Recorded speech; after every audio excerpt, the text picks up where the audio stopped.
What is up, you guys? Welcome back to the channel and welcome to another gruesome Get Ready With Me video. If this is your first time seeing my face, my name is Jessica, and in each of these videos I sit down here with you guys and we discuss a different true crime case whilst I put on some makeup. So if that sounds fun to you, I'd say subscribe, stick around, and join me back here each week. If the combination isn't for you, I've got some links down in the description for you to check out, but for those of you who are sticking around, let's go ahead and get into today's case.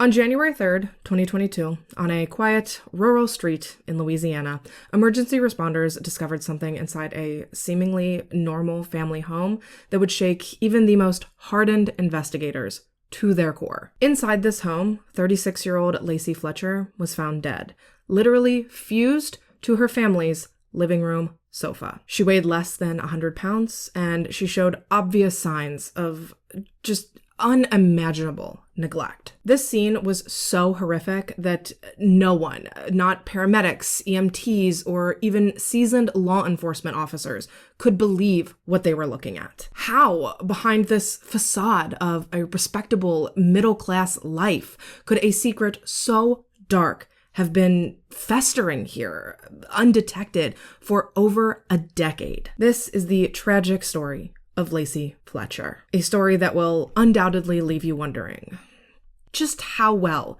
do you really know your neighbors? This story was kindly requested by multiple different members of our little community here, so a special thanks goes out to Jamie, Alyssa, and Lydia for making this video possible.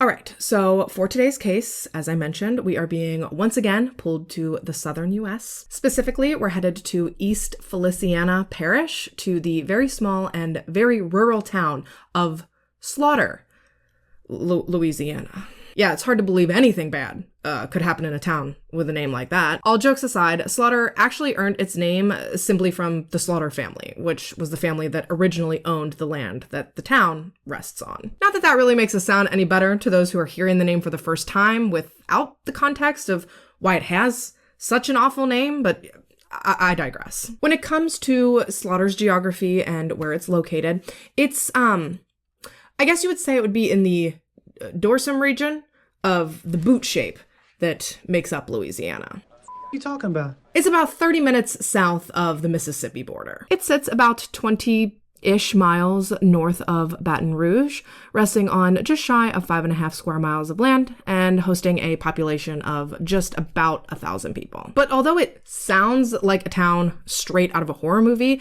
in actuality, Slaughter overall is just a typical small Louisiana community. The people are close-knit, the streets are quiet, and for the most part, it's a safe place for your average family to live. Arguably, that's one of the reasons that today's case took so many people by such surprise. Well, that and the fact that it is just completely awful and fucking incomprehensible as a whole, but you get what I'm saying. Lacey Ellen Fletcher was born on November 25th, 1985, obviously in Slaughter, Louisiana, to her parents Sheila and Clay Fletcher. From what I was able to tell, it looks as though Sheila and Clay had been local to at least Louisiana, if not Slaughter itself, for most of their lives. And throughout their time there, I think it's safe to say that they had done a really good job building a life for themselves. Clay worked for a nonprofit company called the Baton Rouge Civil War Roundtable, which, according to their Facebook page, is a 501c3 nonprofit organization that aims to provide a nonpartisan atmosphere to foster learning and respect for our country's Civil War heritage. Evidently, they host monthly meetings that cover a wide variety of subjects that all in some way or another obviously relate back to the Civil War. And this is all done in an effort to promote and to expand community interest in the study of the military and of the political and the sociological history of the American Civil War. So yeah, that is where Clay worked, where Sheila, on the other hand, throughout her lifetime, she seems to have worn many hats. I guess you could say. She worked as a county clerk at one point. This was in Baker, Louisiana, which is located just shy of 15 miles outside of Slaughter. She also worked as an assistant to the city prosecutor, which I will just say up front is wildly ironic, considering where this case ends up. Overall, though, I think that Sheila's most impactful and most well-known role was that of Slaughter's town alderman. And if you're like me, and you have no idea what the hell a town alderman is, it's basically just a member of a city or town's council. Mind you, though, this is an elected position, meaning that the residents of Slaughter voted Sheila, of all people, into this role. A role that she would then go on to parlay into a role as Slaughter's vice mayor. So, like I said, this family was successful. They were well known, well respected. They were trusted. They were active in their church. They were there every Sunday. They were clearly active in the local community. Everyone seems to have known the Fletchers, and for the most part, as far as I can tell, everyone seems to have loved the Fletchers. And this adoration extended to their daughter Lacey as well. Not only did Sheila and Clay seem to absolutely adore their little girl, but everyone who met her seemed to be instantly charmed by her as well. Anyone who ever had the privilege to meet Lacey would tell you just what an absolute delight she truly was. She was smart, she was kind, she had the biggest smile you could possibly fit on a human face. And I mean that as a compliment, because not only was Lacey beautiful inside and out, but she truly seemed to just radiate happiness and positivity. And that is likely heavily in part to her show-stopping smile. From the outside looking in, the Fletchers truly appeared to be living the oh-so-coveted American dream. A happy marriage, successful careers, a beautiful daughter, a wonderful home. Things truly seemed like they were going incredibly well for this family. However, while it may all seem fine and dandy, we know damn good and well that if that were truly the case, we would not be sitting here and talking about them today. Now would we? Nope. Throughout the majority of Lacey's academic career, she very happily attended Brownsville Baptist Academy, which was a small private school that at the time was located in Baton Rouge. And from what I was able to gather, Lacey loved this school. She was on the volleyball team. She was on the bowling team. She had a really close, tight-knit group of good friends. She was smart. She got good grades. Her teachers adored her. Like I said, looking into these specific years of Lacey's life, the girl was thriving. Sadly, though, Lacey's flourishing adolescence, it wouldn't last. And seemingly the beginning of this breakdown came shortly after Lacey finished her freshman year of high school. Evidently, after this academic year had concluded, Lacey's school announced that they would sadly be closing their doors permanently prior to the beginning of the following school year. Now, I'm not exactly sure what the exact issue was.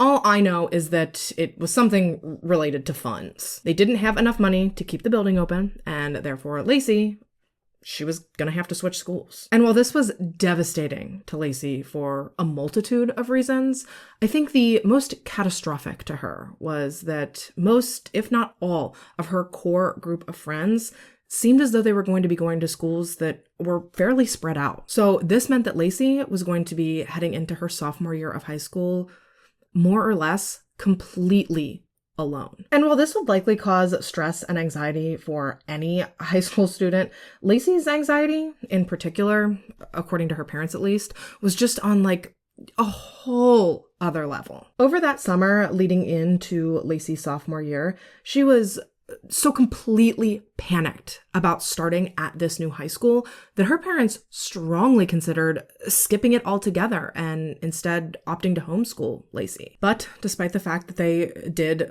so heavily weigh this option, for whatever reason, initially they did not end up doing so. That said, it did not take them long to realize that not homeschooling Lacey might have been a big mistake. Lacey was absolutely miserable at her new high school. For the first time in her entire life, she was having trouble making friends. She was having trouble fitting in and ultimately she ended up being bullied pretty badly for quite a few weeks. And evidently this bullying and this new high school, it got so bad for Lacey that eventually Sheila and Clay did finally decide to pull their daughter out of school. Unfortunately though, by the time they finally made this choice, it kind of seems like most of the damage had already been done. Lacey seemed almost broken by everything that she had been through. She was depressed and reserved, and she seemed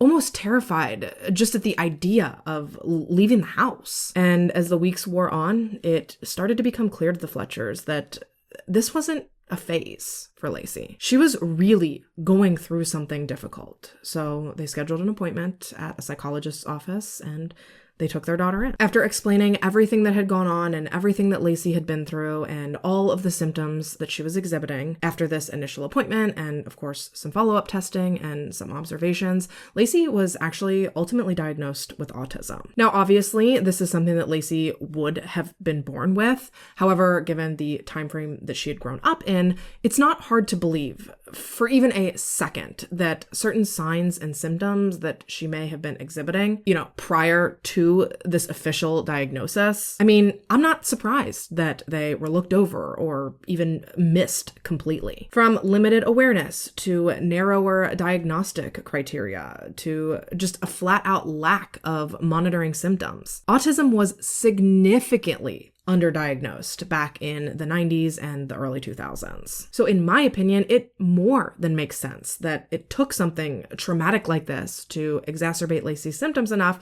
for doctors to finally take notice. To clarify, autism is not caused by trauma. It's not caused by anything external. Autism is a neurodevelopmental condition that a person is born with. The point I'm making here with Lacey's diagnosis is that autism can present as more challenging following a traumatic experience. As it very much appears to have with Lacey, trauma can exacerbate existing autism symptoms, leading to increased difficulties with social interactions, communication, emotional regulation, all of which sound exactly like what Lacey was experiencing following the closing of her school and the loss of her friends and the hellacious start she had to her sophomore year. And moving forward, it kind of seems as though Lacey remained sort of emotionally stunted after all of this. Her interests stopped maturing with her. Her social life completely dissipated. And like I said, she stopped ever even feeling comfortable enough to leave the house. She became completely reclusive. She experienced debilitating social anxiety anytime that she would try to brave going outside. I mean, pretty much the only time that anyone really ever saw Lacey going forward was when she would go on these walks alone around her neighborhood with like free weights as if she was exercising. Beyond that though, by the time Lacey hit her 20s, people really stopped seeing her out and about pretty much ever. But, she was an adult now. So people either thought that, she moved away from her parents' home. Maybe she was at college.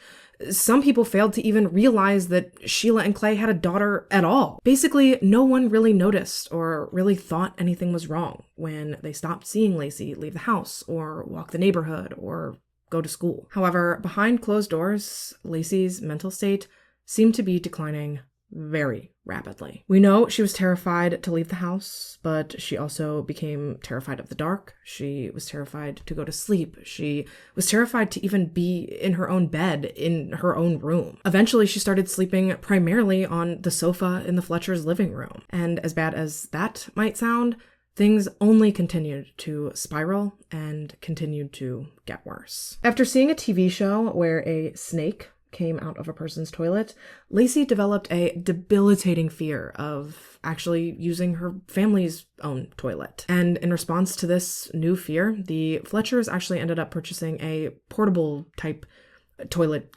situation that they placed, I guess, next to Lacey and next to the couch in the living room. And while to an extent, I do see her parents, I guess I'll say, being accommodating to some of her phobias. They didn't make her leave the house. They took her out of school to curb her bullying. They let her move her entire life onto their sofa. And like I said, to an extent, Okay, but I honestly think that the toilet thing is where something should have sparked in their heads, where they were like, something is clearly going on with our daughter. She's not being active like she once was, and she just appears to be continuing to decline. She's not doing basic things to care for herself that she used to be fully capable of doing. So why are these people not trying to get her some help? I know at one point her parents spoke to a psychologist without her present. I guess they were kind of airing their grievances and asking questions and relaying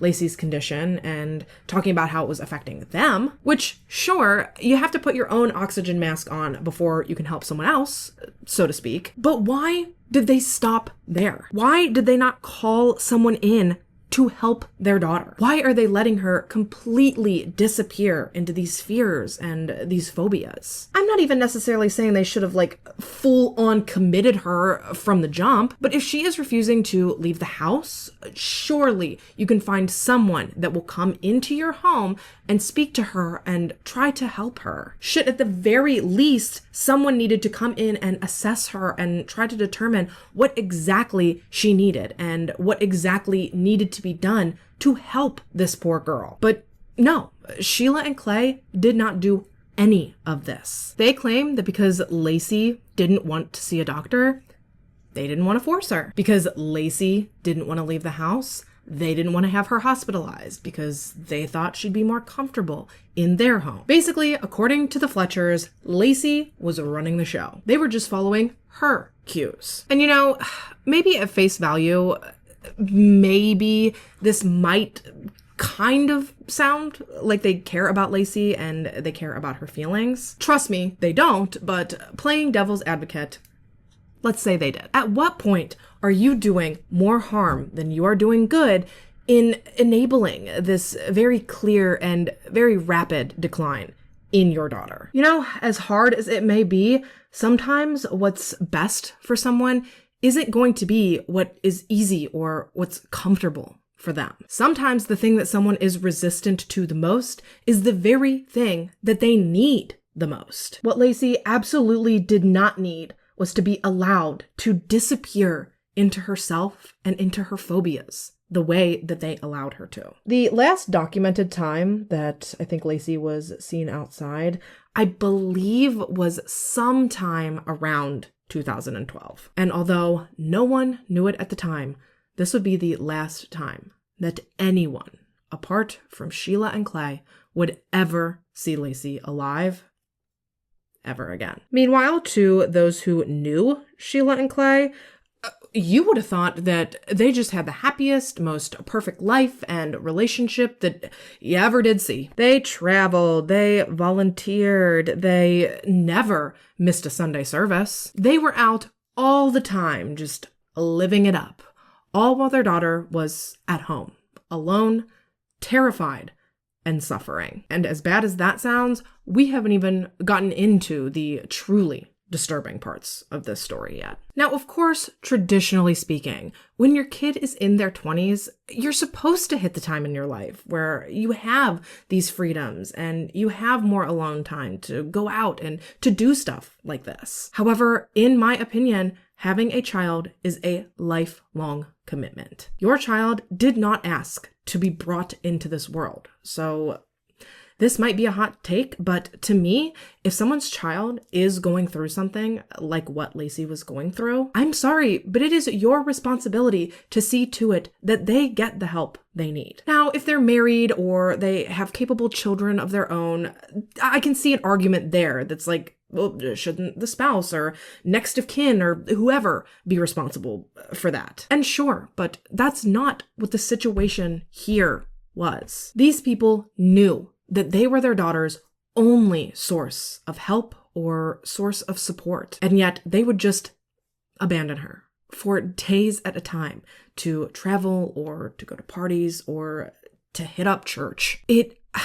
I cannot imagine leaving my child, who I know is struggling, alone like this to fend for themselves. I don't care if they're 20, 10, 6, new. I could never imagine myself doing that. To clarify, I'm not even saying that they themselves should have taken on the burden of being Lacey's, sole caretakers. But if you're not going to have her hospitalized in order to keep her safe and to make sure that she's taken care of, couldn't you have at least maybe hired a home health nurse to come in and to care for her while you went on these so important trips? Am I completely off base here? Because I genuinely believe that the Fletchers are assholes for this terrible approach they had to handling their special needs daughter. And again, we're not even to the truly horrifying parts of this story, and it's already just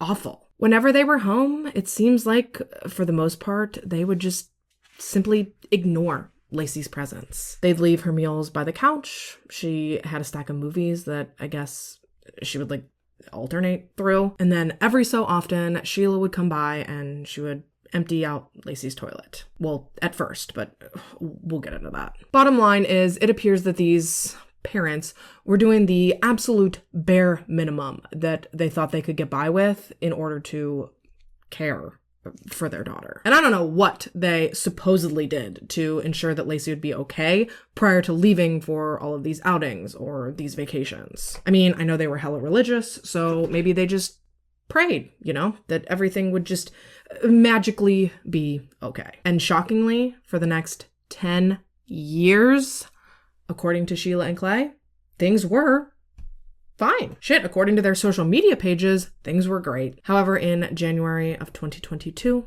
their delusion that everything with Lacey was under control, it would all come crumbling down. And sadly, my friends, that does indeed bring me to the absolutely devastating events of Monday, January 3rd, 2022. Now, the weekend prior to this, so Friday, December 31st, Saturday, January 1st, and Sunday, January 2nd, the Fletchers had been out of town for one of their romantic little couples getaways.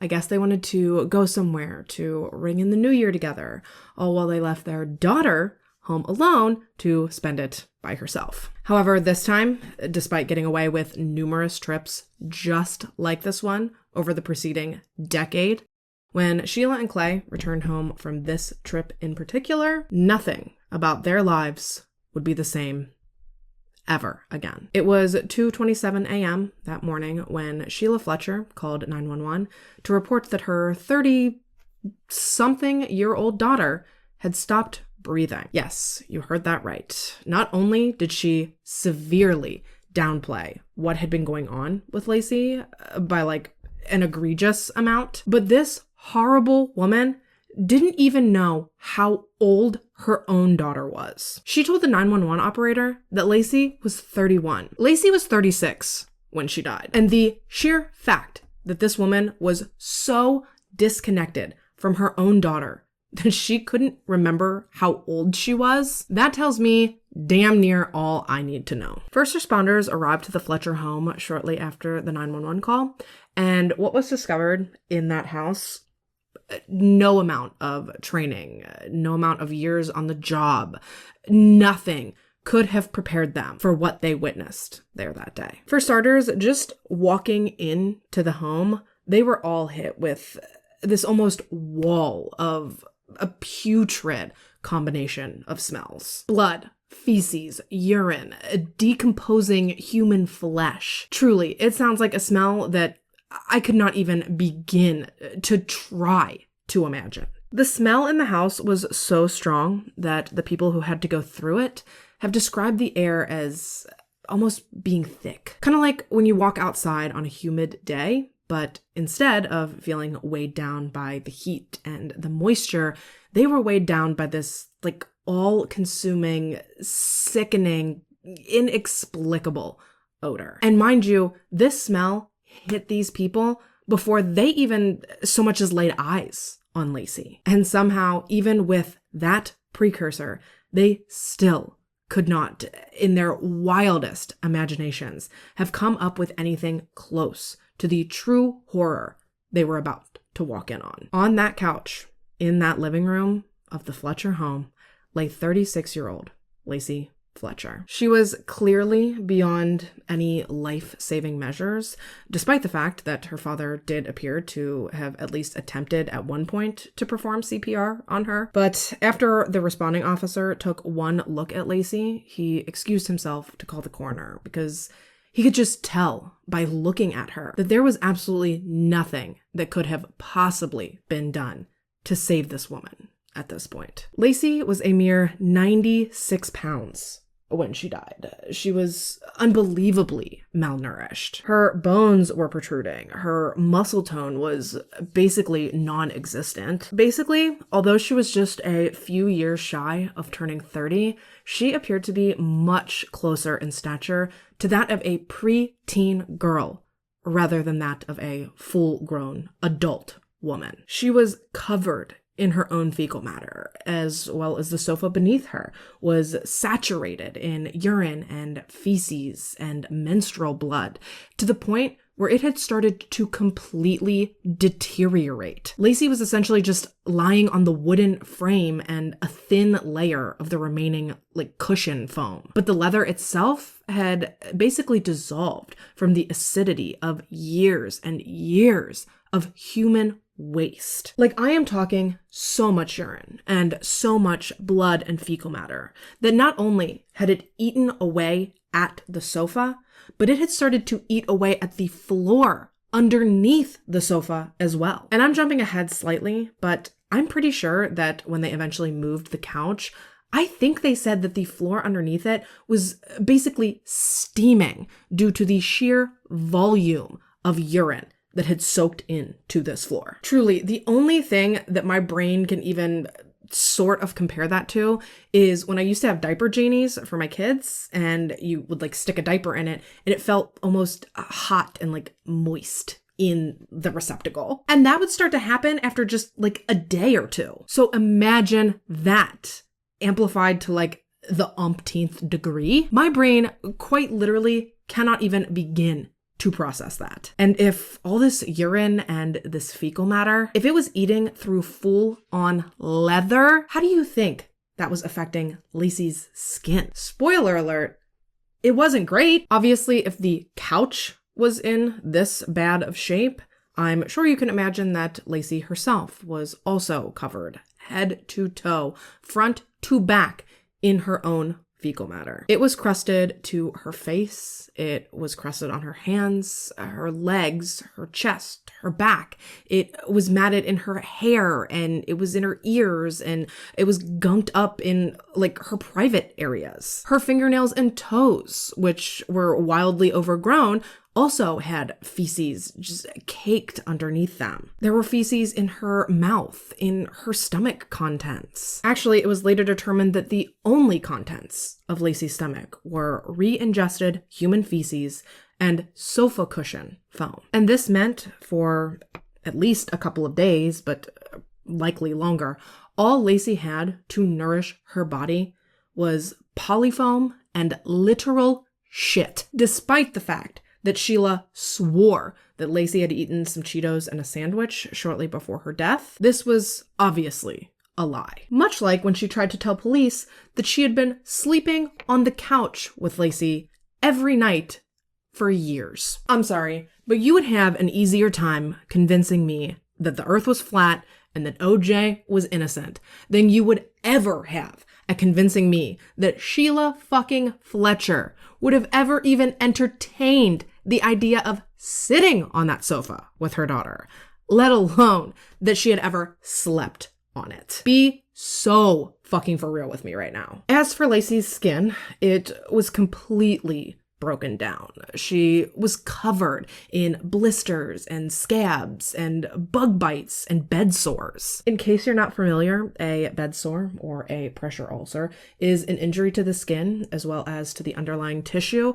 that is caused by prolonged pressure. This pressure causes a lack of blood flow to the afflicted area, which, if not treated, can lead to necrosis, which is when your tissue literally dies. And as I'm sure you can imagine, Lacey had so many bed sores. She was covered in open wounds, and she had numerous patches of completely dead tissue. In some places, her skin had been so badly damaged that you could see straight down to her bones. Yet somehow, Clay and Sheila tried to maintain that their daughter never once indicated to them that she was in any sort of pain. Sheila even claims that she had done her best to manage Lacey's wounds, and that prior to leaving for their trip, Lacey's condition hadn't seemed all that dire. Mind you, Lacey had so much dead tissue and so many open wounds on her body that flies had become attracted to her because, as I'm sure we all know, flies are attracted to the smell of decay. And what do flies do? Well, they lay eggs, which turn into maggots, which then turn into flies. We see where I'm going with this, right? Yeah, Lacey was covered in maggots. But she was fine, right, Sheila? This poor girl had maggots in her ears. She had maggots in her hair. They were infesting her wounds. They were in her private areas. And trust and believe, these had not just so happened to show up in the last few days while Sheila and Clay had been gone on their trip. These infestations had been there for weeks, just festering and eating away at Lacey's body. And to clarify, I need you to understand that for a majority of that time frame, Lacey was still alive, meaning that these maggot infestations had been fully festering on Lacey's rotting skin and eating away at her while she was still 1,000% alive. There was also evidence of rodent presence in the home. I believe they said that they found rodent feces very near the couch where Lacey was found. And beyond that, like I said, she had a plethora of other insect bites and infections, and it is just unfucking believable that these two sorry excuses for human beings, Clay and Sheila, that they could think for even a second that people would believe that all these issues had just managed to crop up in a matter of 48 hours while they were gone, and that their daughter had been perfectly fine prior to this. Like, I am fucking blown away by that. Lacey's skin had deteriorated to such an extent that as her body tried desperately to heal itself, it had literally fused itself onto this couch. That's why when first responders found Clay attempting to perform CPR, he was doing so while Lacey was still on the couch. This wasn't because he didn't know to move her to the floor.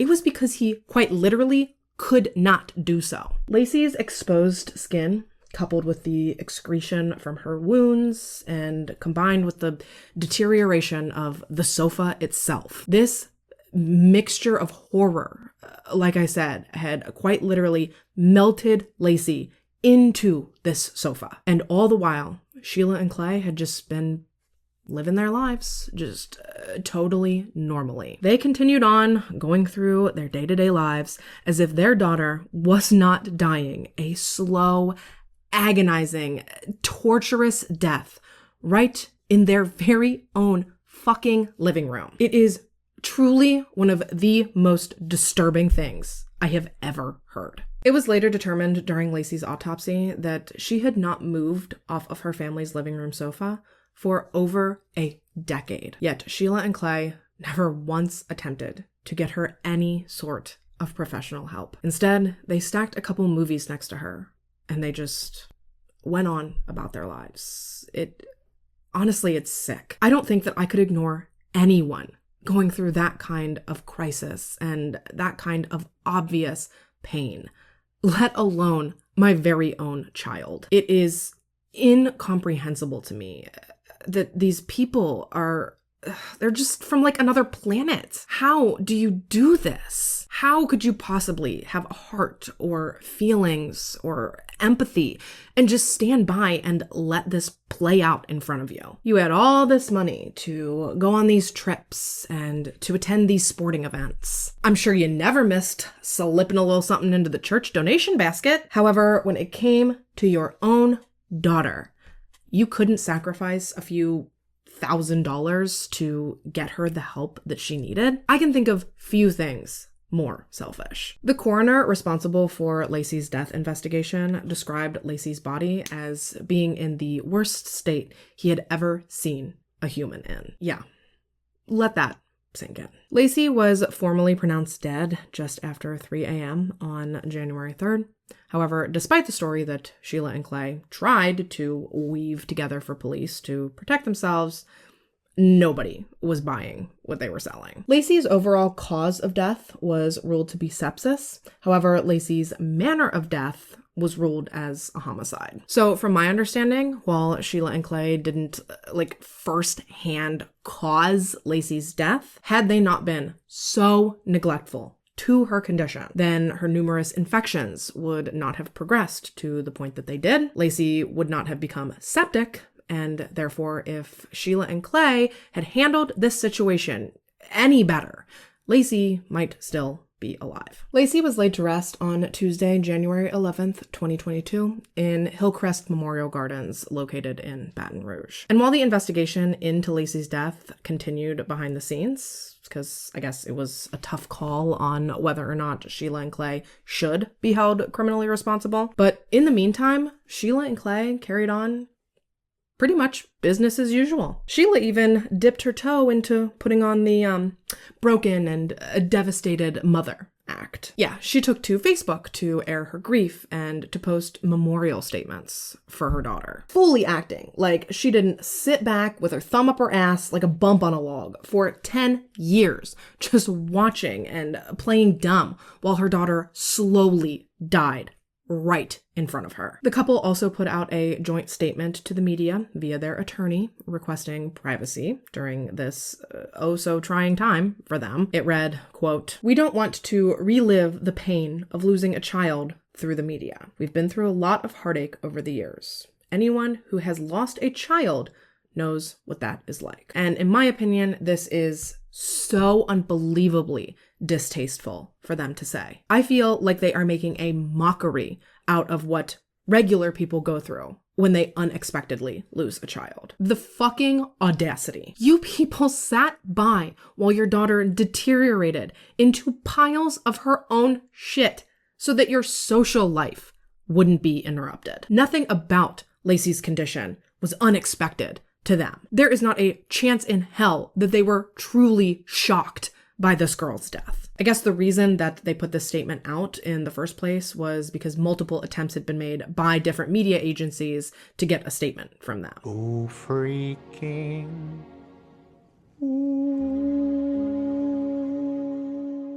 They can say until they are blue in the face that they were simply honoring Lacey's wishes and doing what she wanted. It's their prerogative to maintain that story. However, it's then my prerogative to say that, frankly, they can take that story and they can cram it where the sun don't shine. I do not care what Lacey was going through. No one wants to die like that. No one wants to die with no dignity, half naked, rotting in their own shit. Most people wouldn't sit back and allow an animal to die under those circumstances, let alone their own flesh and blood. And even if Lacey truly stated that she wanted to stay in that position, which personally I don't believe for a second, but for argument's sake, you know what you do? You fucking get her help anyway. No matter the circumstances, you do not sit back and allow someone to go through what this poor girl went through. There is no excuse. This is truly one of those cases where I start to feel like an eye for an eye might not be such a terrible thing. I think these people should be fused to a fucking couch and forced to rot away, forced to piss and shit on themselves until their skin opens and flies lay eggs inside their bodies. They should be forced to sustain themselves off of nothing but sofa cushion and shit for days at a time. Maybe then they would find a little humility, and maybe then they could admit that they fucking failed as parents, and they failed as people. They failed as Christians, they failed as members of society, and they failed as human beings. God, this case just, it breaks my heart. As a mother, I cannot imagine for a second sitting back and allowing my child to live through even a fraction of what these people sat by and allowed to happen to Lacey. To be completely honest, I think that they should have been charged with first-degree murder, because I don't think that there is any way that they sat back and they watched what they did and they did not intend for this girl to die. I'm sorry. I think they wanted her gone. I think that she complicated their way of life. I think that she got in the way of them doing the things that they wanted to do. I think they viewed her as a burden and an embarrassment. She didn't fit the mold of how they viewed themselves. So yeah, I think they allowed her to waste away there on that couch on purpose. I think they thought that once she was gone, they could blame her death on her, and then they could just ride into the sunset, free to do whatever they pleased. And what really pisses me off, in addition to the full-on tirade I just went on, is that for months, neither Sheila or Clay saw even a hint of a consequence for what they had done. Save for the stares and the whispers. But in an official capacity, I think it took until April, maybe even early May, for arrest warrants to finally be served and for the couple to finally be charged and indicted for their daughter's murder. Frustratingly, both Sheila and Clay were only charged with second-degree murder, which I do understand from a legal perspective, but like I said, you'll never convince me that they did not fully intend for their daughter to die right there on that godforsaken sofa. So they're charged with second-degree murder, which is bad enough, but then to add insult to injury, shortly after their indictment, their charges were dropped for some sort of technicality. It was May 30th, 2022, when District Judge Catherine Jones of the 20th Judicial District Court granted a motion to quash the indictment because of some sort of issue with the wording of it. And after this, Sheila and Clay, they were released like that. They were free as birds for another month before they were finally re-arrested and re-indicted. Their second indictment came down on June 19th, 2022, almost 6 months after Lacey was discovered dead. Both Sheila and Clay were held on a $300,000 bond each, and while it did take them a while, they managed to scrape together the almost $75,000 needed to secure their freedom pending their trial. But God forbid they scrounge up any money for a home health nurse or a hospital stay for their daughter. It's only when their lives and their freedoms are on the line that all of a sudden they're willing to move money around. Initially, both Sheila and Clay pled not guilty to the charges against them. They again argued that they only acted the way they did because that was what their daughter, Lacey, had wanted. Lacey didn't want to move, and Lacey defecated all over herself. Lacey wanted maggots to infest her open bed sores. Lacey wanted her body to fuse to the couch. Lacey wanted infections that penetrated down to her fucking bone marrow. Yeah, it was Lacey's fault. Lacey died with her eyes and mouth wide open. She died with fear and horror written all over her face. She was not comfortable, and she was not pain-free. She didn't peacefully drift away in her sleep. Lacey was alive and awake and coherent all those years that she was left to rot away on that couch. Now, there has been some speculation that Lacey was suffering from a condition known as locked-in syndrome, which, if you've never heard of locked-in syndrome, brace yourself, because it's fucking terrifying. But basically, locked-in syndrome is a rare neurological condition where a person is conscious and they are aware, but they are completely incapable of moving and of communicating. Essentially, they're paralyzed. They have no voluntary control over their muscles, save for maybe some ocular movements. They can maybe look around the room and they can blink. That's about it. And while maybe locked-in syndrome could possibly explain why someone living alone might die a slow and painful death similar to Lacey's, it still doesn't explain, and it damn sure does not absolve the fact that Sheila and Clay stood back and let this happen. They walked through that living room every day, watching minute by minute what was happening to their daughter. They just simply couldn't be bothered to get up off their asses and get some help for her. At least not until it was much, much too late. And I'm sorry, I know I keep going off on these tangents and these ramblings, and I know I keep harping on specific details, but this girl, she had to live this nightmare. So I feel like the least we can do is try to hammer home just how awful what happened to her truly was. And I get it. It's hard to listen to. It's hard to imagine, and it's hard to take in. Believe me, I know. But I genuinely believe that if Lacey had to live this,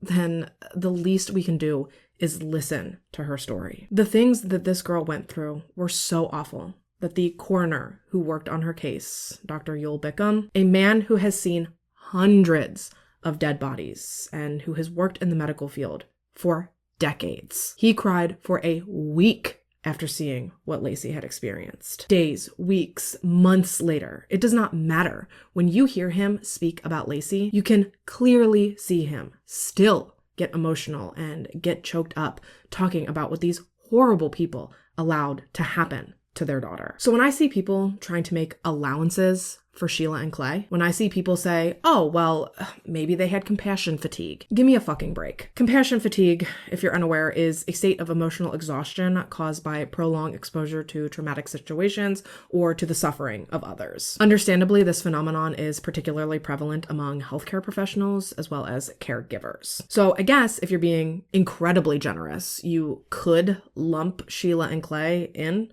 with the people who are typically afflicted by this. Now, I wouldn't refer to them as Lacey's caregivers because they certainly did not give her care, but, you know, everyone's entitled to their own opinions. At any rate, though, otherwise known as the cost of caring, compassion fatigue can ultimately lead to reduced empathy and to burnout. Now, let me be very clear.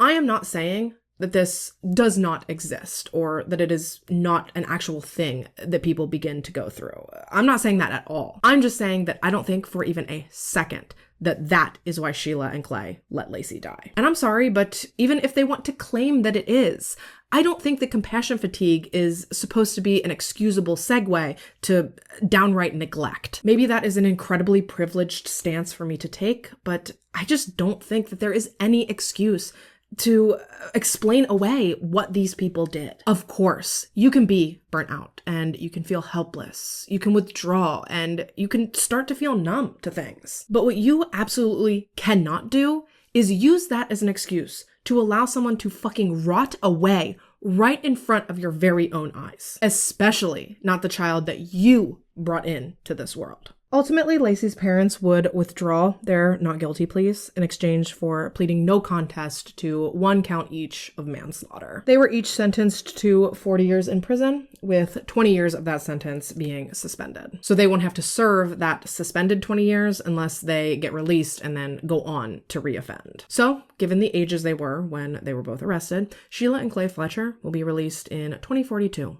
sometime in their early to mid-80s. And in my opinion, that is so much more than they deserve. It is definitely more than they afforded Lacey. Therefore, I think that it is much more than the state of Louisiana should have afforded them. And with that, you guys, we are about wrapped for today. Rest in peace to poor Lacey. At just 36 years old, she should have had her entire life ahead of her. But instead, she was neglected to death by the 2 people who were supposed to care about her more than anything in this world. The 2 people who were supposed to protect her. The 2 people who should have sacrificed everything they had just to make sure that she was okay. She was bright and bubbly and fun. She was sweet and caring, and she truly deserved so much better than these 2 monsters did for her. I can't imagine that my take on this case does not align with the majority, but if you have anything that you'd like to add, or you'd like to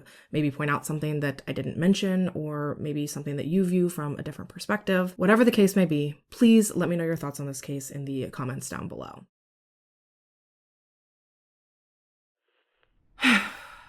Y'all really got me fucked up with this one. Out of the over 100 cases that I've covered in my time here on this channel, this is the only case thus far that I've had an actual nightmare about. As you can tell by the title of this video, today we're going to be covering easily one of the most horrific cases to ever come out of the Hoosier State. Fun fact, I've actually avoided this case like the fucking plague ever since I've started this channel because I just know it's going to be difficult. It was difficult to research. It was difficult to script out. It's probably going to be difficult to film. And if I had to venture an educated guess, I'd say that it's going to be difficult to edit as well. And like I said, only case I've ever researched that has truly given me nightmares. But outside of that, I do have to say that I am proud to be one of the creators to cover this case and to share this story, because the fact that the victim in today's case lived through as much as she did, she truly does deserve to be remembered. She deserves to be honored, and she deserves to have her story told. Today, we're going to be discussing the absolutely vile and horrific, just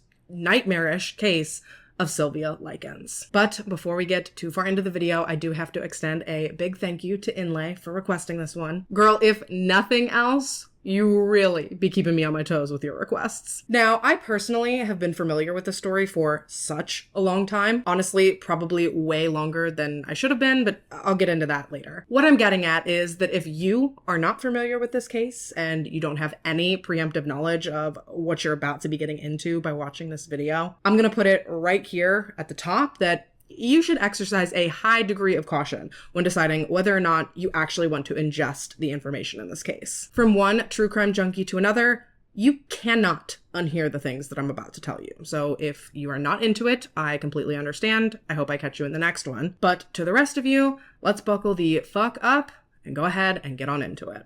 All right, so as previously mentioned, we are headed to Indiana today, the crossroads of America, the Hoosier State, and the 19th state to enter the Union. That's pretty much all there is to say about Indiana. Obviously, I'm kidding, although Inc.com did rate Indiana as the 11th most boring state in the country, so I guess, if anything, don't shoot the messenger. Nowadays, Indiana's almost 36,000 square miles of land hosts a population of just under 6.8 million people. However, at the time our story takes place, those numbers were about half of what they are today, with the population clocking in at just under 4 million in 1950. And just 1 year before those census results were tallied, Sylvia Likens was born. Sylvia Marie Likens was born on January 3rd, 1949 in Boone County, Indiana. Sylvia was the third child born to her carnival worker parents, Lester and Betty Likens. Overall, the Likens would have 5 total children, and Sylvia was the middle child. But what's interesting about that is that Betty was only ever pregnant 3 times. Don't worry though, if you're desperately trying to decipher that math, as I'm sure I would be if I were in your position,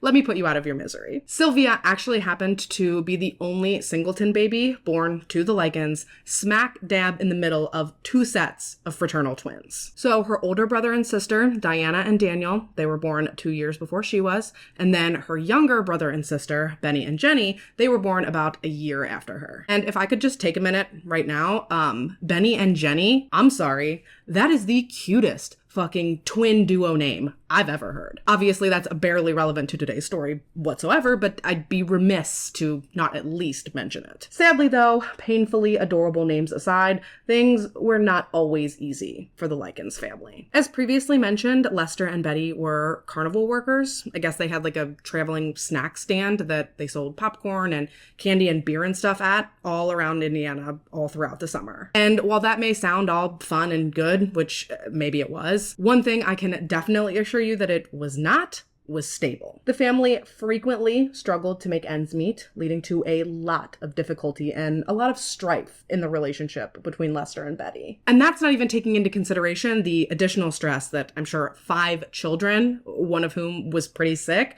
also put on their marriage. Jenny, when she was young, unfortunately contracted polio, and although she did survive the disease, she certainly did not come through it unscathed. Poliomyelitis, or polio as most everyone knows it today, is a highly infectious and life-threatening disease which attacks the nervous system. And while there's technically no cure for polio, if it's left completely untreated, it can lead to paralysis or even to death. And like I said, Jenny did survive her bout with the illness, but it caused permanent, significant weakness in one of her legs, causing her to have to limp to get around. This limp was actually so bad that she had to wear a leg brace, and I can guarantee you that any sort of specialized medical treatment or medical equipment like that, well, let's just say it probably did not help the Likens' financial situation. And seeing as though things were so financially difficult for this family. From pretty much as early on as they possibly could, Lester and Betty's own children picked up odd jobs around town in order to earn money so that they could also contribute to the family's finances. Now, Daniel and Benny, they would actually travel with Lester and Betty in order to help out with the carnival stand. However, the Likens were never really all that keen on either Sylvia or Jenny coming around because they were really worried that it would interfere with their education. Well, that as well as the fact that they didn't think the carnival scene was safe for their two young daughters. So in lieu of accompanying her parents and her brothers to the carnival, Sylvia instead earned her money doing what basically any other teenage girl at the time was doing. She would babysit, she would run errands for people, she would clean or do chores for people, just, typical 1950s lady jobs. But you know what? Despite her hectic and unstable home life, Sylvia really did seem to be a fairly well-adjusted young girl. Affectionately known to her friends as Cookie, Sylvia was a lively, cheerful, and friendly, just genuinely kind person. No, things were not perfect for her or for her family, but overall, it does sound like, for the most part, they really were trying to do their absolute best. And I mean, yeah, they struggled, but it wasn't until mid-1965 when things for the Likens family went from meh to yeah. By this point in time, the Likens were living in Indiana's capital city of Indianapolis. And while I think that I have sufficiently hammered home that things weren't great, no one could have possibly known that they were about to get just, so much worse. It was Saturday, July 3rd, 1965. It was the middle of summer, the height of carnival season, and given what the Likens did for work, you would think that this would be their good season. The season where they likely would have had the most money coming in from their carnival snack business. Unfortunately, though, that appears as though it might not have been the case, given the fact that on this fateful Saturday, Betty would actually be busted and arrested for shoplifting. She did end up briefly being jailed for this crime, leading Lester to make a difficult decision regarding his daughters. A decision that, I'll just say I cannot imagine looking back on this time frame from either Lester or Betty's perspective, knowing that because of this, in the grand scheme of things, this tiny snafu, it paved the way for everything we're about to discuss. That had to be so heartbreaking to think about. Shortly before the Likens sisters found their mother behind bars, Sylvia and Jenny, who were 16 and 15 respectively, they had met and started to form a bit of a friendship with another young girl named Paula Banaszewski. And I'm actually not sure of the exact sequence of events that led to this next part, but somewhere in the chaos of Lester finding out that Betty was in jail and trying to track down his daughters and figure out what he was going to do with them and where he was going to go with them during the carnival circuit, at some point through all of that, Sylvia and Jenny actually ended up staying either 1 or 2 nights with Paula at her house, which is ultimately where Lester was finally able to locate them. And when he knocked on the door to retrieve his daughters, Lester Likens was greeted by the tiniest, frailest looking woman he'd probably ever seen. And this woman was Paula's mother, Gertrude Banaszewski, or as I personally like to call her, Dirty Gertie. You could also accurately refer to her as Satan in old woman form, but Dirty Gertie is catchier, for sure. Gertrude Nadine Van Fossen was born on September 19th, 1928, and was the third child of 6 born to working class parents in Indianapolis. And while I don't have a lot of information to go over right now regarding Gertrude's upbringing and her early life, what I can tell you is that it wasn't exactly an awesome one. For starters, she was born straight into the Great Depression, which was arguably one of the worst times to be an American. And then on top of that, she also witnessed with her own 2 eyeballs her beloved father die suddenly from a massive heart attack when she was only 11. And while this would undoubtedly be traumatizing for anyone, it was especially difficult for Gertrude because she absolutely adored her father. She didn't really have much of a relationship at all with her mother, let alone a good one. However, she and her father had been incredibly close. So it should go without saying that having a front row seat to his literal sudden death, that had to mess with a still developing little brain. And I think we can more than safely assume that she probably did not get any sort of counseling or help with her grief following her father's death, because mental health wasn't even really taken into consideration at all back then. And even if it had been, the entire country was in the middle of an economic crisis. So something tells me that the Van Fossens probably wouldn't have had the money to fork out for counseling, even if it had been the societal norm to do so back then. So this basically meant that Gertrude was just having a raw dog it through life. Just smush down her feelings with the smusher downer and move on. And I will give you one guess as to how that went. It's bad. The answer is it went real bad. She dropped out of high school right around when she was 16 in order to run off and to marry her 18-year-old boyfriend, John Banaszewski. My guess is this was done more out of a deep-seated desire to distance herself from her trauma than it was done out of true love, but that's obviously just my own conjecture. What I can tell you for sure is that over the next decade, while Gertrude and John did go on to have 4 children, they were definitely not in even sort of a remotely healthy relationship. John had an incredibly short fuse, and he seemingly had no control over his explosive and volatile temper. This ultimately led to frequent beatings for Gertrude for things as menial as annoying her husband. So I think I can safely speak for all of us when I say that John was a loser. But also, I'd like to beat the shit out of Gertrude too, so maybe I'm no better than John Boy. Overall, Gertie and John clung to their nuptials for about 10-ish years before they finally decided to just call it quits. Gertrude was the one who ultimately filed for divorce, I assume citing John's jackassery as her reason. And given the time frame that we're in, coupled with the fact that she was the mom and John was abusive, not surprisingly, Gertrude was awarded full custody of the couple's 4 children during their split. And don't y'all worry about Gertie, because less than a year after she and John divorced, she was down the aisle yet again, exchanging vows with her second husband, Mr. Edward Guthrie. Sadly, though, this marriage was pretty much doomed from the start, because after just 3 months, Edward got tired of Gertrude and her kids, and he packed up his shit and filed for divorce, just never looking back. You know who did look back, though? John. Yeah, following her divorce from Edward, John and Gertrude reconciled. They remarried, and over the following 7 years, they welcomed 2 more children before they permanently went their separate ways in 1963. And y'all, I do not know what it is about Gertie, but damn, homegirl knows how to get herself a man. What does Bailey Sarian always say? Something about nipples? Beer-flavored nipples. That's it. That's what she says, and that's what Gertrude must have had, because that bitch never stayed single for long. After she and John's second divorce, Gertie started dating a 23-year-old guy named Dennis Wright. Mind you, Gertrude's like mid-30s at this point, but despite the age gap, from what I was able to gather, it seems like Dennis was actually the one who was running the show when it came to their relationship. Evidently, this man beat the absolute shit out of Gertrude on a regular basis. Something I have to imagine undoubtedly caused her extreme psychological damage. Because not only would this be damaging anyway, but Gertrude actually ended up losing a pregnancy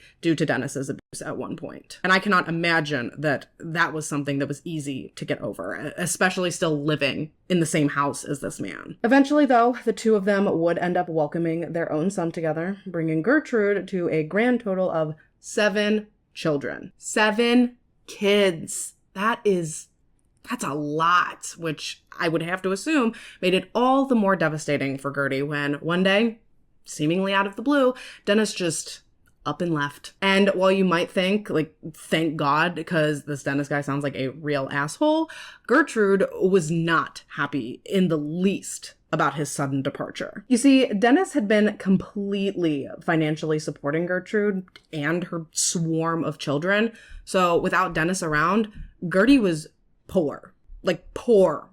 Sure, she received some intermittent child support payments from John, but overall, the family was struggling. She tried to earn some extra money by picking up odd jobs around the neighborhood, so babysitting, doing laundry for some of her neighbors. She was trying to keep her head above water, but given the immense stress that this understandably put on her. Gertrude's health, both mental and physical, it all deteriorated pretty quickly following Dennis's disappearance. She stopped eating, she barely kept herself hydrated, she smoked constantly, which, given the fact that she had pretty severe asthma, was probably not the best for her. And over the weeks and months following Dennis leaving, Gertrude truly began to look like a walking corpse. Her hair started falling out. She was severely underweight. Her skin began to sag and her eyes were sunken in. You would think being rid of yet another abusive asshole partner would have been good for her, but unfortunately, it had the exact opposite effect on Gertrude. She completely just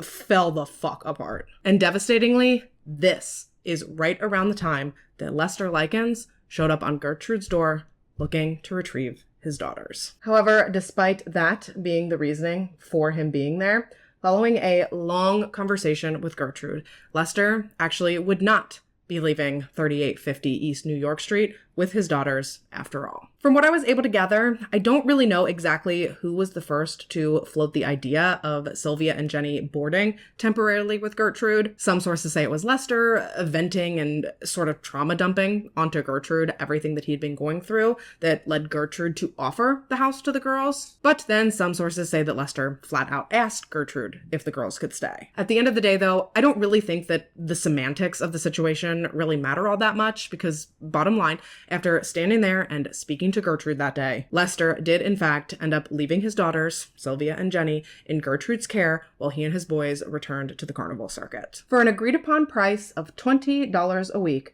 Gertrude promised Lester that she would look after and care for the girls as if they were her very own children. And while $20 a week, or $80 a month at the time I'm filming this in 2024, might not sound like a lot, bear in mind that taking inflation into account, that would actually be closer to roughly $200 a week nowadays. So $800 a month. And personally, I feel like this was more than reasonable, to Gertrude's benefit at least, because not only was she receiving child support from her first husband, but her rent at 3850 East New York was only $55 a month. So that meant that just by taking in the girls at that rate, Lester was effectively paying for Gertrude and her children and his children's housing and then some. And for the first few weeks that Sylvia and Jenny were with Gertrude, things really did seem to be going exactly according to the planned arrangement. Sylvia and Jenny seemed to be getting along well with Gertrude's children. They helped around the house. They went to church with the family. Like I said, at first, things seemed great. That is, until the third week at Gertrude's house closed out, and for some reason, Lester's check, it never came. And I will tell you what, with the absence of said check, it was like a switch in Gertrude instantly flipped. A few days after the agreed upon date, when the check still didn't show, Gertrude gathered Sylvia and Jenny, forced them to drop their skirts and their underpants to their ankles, and then she proceeded to beat them on their bare bottoms with a 1/4 inch thick wooden paddle. And as if that wasn't surely terrifying and degrading enough, she also yelled and berated the girls while she did so, saying things including, but I'm sure not limited to, "Well, it looks like I took care of you two little bitches for a week for nothing." Yeah, dude, Gertrude already be seeming unhinged, and y'all, this is just the tip of the iceberg. Gertrude was not in a mental place or really even a physical place to be taking care of her own children at the time, let alone taking on the responsibility and like the burden of someone else's. Gertrude, on the other hand, did not see things this way. She saw Lester's lack of payment as a direct reflection on the girls. Then she seemingly used her anger and frustration regarding that as an excuse to take out her entire life's misery on these poor innocent children. And once Gertrude ripped off that band-aid, so to speak, in administering the first beating, from that point on, it was like she would beat the girls for the slightest and smallest, most trivial infractions. One time she even beat them with a paddle because they had eaten too much at a church supper that she took them to. Now, what's really crazy is that, if you'll remember, the only reason that the girls even ended up at Gertrude's house was because they had somewhat befriended her daughter Paula. However, once the abuse of the girls started, it was like a switch also flipped in Paula, and she seemingly completely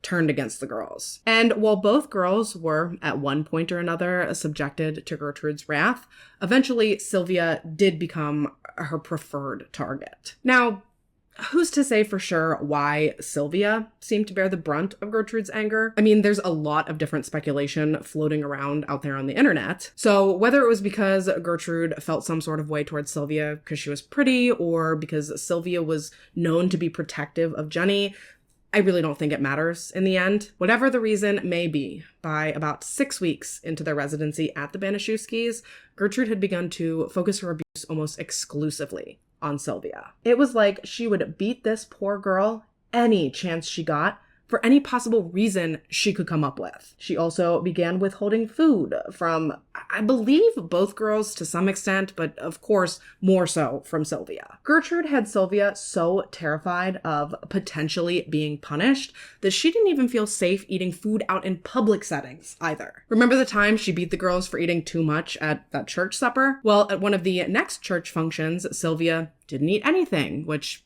definitely garnered some stares and whispers from the rest of the churchgoers, much to Gertrude's dismay. So when they got back to the house, Gertrude berated Sylvia for trying to make her look bad before basically force-feeding her a hot dog piled grotesquely high with condiments. And when Sylvia inevitably puked this vile-ass hot dog back up, rather than considering her lesson taught, Gertrude instead forced Sylvia to scoop up her own vomit and then eat that. She also beat Sylvia black and blue once after accusing her of stealing candy, although Sylvia had actually purchased the candy herself with money she'd earned from rummaging around through the neighborhood garbage for old bottles to sell. Like, Gertrude clearly was fucking sick in the head. And at this point, like I said, she seems to be taking all of her worldly frustrations out on poor Sylvia. And what is absolutely devastating is that over these weeks, Lester and Betty came back and they visited the girls, but because Gertrude had them so brainwashed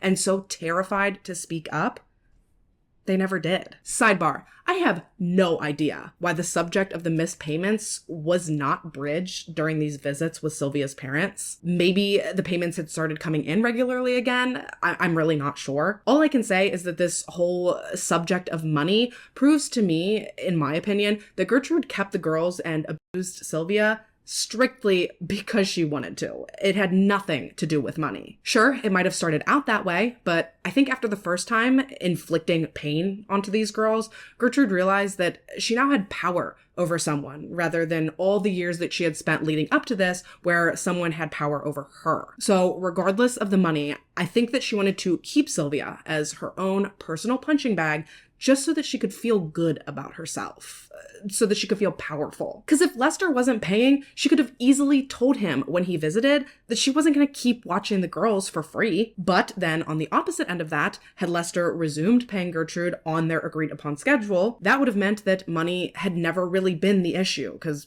then why did she keep going? Hopefully all of that makes sense and didn't just come across as the nonsensical ramblings of a crazy person, but I think you get it. After the first time, Sylvia's beatings and Gertrude's disdain for her had absolutely nothing to do with money, in my opinion. Personally, I also think that she projected some of what she viewed as her own family's shortcomings onto Sylvia as well. And what I mean by that is, right around the time that the Likens girls had moved into the Banaszewskis, Gertrude's daughter Paula had actually discovered that she was pregnant. So towards the end of August, I believe Paula would have been roughly like 3 months along at that point. So do you think it was a coincidence that that was when Gertrude started to insinuate to everyone that she believed that Sylvia was pregnant?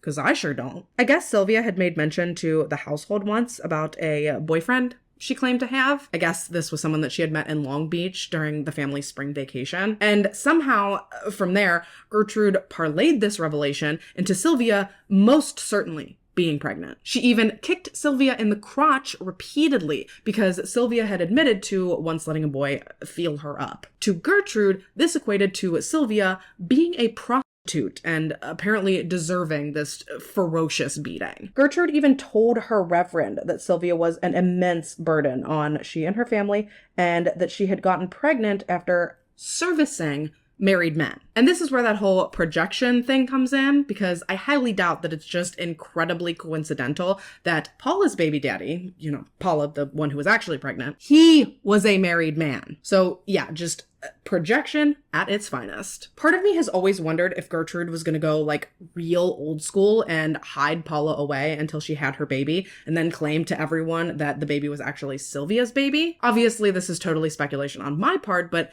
I just cannot think of another reason why she was so hard up for people to believe that Sylvia was pregnant, if not to bail out Paula. And speaking of Paula, she also frequently participated in Sylvia's beatings, again, due to her alleged jealousy over Sylvia's looks. And something that absolutely devastates me about that is Sylvia was not conceited or cocky about her appearance. Quite the contrary, actually. She was super insecure. Sure, anyone with 2 eyes and a brain can clearly see that Sylvia was stunning, but Sylvia herself was super self-conscious about her smile. Apparently, she had lost one of her front teeth while horsing around with one of her brothers back when she was little, and apparently from that point on, she was always super insecure and always smiled without showing her teeth. And I am certain that neither Paula nor Dirty Gertie would have ever given Sylvia the satisfaction of telling her she was pretty. So I can't even imagine what those beatings and this torture and their horrific words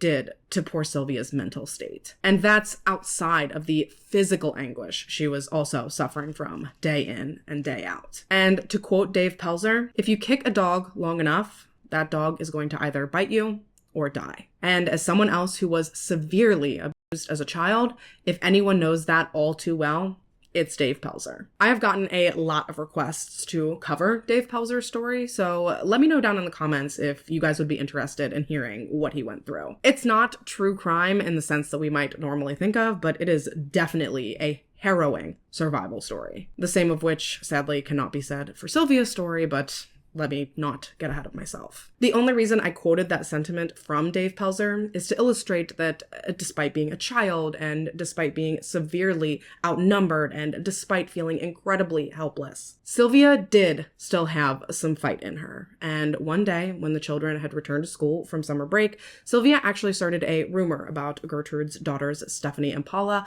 telling her classmates that they were prostitutes. By the way, I know that that is not the politically correct term for sex workers nowadays, but these are the words that were used back then by these people, so that's the only reason that I'm using that word now. I know it's not what's accepted, I know it's not what's preferred by people in that business, but I am just going based off of the history and the facts of this case. But yes, she spread this rumor, she said that they were prostitutes, kind of like they had been claiming that Sylvia was and mercilessly ridiculing her for. But as it would turn out, they did not much care for that little taste of their own medicine. So when Stephanie was jokingly propositioned later that school day for sex for money, and then that same little boy told her that it was Sylvia who had spread the rumor about she and Paula, well, I don't really think that you guys have to stretch your imagination too far to picture exactly how Stephanie and Paula planned to settle this issue. Upon returning home that day, once they got Sylvia to admit what she had done, Stephanie, Gertrude, and Stephanie's 15-year-old boyfriend, Coy, all took turns beating Sylvia as retribution for what she had done. Stephanie punched Sylvia, Gertrude went at her with the paddle, and Coy, perhaps attacking Sylvia the worst of all that day, slapped her, banged her head repeatedly into the wall, and then flipped her backwards onto the ground. Then, on a completely separate day, Paula beat Sylvia so savagely that she broke her own fucking wrist. And you would think that that would teach her, but no. Once she got back from the doctor and from getting her wrist in its cast, she then used that as a weapon in her next attack on Sylvia. Truly, this family is just nasty Neanderthal-like thugs. It wasn't enough that they routinely beat the absolute shit out of Sylvia.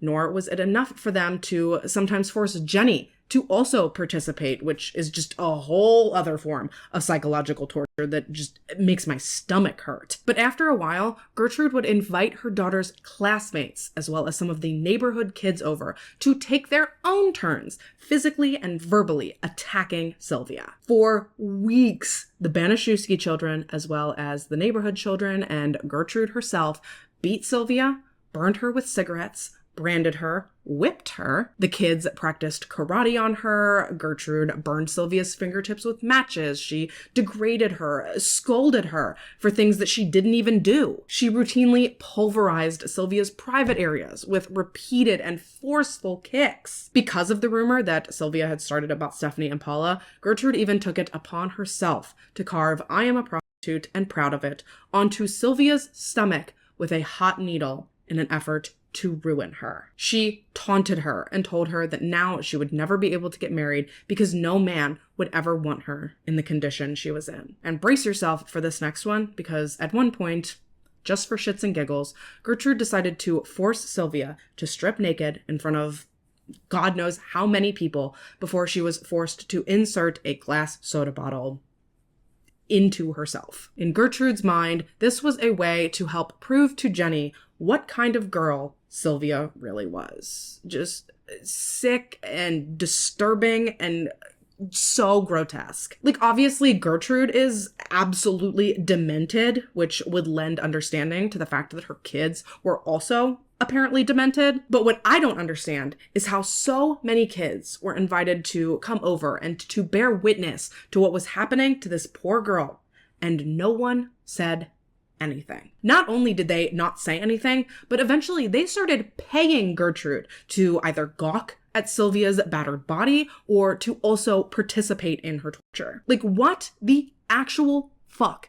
is in the water in this neighborhood that all of these people are so completely unhinged and completely detached from reality and from humanity? Was it built on radioactive waste? Are these people's brains half liquefied? How the fuck do you end up like this? And this isn't rhetorical. I'm actually asking you. And you know what? While you ponder that, I'm going to take my break, throw on my lashes, and when we get back, things will only continue to get worse.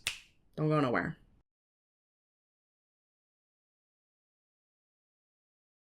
All right, so we are back.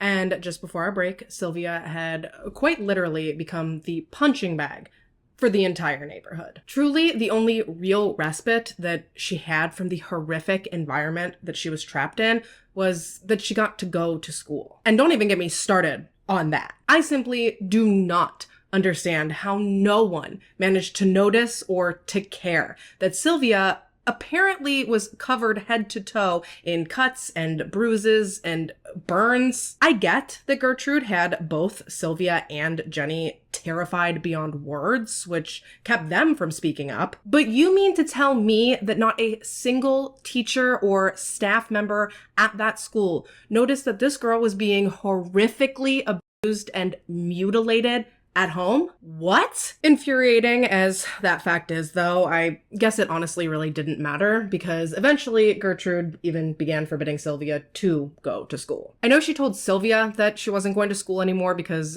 she'd stolen some clothes or something that she needed for school from the school. And although that did happen, I honestly just think that Sylvia's abuse was getting harder and harder for Gertrude to hide. So the first chance that she got where she felt she would be justified in pulling Sylvia from school, I think she took it solely in order to cover her own bony little ass. And as far as Jenny was concerned, Gertrude routinely threatened her with beatings similar to the severity of Sylvia's if she ever dared to open her mouth to anyone as to what was going on within the home. So even when their parents visited, even if or when Jenny saw an opportunity at school, neither girl ever so much as dared to reveal to anyone what Gertrude was doing to them. And not to beat a dead horse, but I just cannot believe that even if they didn't say anything, that Lester and Betty couldn't tell that something was wrong. They couldn't see the bruises or the cuts and scars. It is just horrifying to think how oblivious everyone seemed to be to these girls' safety. And then when the Lycans would leave, Gertrude would further taunt the girls, Sylvia especially, asking her all smug, like, well, they're gone. What are you gonna do now? Like, this awful woman just could not even let the slightest opportunity pass to torture or to ridicule this poor girl. Like, she's beyond disgusting. The girls did try at one point to reach out for help when they happened to run into their older sister Diana at a park. Once they saw her, both Jenny and Sylvia tried to tell her about everything that was going on at Gertrude's place, and they begged her for help, but Diana just assumed that they were exaggerating, which, I mean, don't even get me started on that. Diana did end up giving Sylvia a sandwich when she mentioned she was hungry, but unfortunately, one of Gertrude's daughters happened to see Sylvia eating that sandwich, and when Gertie found out about it, she not only tried to shame Sylvia by saying she was gluttonous, but she and Paula then went on to choke and to beat Sylvia until she lost consciousness. And as if that wasn't bad enough, they then threw Sylvia into a scalding hot bath in an effort to cleanse her of her sins, all while slamming her head into a wall by her hair anytime she passed back out from the pain. And once these cleansings began, they not only continued from that point on, but they also seemed to get progressively worse. Because Sylvia was such a dirty girl, Gertrude began routinely dousing her in hot water, which, I mean, that alone was damaging enough. But then to further torture her after these baths, Paula would then rub salt all over Sylvia's naked body, basically sloughing her skin right off. I cannot, for starters, begin to imagine how painful and horrific this must have been for Sylvia, but also how horrible it must have looked to anyone that came into contact with her after. And what's even more fucked up is that how bad this all looked honestly almost saved her, in a sense. And I say that because at one point, a neighbor man called the school where Sylvia was supposed to be attending. He called them anonymously, and he reported to them that there was, quote, a girl with open sores all across her body living at the Banaszewski household. And this actually did prompt a visit from the school nurse. However, when Gertrude was questioned, she went off on a tangent about how Sylvia was just out of control. She spent the entire visit painting Sylvia out to be just this complete nightmare of a child, even going so far as to tell her that the sores the anonymous tipster had referenced were simply a product of Sylvia's poor hygiene. However long this visit was, Gertrude spent the entire thing ranting and raving about what a terrible girl Sylvia was and how she had been nothing but bad news and a bad influence ever since she had stepped foot into their home. And after sitting and speaking with Gertie, the nurse made no attempts to physically check on Sylvia. Rather, she took Gertrude's word for everything before leaving the house and never looking back. And as far as I am aware, this was the only effort made by the school to ever verify Sylvia's welfare after she stopped showing up for her classes. A middle-aged couple that lived next door to the Banaszewskis also grew concerned for Sylvia when they witnessed Paula physically abusing her. But despite the fact that they felt that Sylvia was being mistreated, even likening her to a zombie in one interview, they never once reported anything they saw to the proper authorities. Even on the few occasions that neighborhood children would mention to their parents anything about what was going on with Sylvia, most of the time, they just didn't want to get involved. They would simply just tell their children that, you know, that's just how some kids are punished. Even when a social worker visited the home, Gertrude simply informed her that she had been forced to kick Sylvia out, you know, for being a dirty prostitute. And then before Jenny was able to speak to the social worker, Gertrude told her that if she said anything to her about Sylvia, that she would end up right there, naked in the basement with her. So, of course, Jenny said nothing to the social worker, who then left, and no further checks were ordered to the Banaszewski home. It blows my mind that not a single person actually tried to put eyes on this little girl and to verify that she was okay. They were just taking this nasty old woman's word for it, like it was gold, and not trying to find this little girl. The amount of people that failed Sylvia, I can't even wrap my head around the amount of times that she could have been saved. But because of so many people's negligence and just ignorance is bliss type attitude. Like, this story just goes from bad to worse to just what the fuck. Because of everything that Gertrude and her band of minions put Sylvia through,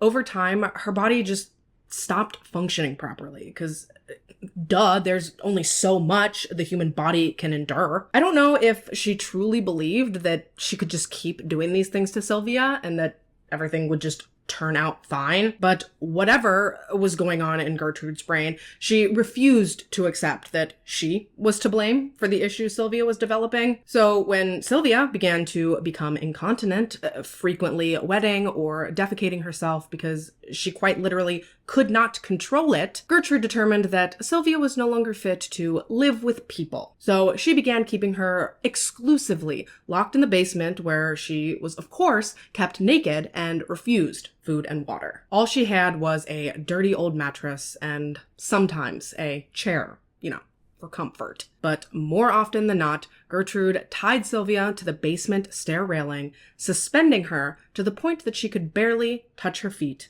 to the ground. On the rare occasion that Sylvia would be fed, this horrible family still found ways to torment her and to torture her. For example, one time Gertrude's son John Jr. brought Sylvia a bowl of soup, and he told her that she could only eat it if she did so with her fingers. I mean, she was starving, so obviously she tried, but when she couldn't eat it quickly enough, John ridiculed her, and then he took the soup away from her, leaving her once again to starve. And you know what? As awful as that sounds, it actually pales in comparison to the fact that Gertrude would often force Sylvia to clean her messes up in the basement by allowing her to ingest her own feces. But don't worry, because she also gave her a mason jar that she was graciously permitted to use to collect her own urine in order to wash it down. They also used urine and feces from Gertrude's toddler son's diaper as an additional means of torturing Sylvia. I'll leave it to your imagination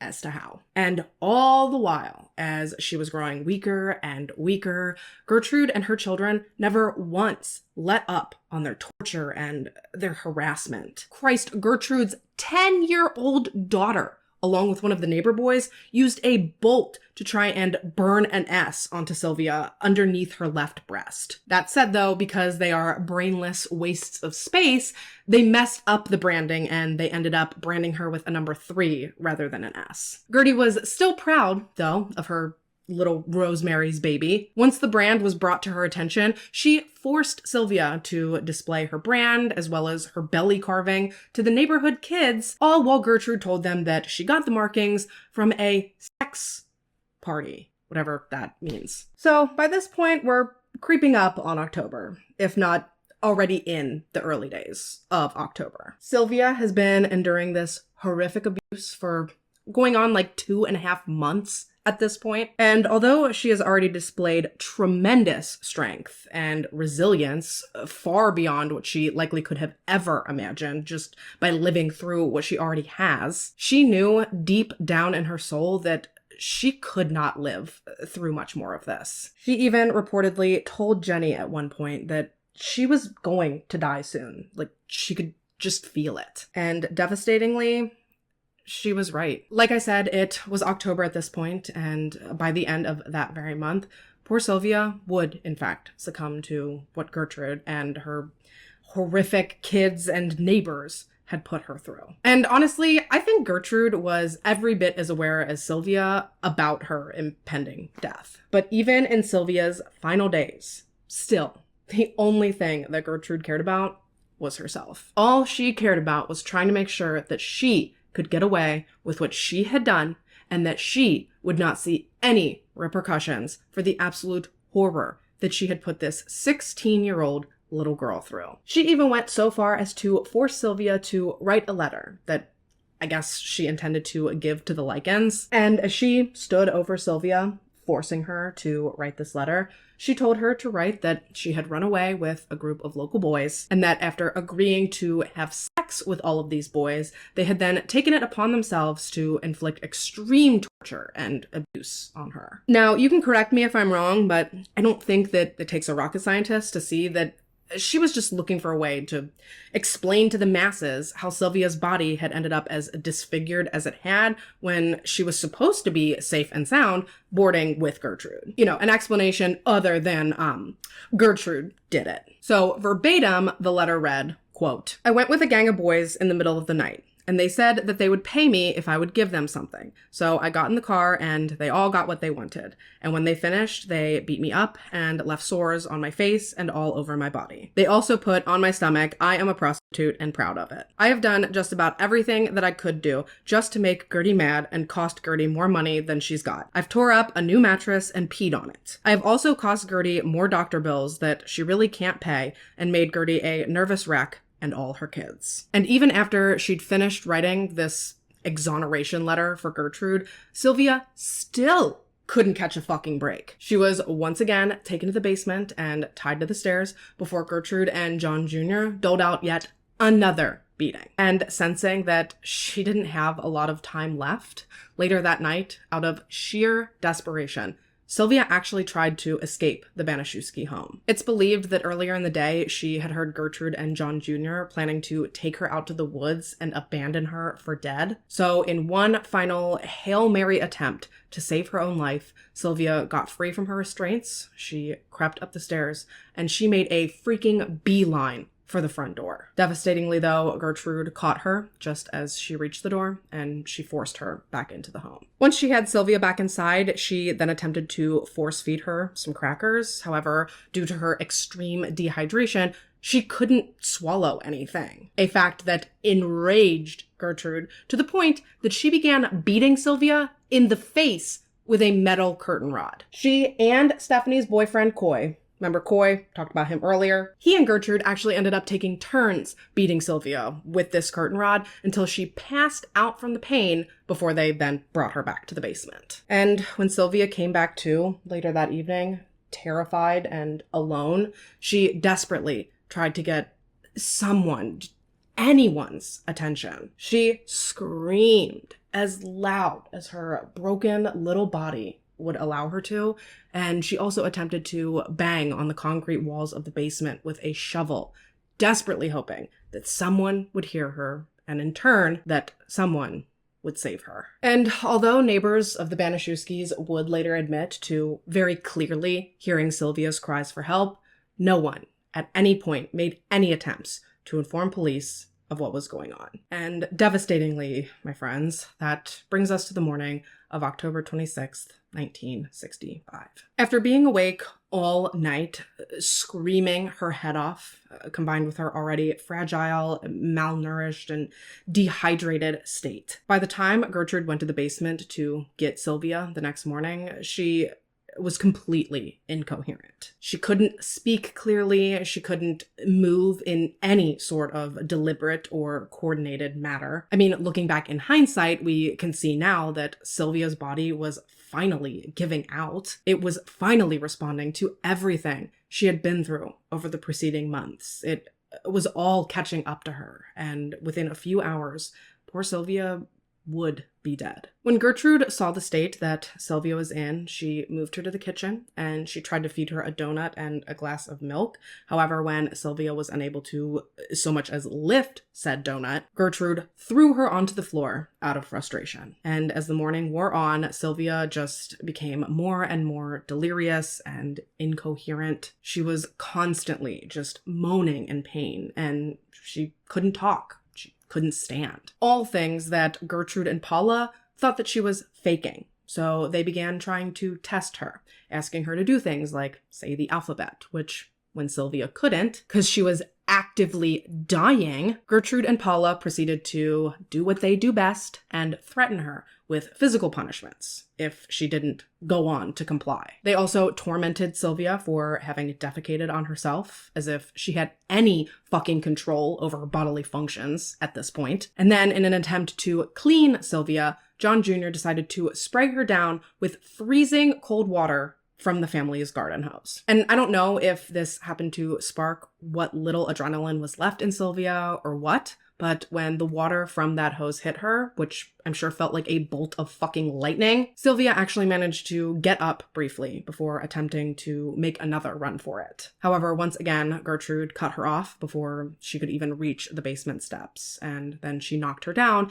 and stomped on her head. Later that evening, Stephanie, who I guess was starting to feel guilty, asked one of the other boys, Richard Hobbs, to help her give Sylvia a bath, which shockingly he did. And once they'd cleaned her and dressed her, they laid a whimpering Sylvia down in one of the bedrooms as she cried and wished that her dad was there. Likely not knowing at the time that this was actually her final dying wish, because after a few minutes of lying on that mattress, Stephanie realized that Sylvia wasn't breathing anymore. She immediately began screaming and trying to administer CPR to Sylvia, but of course, nothing was working. Meanwhile, as Stephanie performed CPR on Sylvia's lifeless body, Gertrude threw books at Sylvia, shrieking that she was faking. But when Sylvia truly didn't wake up, and Gertrude began to realize just how royally she had actually fucked up, she then began trying to do damage control. For starters, she instructed Richard Hobbs to call the police from a nearby payphone, and around 6:30 p.m., when the police showed up to the house,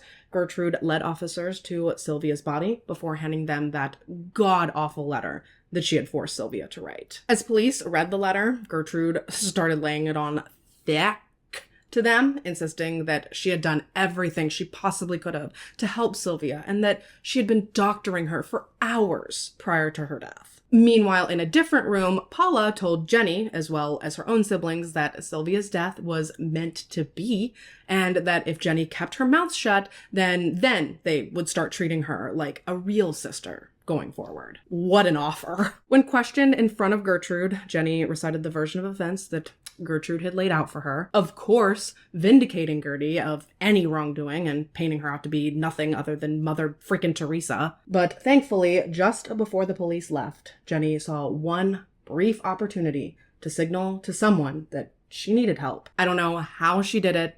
I don't know how she mustered up the courage, but however she managed it, Jenny was able to whisper to one of the officers before they left, "Get me out of here, and I will tell you everything." And thank God, police did just that. Officers removed Jenny from the Banaszewski residence, and after listening to her recount everything that she and her sister had been through since July, police returned to East New York Street and they arrested Gertrude, Paula, Stephanie, and John Jr., all on suspicion of murder. Then later that same day, Coy Hubbard and Richard Hobbs were also arrested. Paula, Stephanie, John Jr., and Coy Hubbard were placed in custody at a juvenile detention center, while Richard Hobbs was detained at the Indianapolis Children's Guardians Home. And all of them, including Gertrude, were held without bond pending their trials. Initially, upon her arrest, Gertrude denied having any involvement in anything that had happened to Sylvia, because of course she did.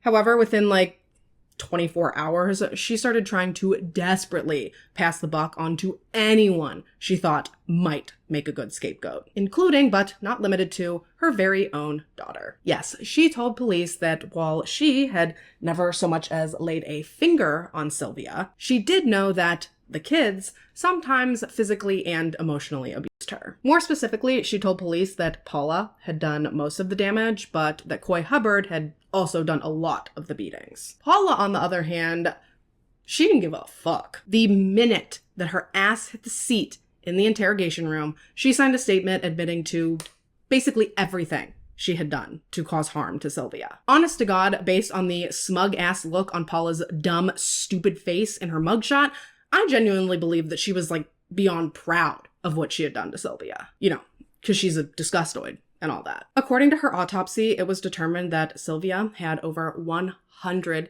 cigarette burns, in addition to various other second and third degree burns. She had muscle and nerve damage, as well as severe bruising across most, if not all, of her body. And horrifically, due to the immense pain that Sylvia had suffered, she had actually bit through her own lips, nearly severing each of them off of her face. Although her vaginal cavity was nearly completely swollen shut, the theory that Sylvia was pregnant or that she was a prostitute was quickly discredited. And all in all, Sylvia's official cause of death was determined to have been either cerebral edema or swelling in her brain, internal hemorrhaging in her brain, and of course, shock. Now, the initial plan was to try the 6 of them, Gertrude, Paula, Stephanie, John Jr., Coy, and Richard, all together in one trial. But prior to the beginning of the group trial, it was Stephanie's defense attorney that actually managed to get her case separated from the others before then getting her charges dropped altogether. Meaning that the trial of Indiana versus Gertrude, John, Paula, Ricky, and Coy began in May of 1966. If found guilty, each and every one of them was facing the death penalty. And if I'm being honest, y'all, this trial sounds like an absolute fucking shit show. Not only did Paula have to be rushed out of the courtroom in labor at one point, because unlike Sylvia, she actually was pregnant, but it was also a mess because of each of the defendants' different attorneys, all of which spent most of the trial just trying to blame the other co-defendants for the majority of what had happened to Sylvia. Gertrude's attorney tried desperately to place the majority of the blame on the children, asserting that Gertrude was sick and weak and that she never could have administered such abuse, let alone prevented it. Then, of course, the kids' attorneys all claimed the opposite. And dude, how fucking crazy is it that these children were facing the literal death penalty? Some of them Gertrude's own flesh and blood, and some of whom were as young as 13 years old. And Gertrude still had no problem trying to blame them for what had happened to Sylvia in order to save herself. Like, I genuinely need to know what the hell is wrong with this woman. The only part of this whole trial that I can even attempt to look at as a silver lining was that it was actually one of Gertrude's own children's testimonies that completely fucking smoked her ass. This child smoked Gertie like the thousands of packs of cigarettes a day she was eating through. What kind of cigarettes you think Gertrude smoked? Misty's? Winston's? Virginia Slims? I actually had a friend in high school that when we wanted to feel fancy, we'd buy Virginia Slims because they were just tiny and cute. For some reason though, I feel like Gertie is giving off some real strong Winston Red 100s vibes. That said though, I also haven't smoked in so long, so I don't really have any real right to be assigning cigarette vibes to anyone. The word you're looking for is... anyway... Thankfully, seeing Gertrude's own 11-year-old daughter break down sobbing on the stand as she recounted everything that Sylvia was put through, this really kind of sealed the jury's verdict. Ultimately, Gertrude was found guilty of first-degree murder, while Paula was convicted of second-degree murder. And despite the differences in their convictions, they were both sentenced to life in prison. John Banaszewski, Richard Hobbs, and Coy Hubbard were all convicted of voluntary manslaughter, and they were all sentenced to 2 to 21 years in a juvenile detention facility. They ended up each serving about 18 months before they were released on parole in 1967. Following their release, Richard Hobbs died of lung cancer in January 1972. He was only 21 when he died, but I guess the stress of everything caused him to just start wolfing down cigarettes until he just, kick the bucket. Then, from what I could find on John Banaszewski, he lived a relatively quiet life. Following his release, he stopped going by his legal name and instead adopted the alias John Blake. And under this new identity, he went on to become a minister and a counselor for children of divorced parents. He passed away in 2005 from complications related to diabetes. He was 52 years old. And then, finally, as far as the boys were concerned, I don't know squat about Coy Hubbard's life following his release, other than, I guess, he died from a massive heart attack in mid-2007. Then, as far as the ladies are concerned, following her conviction, Paula went on to file an appeal, and she actually ended up succeeding in being granted a new trial. However, before it actually got started, she managed to strike a plea deal. She pled guilty to voluntary manslaughter in exchange for 3 years, and she was paroled in 1972. What's real fucking crazy about that, though, is that she ended up changing her name, moving to Iowa, and becoming a teacher's aide at a school with children. Thankfully, as soon as they realized who she was and what she had done, she was fired, but the fact that she was able to make it to the point where she had to be fired because she was hired, that, to me, is alarming. Which, finally, brings us back to Dirty Gertie. The people of Indiana were appalled at the outcome of her trial. The fact that she had not received the death penalty, in their eyes, was a massive miscarriage of justice. So imagine their shock and horror when Gertrude filed an appeal on her initial conviction, and just like her daughter Paula, she ended up being granted a new trial. Thankfully, the outcome of her second trial was the same as her first, as far as the verdict was concerned. She was once again found guilty of first-degree murder. However, when it came to the sentencing, that is where things got a little bit switched around. This time, rather than being sentenced outright to life in prison, following her second trial, Gertrude was sentenced to 18 years to life. And this made her eligible for parole sometime in the 80s. Throughout her time in prison, Gertrude was referred to as a model inmate. She ran a sewing program in prison where she was in charge of repairing and altering guard uniforms. And apparently the other inmates viewed her so fondly that they actually called her mom. And so with this glowing prison record, she was ultimately paroled in 1985. During her interview with the parole board, she cried and claimed that she was on drugs at the time that Sylvia was killed and that she wished that she could undo everything that had happened. She claimed that she was now clean and sober and heavily involved in the church and just, overall a changed woman. Still looks like a rancid fucking cunt to me, but who am I to judge? Understandably, the people of Indiana were furious when they heard that Gertrude was going to be released, but despite the uproar and talks of possibly rejecting her parole, ultimately she was officially released in December 1985. She, much like John Jr., stopped going by her known name and instead took up the alias of Nadine von Fossen, so she was going by her middle name and her maiden name. She moved to Iowa, likely because Paula had, where she lived quietly for 4 years before she too kicked the bucket from lung cancer in 1990. And, yeah, that is the horrific story of the torture and murder of Sylvia Likens.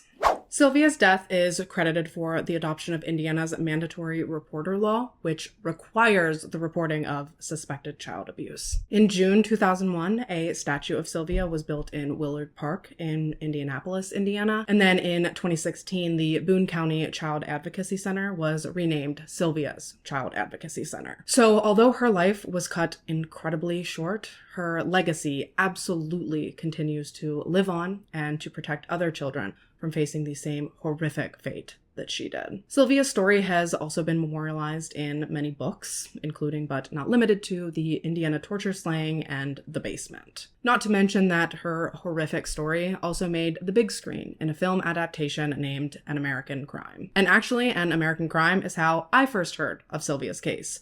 Way back when I was probably way too young and I stumbled across it on TV. And girl, when I tell you that Coke bottle scene will haunt me forever, I mean it. And with that, you guys, we are about wrapped for today. Rest in peace to poor Sylvia. She was such a sweet and beautiful little girl, and she had so much life left to live. And to know that it was stolen from her, all because this putrid old haggard bitch of a woman hated herself and her life so much that she slowly and maliciously and savagely and brutally tried to rob Sylvia of the beauty and the happiness that she never had. These are the types of crimes that truly make me rethink the whole eye for an eye type punishment. Because nothing on earth would have made me happier than to have read that Gertrude and her henchmen had every single thing they had ever done to Sylvia done to them.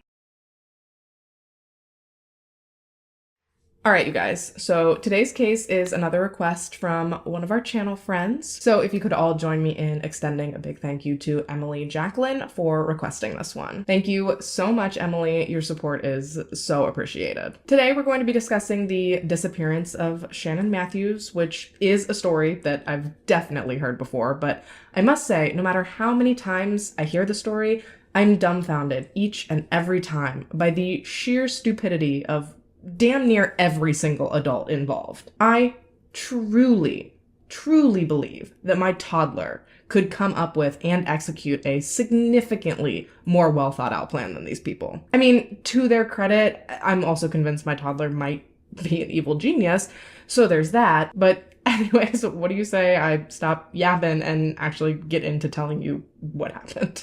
Okay, so Shannon Louise Matthews was born on September 9th, 1998, in Dewsbury in West Yorkshire, which is in England, and her parents were Karen Matthews and Leon Rose. Shannon was Leon and Karen's second child together.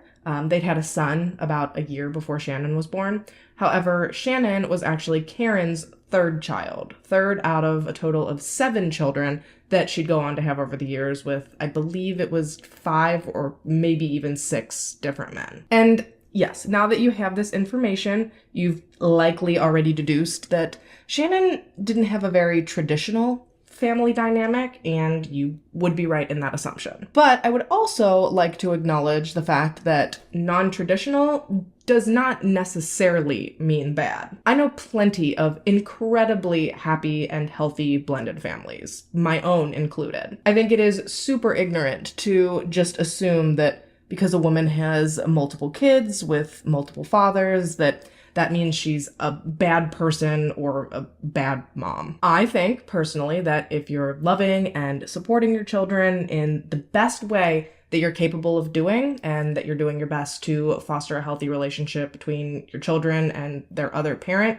if applicable, then no one should feel compelled to judge you. You can go full Nick Cannon, as far as I'm concerned, as long as you are giving those children a healthy environment to grow and thrive in.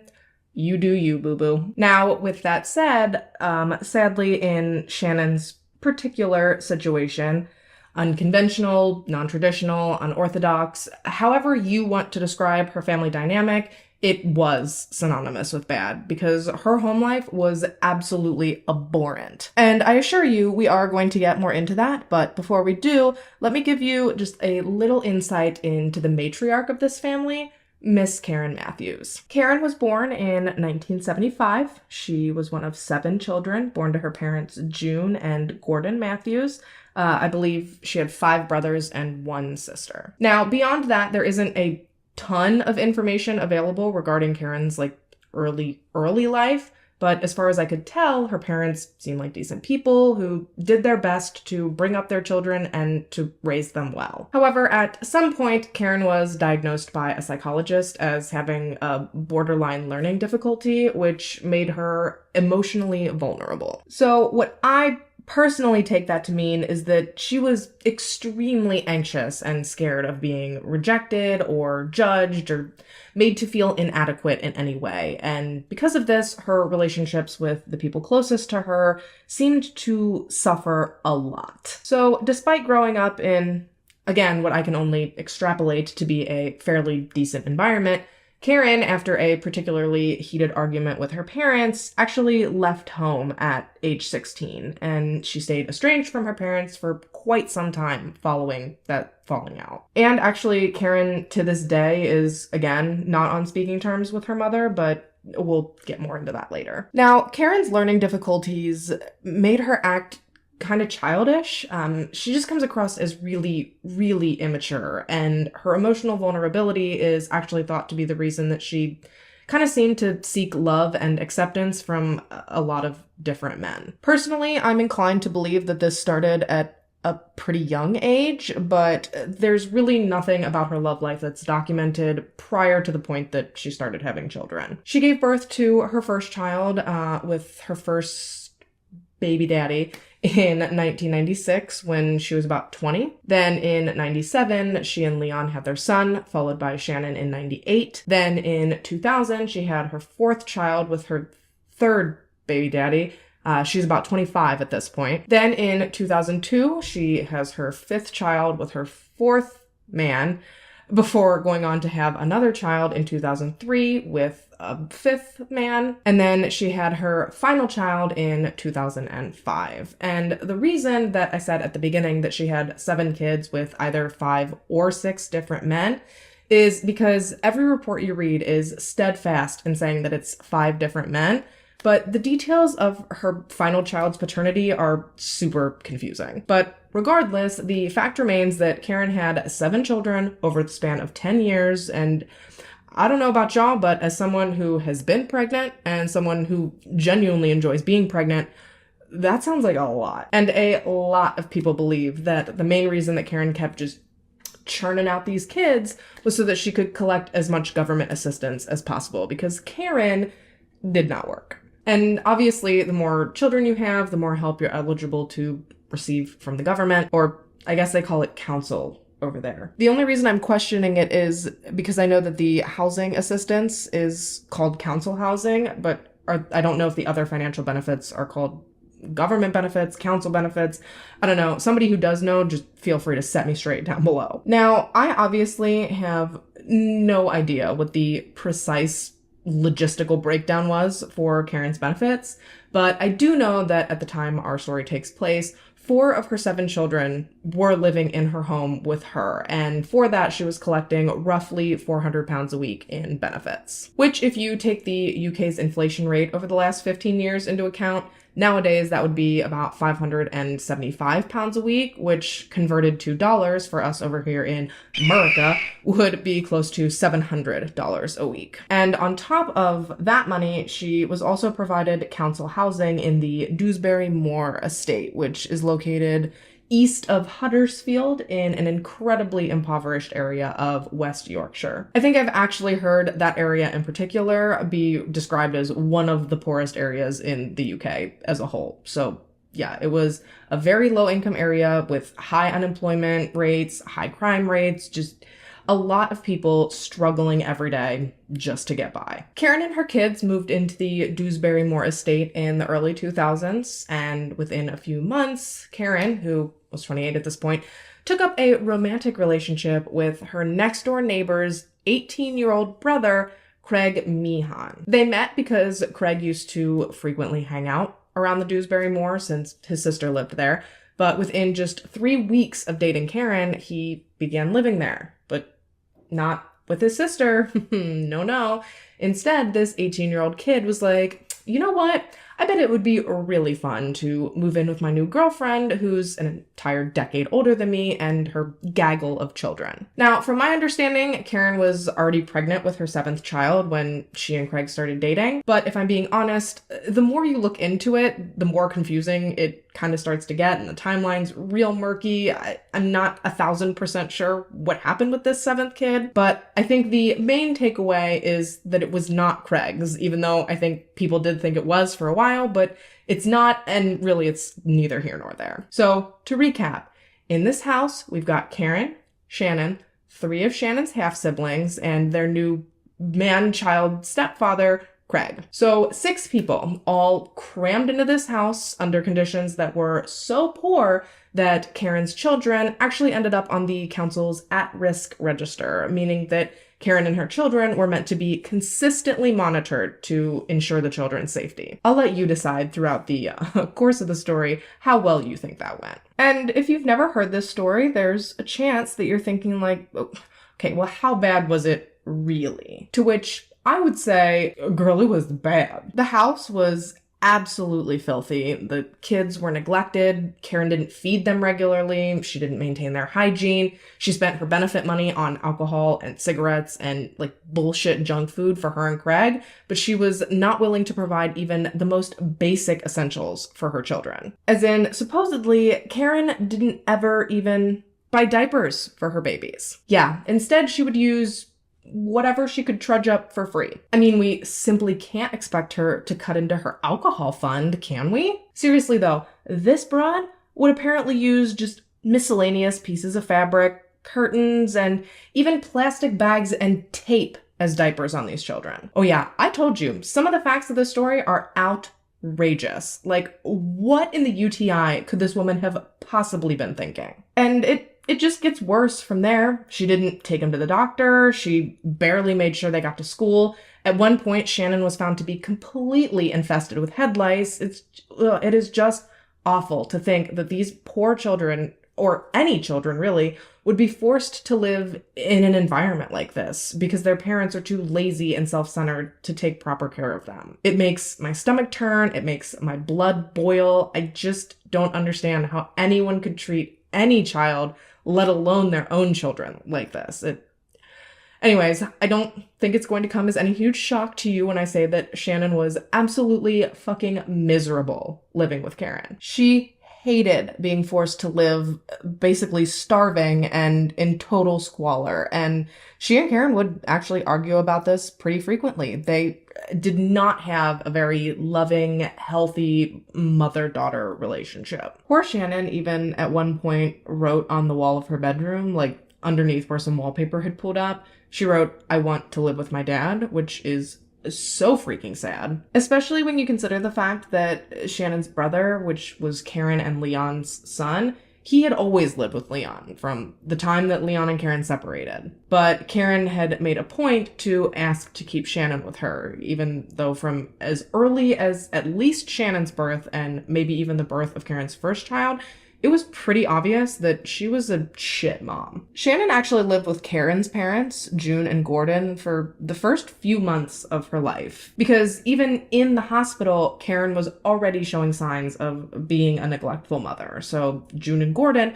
took Shannon for the first few months until they believed that Karen had gotten her shit together enough to take her back and to take over caring for her. Unfortunately, what they were unaware of was that Karen had absolutely no intention of caring for Shannon or any of her other children, for that matter. Leon did maintain communication with Shannon for a while, and they had a good relationship, but sadly, Karen cut off Leon and Shannon's communication over a child support disagreement, which I'm sure further catapulted Shannon into despair. And then what's even sadder is that on top of all of the shit she's got going on at home, Shannon really didn't even get a reprieve when she went to school. Now, she did have friends, but because Karen was a horrendous mother who never took the time to manage her children's hygiene, Shannon would often get bullied for either wearing dirty clothes or even for sometimes smelling kind of off. It just seemed like no matter where she went or what she did, she could not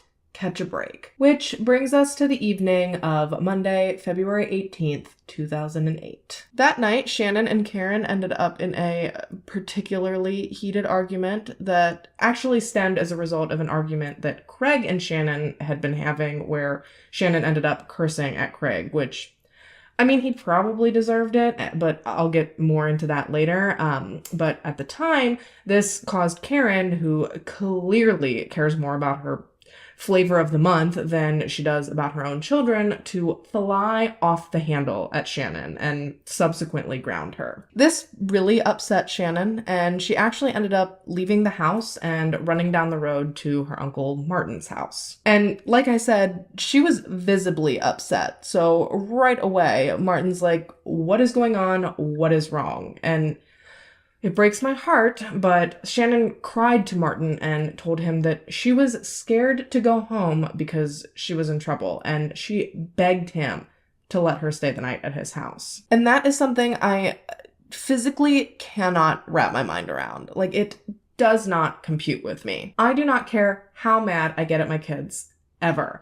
I will still make sure that no matter what is happening, scared of me is something that they never are. And what's even worse, if you can believe it, is according to Martin, this kind of episode was pretty frequent from Shannon. Allegedly, she would come around a lot, crying and saying that she didn't want to go home and saying that she hated living with her mom. Mind you, this is Karen's brother that she's saying all of this to, and she also allegedly had shown him bruises on her arms before that she said she had received from Craig lashing out. Sadly, though, despite feeling incredibly empathetic for Shannon, Martin told her that she probably should not stay the night at his house if she was grounded, and against his better judgment, he asked his 10-year-old daughter, which was Shannon's cousin Tyler, to walk Shannon home. Sidebar: wow, Tyler is seriously such a cute name for a little girl. Oh my God. And when little Tyler got back home, she told Martin, her dad,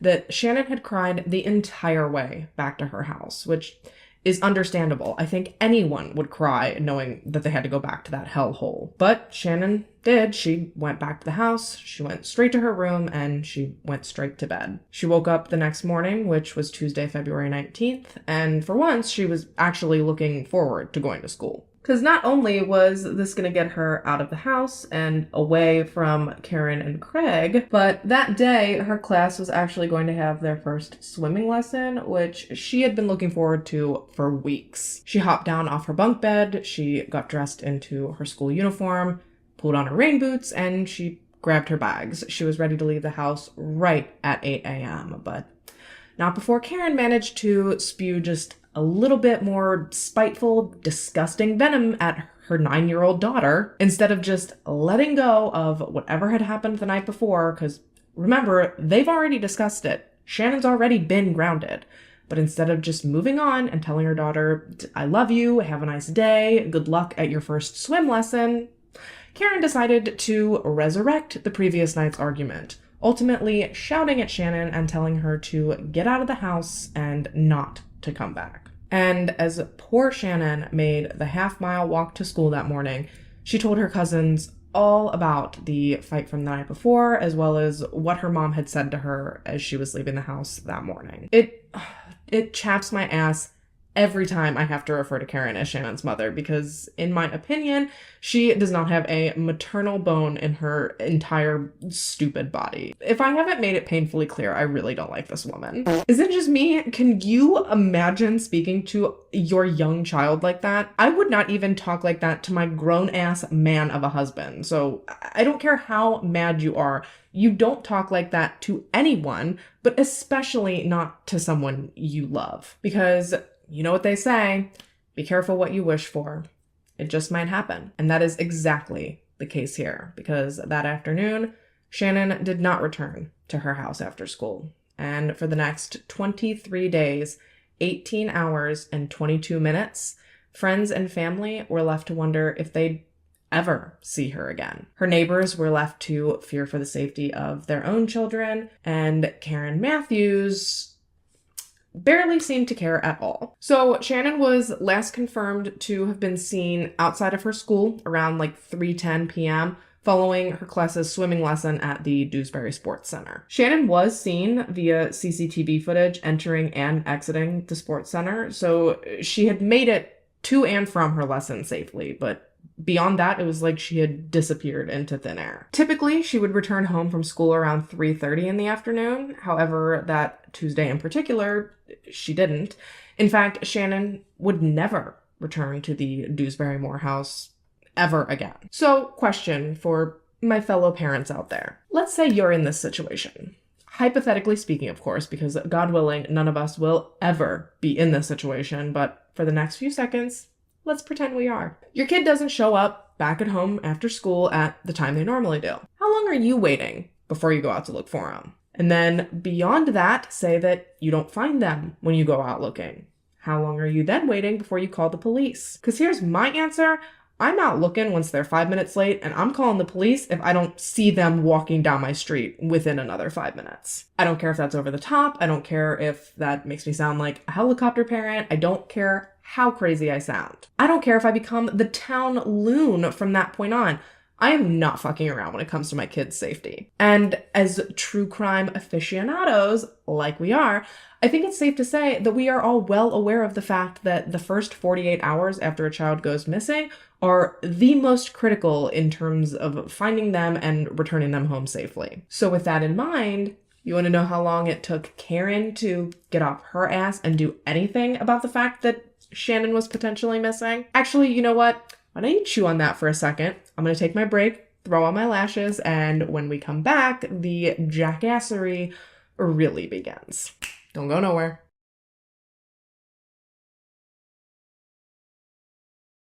Okay, so we're back. Are you ready for the answer? Are you ready to find out how long Karen waited to pretend she cared that Shannon was missing? Too long. That's how long. She waited until 4 o'clock before she even went around the neighborhood to ask if anyone had seen Shannon. She waited until 4:10 to call the school to see if Shannon had made it back from the swimming lesson. And here's the real kicker. Are you ready for this? She waited over 3 hours to call the police and finally report her 9-year-old daughter missing. Yeah, Karen's 999 call was not placed until 6:48 p.m., which is 3 hours and 18 minutes after her daughter should have been home from school. That is when this woman finally decided, maybe this is serious. Police emergency. Hiya, I want the top daughter is missing, please. Right, how old is she? 9. 9? Yeah. When did you last see her? She went to school this morning. Right, have there been any arguments or... No, not at all. No. Have you been in touch with any of her friends or anybody like that? Everywhere I can think of her, friends-wise and family and everything. And nobody at all? No. Any information or where she can be? No. Does she go to school and come back on her own normally then? Yeah. Right, so you expected her home what, at 4 o'clock? About 3:30 later, she's come back from school, so she's 2 or 3. Does she have a mobile phone or anything like that? No, it's at home. Just, right, so there's no way of actually ringing to find out. But you've rung round all the friends, and you've been in touch with all the relatives, and there's nowhere else that you've got left to look. No. Have you been in touch with the school, or can they confirm whether she left school at normal time at 3:10?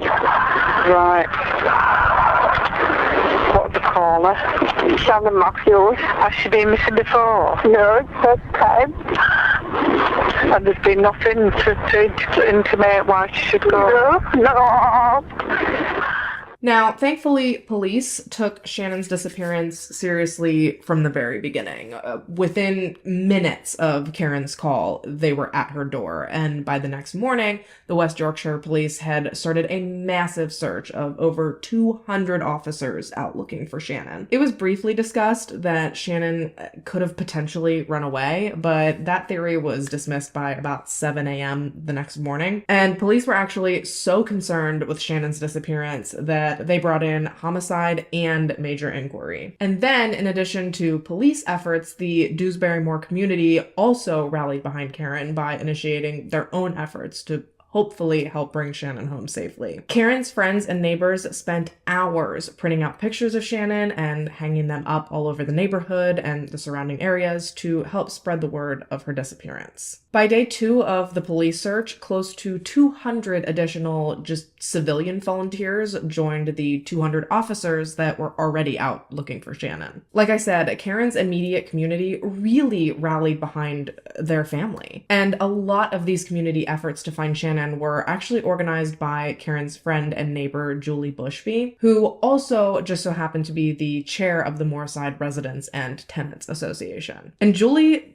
took it upon herself to orchestrate marches and personal searches, door-to-door inquiries. She created and passed out posters and leaflets. I mean, you name it, she did it. She really seemed determined to do everything in her power to bring this little girl home. Unlike Karen, who went directly against police's warnings not to talk to the media and to leave all public communications regarding Shannon's disappearance to them. And they were not cryptic about their messaging or the reason behind it. They specifically told her that they did not want her talking to the press because publicly doing anything without police guidance could potentially put Shannon's life at risk. But what Karen heard from all this was, please go home and immediately make a public statement about Shannon's disappearance on national television.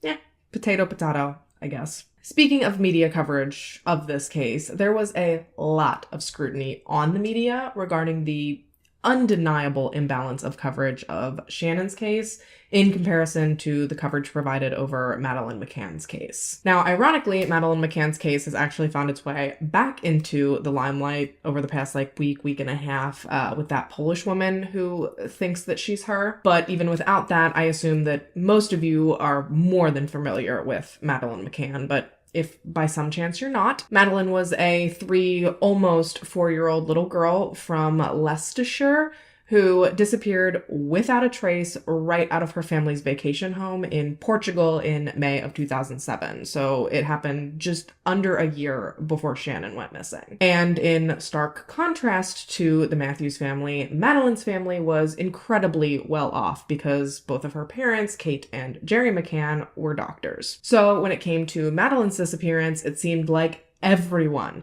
took notice. Premier League footballers were wearing yellow ribbons in her honor. There was a massive reward offered for information leading to her safe return.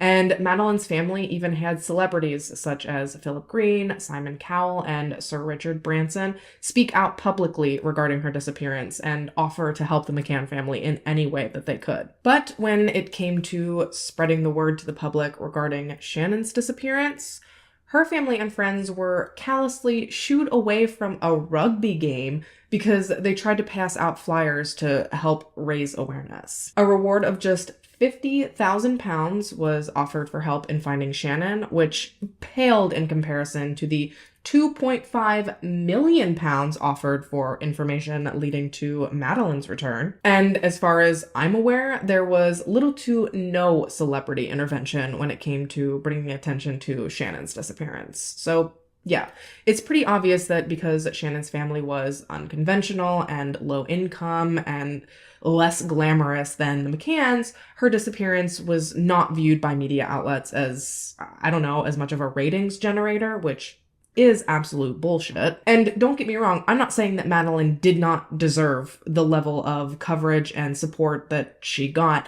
I'm just saying that Shannon deserved the same. Everyone deserves the same. And it just sucks that the media gets to cherry pick who they focus on and who they spread information on and who they try to help bring home. But despite the shortfalls of the media, the police really did put a massive amount of effort into their search for Shannon. I already mentioned that they had tons of officers out scouring Dewsbury looking for Shannon, but they also called in the help of behavioral experts, scientists, mountain rescue teams, and specially trained search dogs. They searched upwards of 3,000 houses. They stopped something like 15 different motorists. They questioned and searched the home of every registered sex offender within a 20-mile radius of Shannon's home. I mean, it really and truly seems like they did give their all to the investigation. Actually, the search for Shannon was the largest search effort in the area, and I think close to like 30 years. And when all was said and done, they had spent upwards of £3 million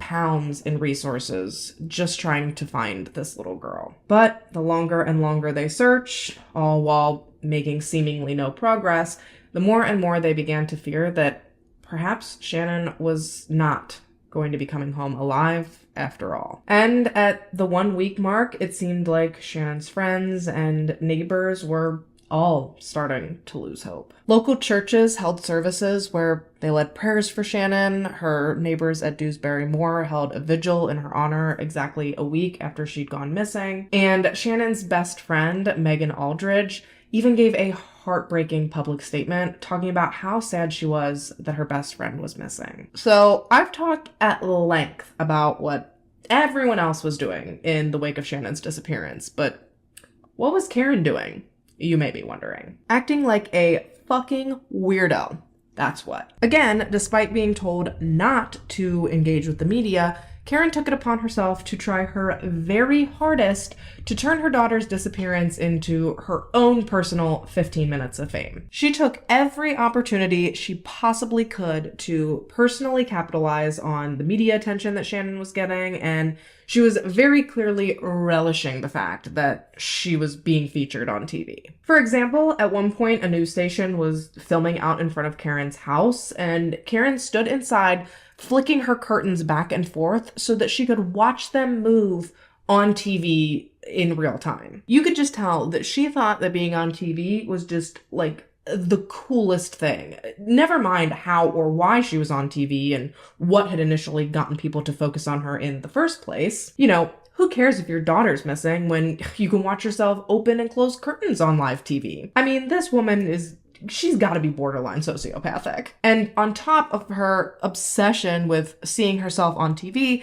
police also pretty quickly started to notice that Karen didn't really seem to be acting in a way that you would expect a grieving mother to be acting. And while, yes, there's no right or wrong way to act in the wake of a tragedy, and someone's affect following trauma tells us virtually nothing about them, Karen's behavior was just fucking bizarre. She was constantly laughing and making jokes. She rarely seemed to show any emotion regarding her missing daughter, unless, of course, there were cameras around. But behind closed doors, Karen was kind of just living it up. She was hanging out with Craig, she was playing video games, she was drinking. At one point, a local grocery store actually offered Karen a completely complimentary grocery trip, which she eagerly took them up on. But the part that raised some eyebrows was that she and Craig went, grabbed 2 carts, filled one up with food, and then filled the other up with a shitload of booze. Seriously, what is wrong with this woman? Your daughter, your 9-year-old daughter, is missing. Why are you stocking up on alcohol like you run a frat house? And speaking of living every day like it's just one giant party, at one point while sitting down and talking to the police, one of the officers' cell phones rang and Karen got up and started dancing to the ringtone. Oh yeah, we can talk about my missing daughter in just a minute, but first I've got to bust a move to this sick-ass beat. And police were not the only ones who were noticing how completely Looney Tunes Karen was acting. Karen's friend Natalie Brown also started to wonder pretty early on if Karen knew more about where Shannon was than she was letting on. She just could not fathom any other explanation for Karen going against police and talking to the media and acting just downright indifferent to the fact that her daughter was missing. But understandably, she was apprehensive to just flat out accuse Karen of having something to do with Shannon's disappearance because, I mean, God forbid she was wrong. Can you imagine? That said, just because Natalie wouldn't outright accuse Karen of orchestrating her own daughter's kidnapping, she did still share her frustrations with Karen about the fact that she had gone against the police and gone in front of the media, despite them saying that that would be dangerous for Shannon. And in response to being called out by Natalie, Karen doubled down and held a press conference. And during this press conference, Karen can be seen holding this little teddy bear that has this little pink shirt on that says "with love" on it. And a lot of people have compared this to how Kate McCann, when speaking, would often be holding like a small stuffed cat that had belonged to Madeline. I think it was called Cuddle Cat or something like that. It really started to seem like Karen was in this demented, one-sided competition with Kate McCann. And I say this because that freaking teddy bear she was toting around wasn't even Shannon's teddy bear. It was just some random ass bear she'd plucked out of some pile of clutter in her house and tried to pass off as Shannon's. But people actually really bought into Karen's story following her press conference, and this actually all led to a public broadcast TV station offering to air almost like a reality show type thing that centered around Karen and the rest of Shannon's family and their life following Shannon's disappearance, which it was bizarre. It was just a lot of Craig playing video games, Karen eating and smoking cigarettes. I don't know. I didn't really watch much of it, but the videos I could find, if I'm being honest, were strange. No.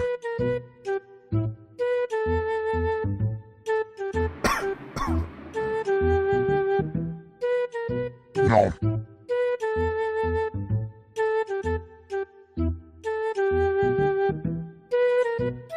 No.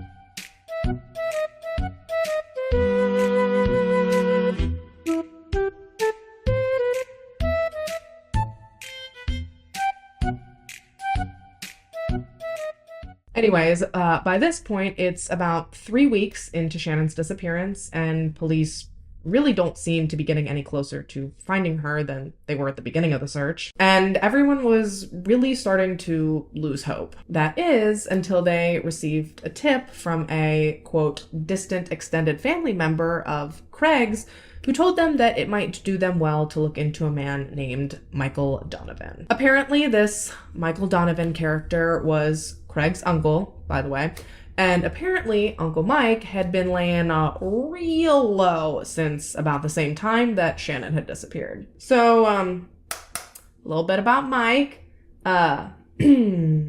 He ain't great. Michael Donovan, who was actually born Paul Drake, was the youngest of 9 children, and he'd lived in Dewsbury all his life. His rap sheet started when he was around 11, when he was busted for arson and shoplifting, and it just continued to expand and escalate from there. He ran away when he was 16, he changed his name, and eventually he got married and had 2 daughters. However, it was not all sunshine and rainbows, and due to his claims that his wife was violent and had a drug problem, they divorced and Michael was granted custody of his 2 children. Custody that he eventually lost after allegations were made that he had made his daughters watch him have relations with sex workers. Like, you couldn't even make this stuff up. And then, following this loss of custody and about 15 months before Shannon disappeared, Michael was actually accused of, drumroll please, kidnapping. Yep, he was accused of kidnapping after he had picked his daughters up from school one day, even though doing so was in direct violation of the court order against him. He didn't care, picked him up anyway, drove him to a bed and breakfast where he checked in under a fake name, and he stayed there with them for 3 days until he was found by police and arrested. And not only is Michael's past sordid at best, it was also extremely suspicious that Karen had seemed to have deliberately left him off the list of extended family and friends that she'd provided to police following Shannon's disappearance. You know, it kind of seemed like maybe for some reason she didn't want them to know about him. I can't imagine why. And when questioned about this oversight, Karen was like, "That's weird. I don't think I know a Michael Donovan." And police were like, "Well, that's funny because we've got people telling us that you guys are like super duper close, like sitting on his lap at a family barbecue recently that happened right before your daughter disappeared type close." And Karen's like, "Oh, Michael Donovan." I mean, I seen him.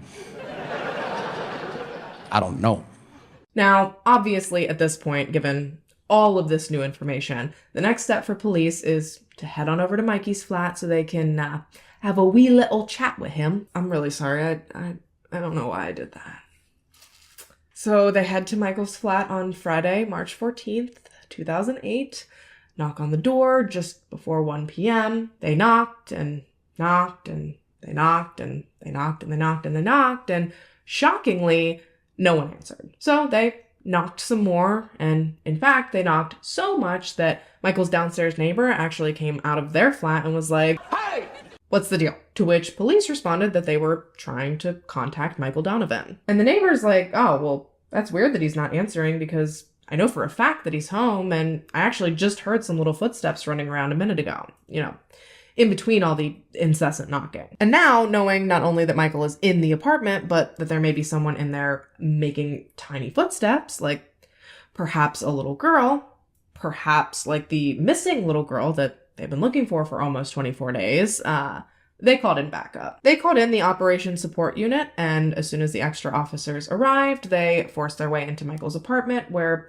much to their surprise, they saw absolutely no one. So room by room, they began clearing the apartment, and despite what Michael's neighbor had said, it appeared that no one was in there. And they were feeling pretty discouraged, pretty deflated at that point. That is, until all of a sudden, from underneath the bed, one of the officers heard a teeny tiny little voice say, "Stop it, you're frightening me." And then, like the tiny little miracle she was, Shannon emerged crying from underneath the bed. Police could not believe what they were seeing. They had been searching for this girl for almost a month, and she had been right under their noses this entire time. As police began escorting her out of the apartment, Shannon actually told them that Michael was hiding out under the same bed that she'd just come out from under, so they demanded that he come out, that he quit being a weenie, come out and face the consequences of what he'd done like a man. But obviously that didn't happen, and Michael Donovan had to be forcibly removed from under that bed. And during the struggle, he actually bit one of the police officers because he's ridiculous. But you know what he's not?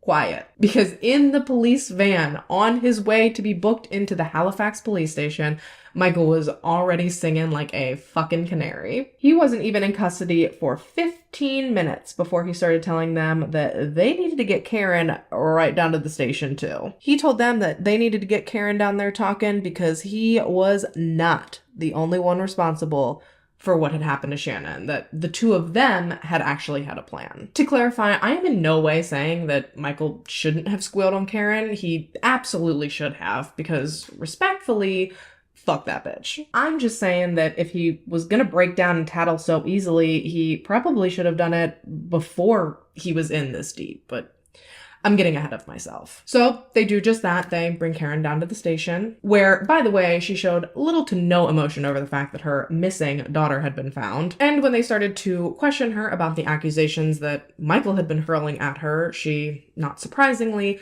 denied everything. And frustratingly, even though police do not believe that she's completely innocent, they really didn't have anything to support their suspicions other than what Michael was saying. So initially, Karen was released and allowed to go back home. However, Shannon was not allowed to go home with her, which people definitely thought was odd. It was also odd that while the Dewsbury Moor community was celebrating the fact that Shannon had been found alive and was now safe, Karen seemed more concerned and more unhappy now than she had over the entire 24-day span that Shannon had been missing. Natalie and Julie especially were side-eyeing Karen. They just could not understand what the heck was going on with this woman. A woman that, until recently, they had viewed as a very close friend. But now it was like they didn't even know her. Looking at her now was like looking at a complete stranger. Plot twist though, despite the mounting suspicion against Karen, the next person from Shannon's family that was arrested was actually Craig,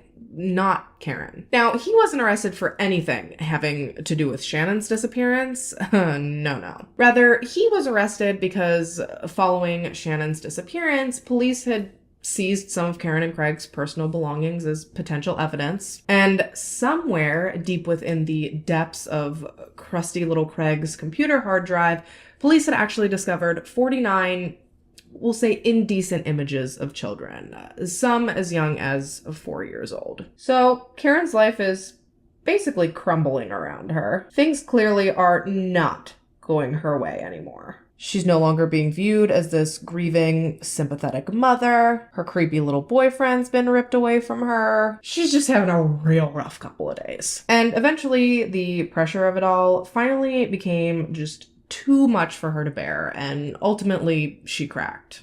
Well, kind of. She admitted to police that she had known where Shannon was the whole time that she was missing, but that she'd only sent Shannon to stay with Michael while she made preparations to leave Craig. Thank God. I was so worried for a second that the reasoning wouldn't make sense. Rightfully so. Police are not buying this for even a second. Because it's not like Shannon was just hanging out at Michael's, kicking it, living her best. No. For 24 days, this poor little girl had been held captive in Michael's disgusting apartment and forced to follow a list of ridiculous rules, all that had been set for the sole purpose of concealing the fact that she was alive and being held there against her will. If people ever came over to Michael's flat, Shannon was forced to hide under the bed, just like she'd been doing when she was ultimately rescued. And if Michael ever had to leave the apartment, Shannon was restrained with essentially a leash that Michael had connected to the ceiling that would allow Shannon to move about just enough to get from the bedroom to the bathroom. And during the course of the investigation, it was also discovered that Shannon had been drugged in order to subdue her and to keep her compliant. And this was not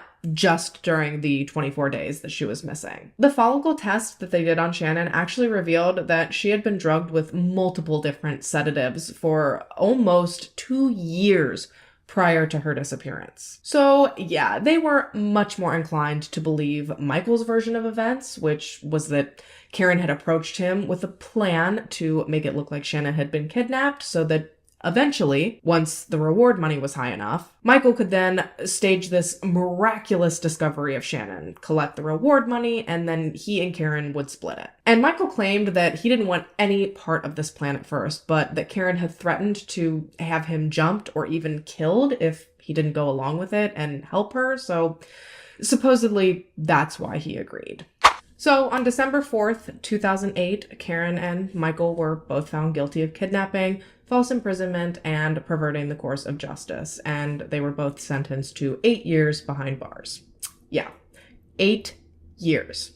Just 8. Oh, and Craig was sentenced to 20 weeks for what they'd found on his computer. Yeah, I thought America's legal system was trash, but Britain seemed to be real lax, so maybe everywhere sucks. I don't know. If you've been doing the math in your head, yes, all of these mouth breathers are out of prison today. Karen actually ended up only serving 4 years of her 8-year sentence. She was released in 2012 and given a new home and new identity in the south of England. She does not have any contact with any of her 7 children, and I believe that most of her other family and friends have also kind of disowned her as well. Her mother doesn't talk to her anymore, Natalie doesn't talk to her anymore, Julie visited her in prison for a while, but I'm pretty sure that presently they don't talk anymore, her siblings don't talk to her. More or less, it just seems like she's lost contact with everyone from that period of her life, but I honestly doubt she cares. And I guess good for her. She got what she always wanted. She is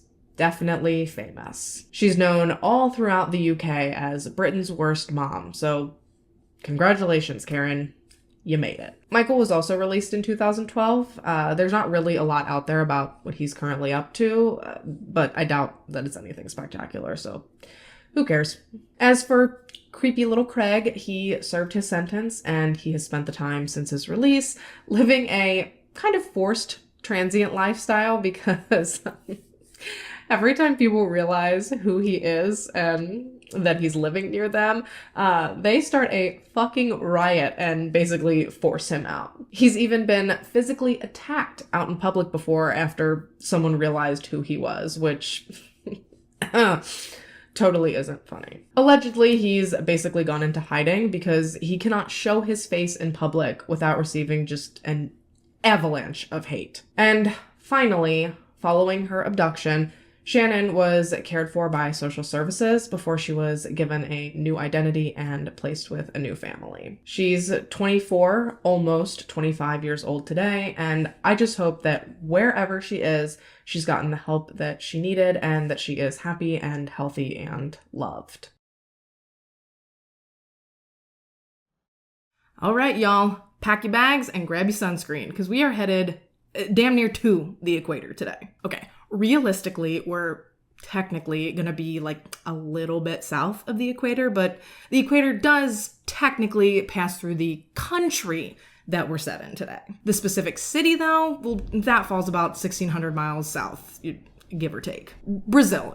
We're headed to Brazil. And that is Brazil with an S, by the way, because we will not be anglicizing South America's largest country here today. Ooh, and ironically, not only are we in South America's largest country, but we are also in the largest country's largest city. Brazil as a whole is the 5th largest country in the world, while Sao Paulo is one of the most populous cities on the planet. And then given its size and population, it should come as no surprise that Brazil also hosts the largest economy in Latin America. Truly, if you've never looked into Brazil, you should. It is such an interesting place to look into and to learn about. From monkeys just roaming around the city to pink dolphins to 60% of the world's rainforests. Not only is Brazil one of the most culturally and ethnically diverse countries out there, it also has a massive variety of different ecosystems. Not to mention the largest number of different types of primates. Actually, if you combined Brazil's primate population with Madagascar's primate population, those two countries alone hold 40% of the world's living primate species. Sorry, I should probably rein it in with the fun facts, but like I said, this place really is just so freaking cool. For the sake of time, though, let's narrow it down to Sao Paulo. Thought of as the world in a blender, Sao Paulo is a cultural melting pot with an incredibly rich immigration history,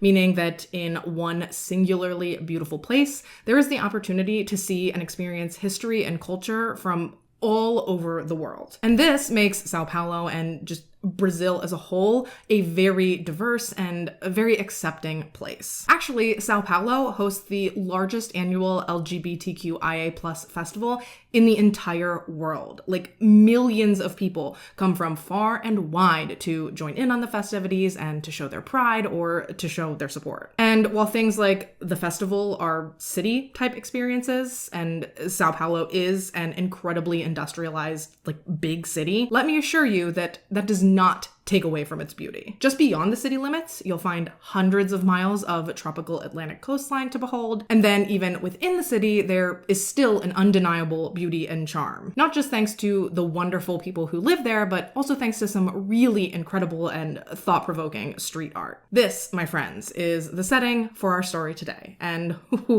wow, do I have a story for you all today. Today, we're going to be discussing arguably the most well-known case in Brazil. If you're from the States, think JonBenet Ramsey or Casey Anthony. This is their equivalent to those. Research indicates that media coverage of this specific case reached 98% of Brazilians, which is the farthest media reach of any case before it. Y'all, that is like over 200 million people. It's fine. It's not a big deal. It's just no pressure at all. Things are going to be okay. Today, we're going to be discussing the unbelievably tragic murder of Isabella de Oliveira Nardoni.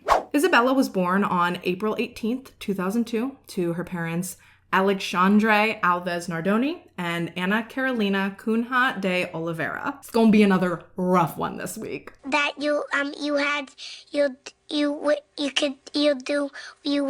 once. Isabella was the couple's only child together, and for the most part, that was due to the fact that pretty much right from the start, Alexandre and Ana Carolina's relationship was a mess. It was a IRL novela of sorts. The two met as teenagers. I believe they met in school, and despite their young age, their relationship progressed relatively quickly. Much quicker than I think either of them truly ever would have anticipated it would. By the time the two had been together for just a year and a half, Ana Carolina discovered that she was pregnant, and I think it's safe to assume that they were not planning, nor were they expecting this. Given their age and the short time that they'd been together, I'd be hard-pressed to believe that they'd put really much of any thought into starting a family at all. They were so young, and they weren't yet married, and probably most inconveniently, Alexandre was quite literally just about to begin law school. So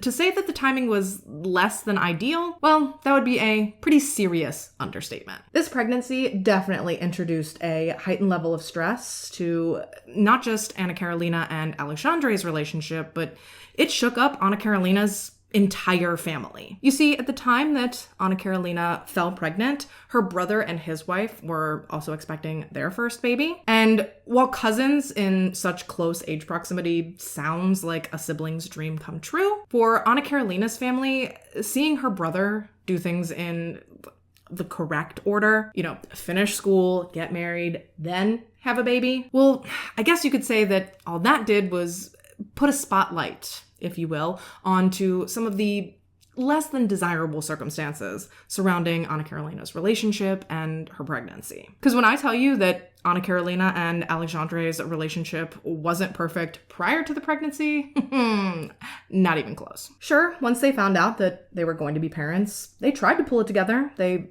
tried to be happy. They even almost moved in together. But ultimately, Ana Carolina just felt as though their relationship was too unpredictable and too unstable to bring a child into under one roof. So although they did stay together for a while, Ana Carolina did ultimately decide to forego shacking up with Alexandre and instead opted to stay home at her parents' house once the baby came. And while in my opinion, this sounds like a really good decision, given that Alexandre sucks, it's also relatively common practice in Brazil. From what I was able to find, close to, I believe, a third of Brazilian residents live in a multi-generational type setup. And given her circumstances, I have to assume that Ana Carolina was incredibly grateful to have this option available to her. Because while her parents might not have been thrilled to find out about her pregnancy or thrilled about the circumstances surrounding it, they were still completely ready and willing to help and support her. And whoo, y'all,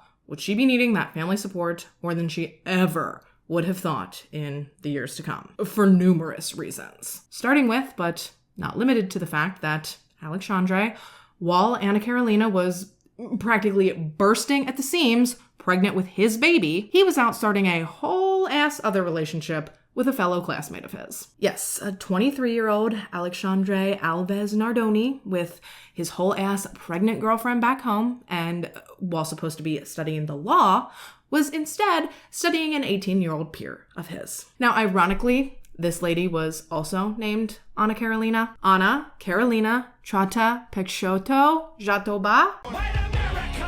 Yeah, Brazil got some long names. Luckily for them, they're a casual first name sort of people. Unlucky for us, though, we can't be first name people with the people in this story because of our two Anna Carolinas. Now, there is a remedy for that a little bit later in this video, but for now, to keep it from getting confusing, Anna Carolina 1, the good one, we'll keep calling her Anna Carolina, and Anna Carolina 2, the bad one, well, for now, we'll call her Anna Carolina Jatoba. Hopefully, that will help us all collectively keep things straight. Oh my god. You think he chose another Anna Carolina to make cheating easier? Like, keep himself from mixing up names, or you think it was just a coincidence? Personally, I don't know how common that name is in Brazil, so I guess I'd have to crunch those numbers before I could make an educated guess, but I can say for sure that, coincidence or not, surely didn't make it any harder. Anyway, after crossing paths while the two were both studying law at Faculdades Integradas de Guarulhos, Help me!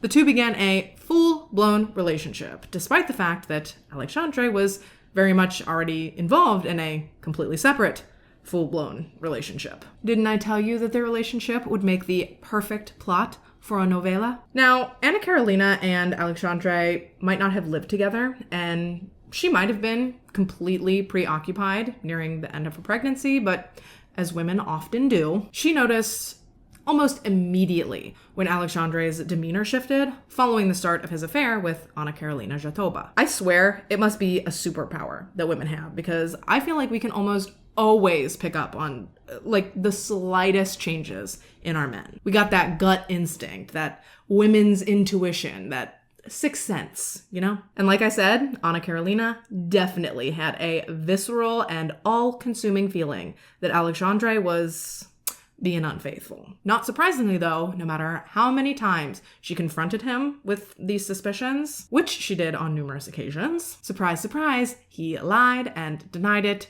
each and every time. And even though she never fully let her suspicions go, at the end of the day, she wanted to believe him. She wanted their relationship to survive, and she wanted the father of her baby to be there for both of them. But dude, can you imagine what poor Anna Carolina was going through? Being days away from giving birth and feeling so sure that your partner's out just slutting it up around town? I cannot think of anything that would or could make a woman feel worse. And remember, that's combined with all the stress she felt from the disapproval she knew her family was feeling. So it was a really, really tough time for Anna Carolina. And it is definitely not how I assume she felt that her journey towards motherhood would begin. Thankfully, though, the minute that everyone laid eyes on Isabella, all of that stress and all of that tension that everyone had been feeling over the preceding months, it all melted away instantly when that little girl entered this world. She was hands down, without a doubt, the most perfect, beautiful, amazing little girl they had ever laid eyes on. That's not surprising, though, considering that she bared a striking resemblance to her mother from the moment she took her first breath, and Anna Carolina is also gorgeous. And Anna Carolina and her little baby daughter bonded instantaneously. Within minutes of them placing that baby on her chest, it was like they had known each other for years. And right in that very moment, Anna Carolina knew that this little girl was all that mattered to her. Unfortunately, though, as far as Anna Carolina and Alexandre's relationship, well, bringing a baby into a relationship that's already hanging on by a thread, let's just say it ain't gonna fix it. Having a baby is hard, and those sleepless nights and fluctuating hormones, that can test and strain even the strongest relationships. So to introduce that kind of stress to a relationship that's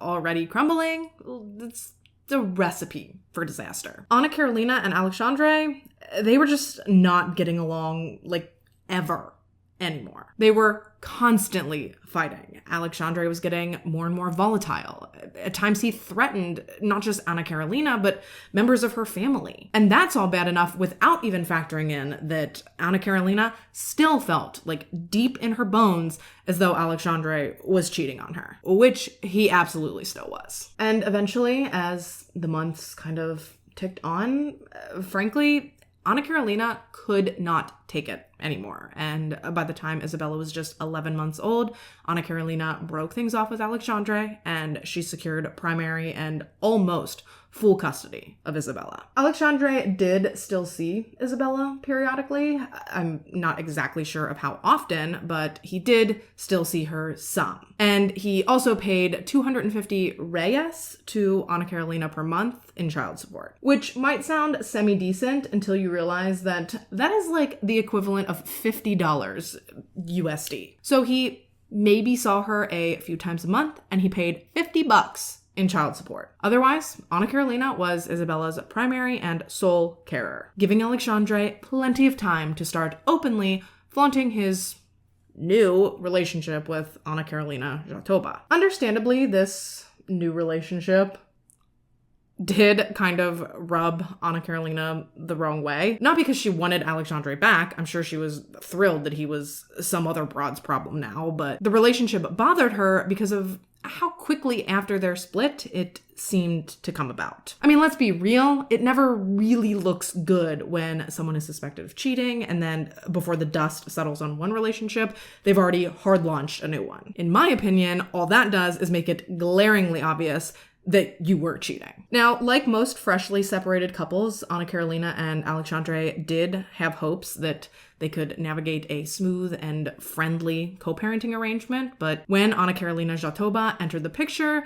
things became strained. Anna Carolina definitely had her suspicions that Anna Carolina Jatoba was the other woman whom Alexandre had always promised her didn't exist. But unfortunately, no matter her opinions, given how quickly their relationship seemed to be moving, it really didn't look like she was going to have a choice other than to just let it be and to move past it. Within a year of Alexandre and Anna Carolina's separation, not only was he married to Anna Carolina Jatoba, but they were also expecting their first child together now. Isn't that just, like, I don't know, icky? To know that your ex's mistress is now your child's stepmom. As a mother myself, the thought of that, I don't like that. I mean, given how the relationship started, the woman clearly has loose morals and virtually non-existent family values. If she was totally willing to tear apart a family just to keep the scraps for herself, and now she's a part-time parent to your child,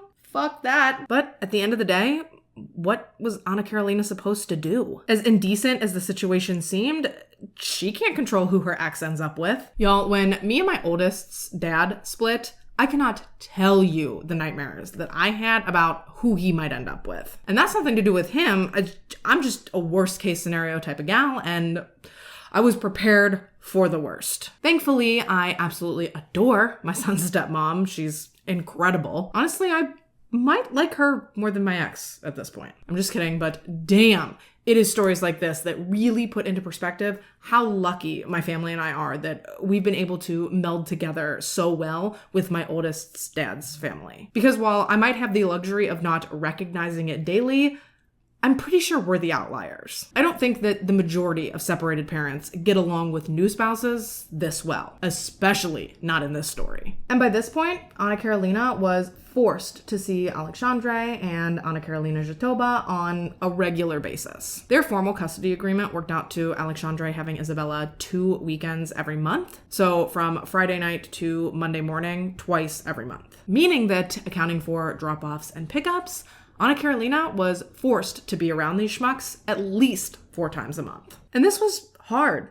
for Anna Carolina for more reasons than just she didn't like Alexandre and his new wife. She also didn't want to give this time up with her daughter. She would have loved nothing more than to have had Isabella fully and permanently without ever having to send her away to her father's ever again. The problem with that, though, was that deep down, she knew and she understood that it was important for Isabella to have a relationship with not just her father, but also with her new siblings. Alexandre and Anna Carolina Jatoba ultimately went on to have 2 children together, 2 boys, and Isabella absolutely adored her brothers. She was an incredible big sister. And actually, kind of an unexpected byproduct of Anna Carolina Jatoba having her own children was that it actually seemed to soften her opinion and her demeanor towards Isabella. At the beginning of she and Alexandre's relationship, well, the public part of it, it was pretty obvious that Anna Carolina Jatoba resented Isabella. She clearly viewed her as a burden and almost as like an unnecessary relic from Alexandre's time with Anna Carolina. And this is something that will truly never not frustrate me. If you cannot love and accept someone's child that you are romantically involved with, you need to go and find someone else. It is so beyond disturbing to me when someone chooses to stay with a person who has a kid only to turn around and then mistreat said kid. Look, everyone has a past. Everyone has had a romantic history before meeting the person they're going to end up with. So if you cannot accept your partner's baggage, whether it is a child or something else, the solution is quite simple. Don't be with that person. I get it. You might really, really like them. But if you cannot put the same effort into a positive relationship with their literal child that you can to a relationship with them, then you might not actually like that person as much as you think you do. And I'm sorry, but how self-aggrandizing of this person to think that her relationship with Alexandre is more important than his relationship with his daughter. It's deplorable. Even after Anna Carolina Jatoba and Alexandre's boys were born, yeah, things were better, but they still weren't, good. According to Anna Carolina's friends, Isabella would frequently come home from her weekends with her father in hysterical tears. On other occasions, she would beg to come home early, and then sometimes she would ask if she could just skip the visit altogether. Now, I don't have a lot of specific scenarios to reference as to why Isabella had such conflicting feelings towards spending time at her father's. All I can really do is speculate based off of what I know about he and Anna Carolina Jatoba. All I could find about the situation that was plainly spelled out was that Isabella just seemed to be much happier and much more comfortable and much more content when she was home with her mother. Putting aside the fact that Alexandre and Anna Carolina Jatoba are assholes, Isabella was also a very strong-willed and assertive little girl. And while her mother valued her strong personality, as any parent should, something tells me that it was likely not as well received by Alexandre and Anna Carolina Jatoba. Isn't that just so sad to think about? To think that her own father, for the benefit of his wife, tried to squander away his daughter's self-confidence and self-worth. Isabella sounds like an amazing and funny and smart little girl. And to know that she likely didn't feel valued by one of her parents, that kills me. This little girl at just 5 years old, her biggest goal and aspiration in life was to learn how to read and how to write. How cute is that? She was so ambitious already at such a young age, which, even though it's hard to say with any certainty, plus it might just be how invested in this case I've become over the last few weeks, but I don't know, man, I genuinely feel as though Isabella would have grown up to be a pretty remarkable young woman, had she been given the chance. Devastatingly though, her life was violently and horrifically robbed from her before she ever really got a chance to live it, before she got the chance to grow up and to show the world what she was capable of. This poor little girl was ruthlessly killed before she ever even got the chance to read her first book or to write her first sentence. And y'all, when you learn the circumstances surrounding Isabella's death, trust and believe you will be just as enraged as all of Brazil was and is, because rightfully so, they still pissed about this. However, before we get into the exact specifics of what happened to Isabella, I first want to briefly talk to you about filicide. A term coined as far back as at least the 1800s,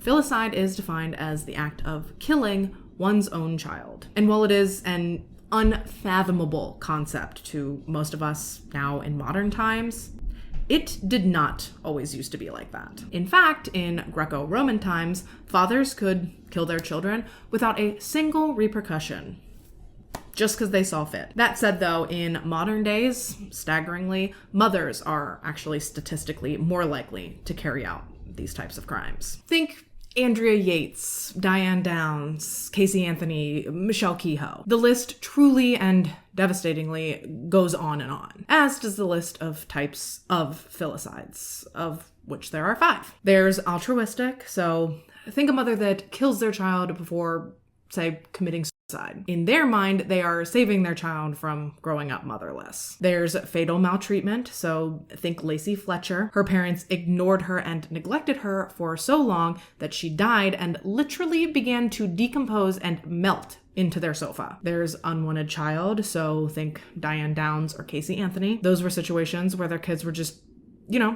cramping their style. Then there's acutely psychotic, so think Andrea Yates. I'm sure everyone's familiar, but if you're not familiar with her story, she drowned her 5 children as a result of postpartum psychosis. Then finally, there is spousal revenge. First case that comes to mind for this one for me is Ronald Shanabarger. This man killed his son to get back at his wife because he was mad at her that she didn't cut their vacation short when his father died. Yeah, it's an interesting phenomenon. And each category in and of itself has a list miles long. I wish that I could give more detailed and specific information and statistics on filicide throughout the world, especially since we are international today. But sadly, given the fact that the entities that are typically tasked with protecting children from these crimes are often understaffed and underfunded, well, it is just highly likely that these crimes are also underreported. And then that in turn makes it difficult to find much, if any, reliable data from other countries. What I can tell you though is that richer countries actually seem to have higher filicide case statistics. And leading the pack,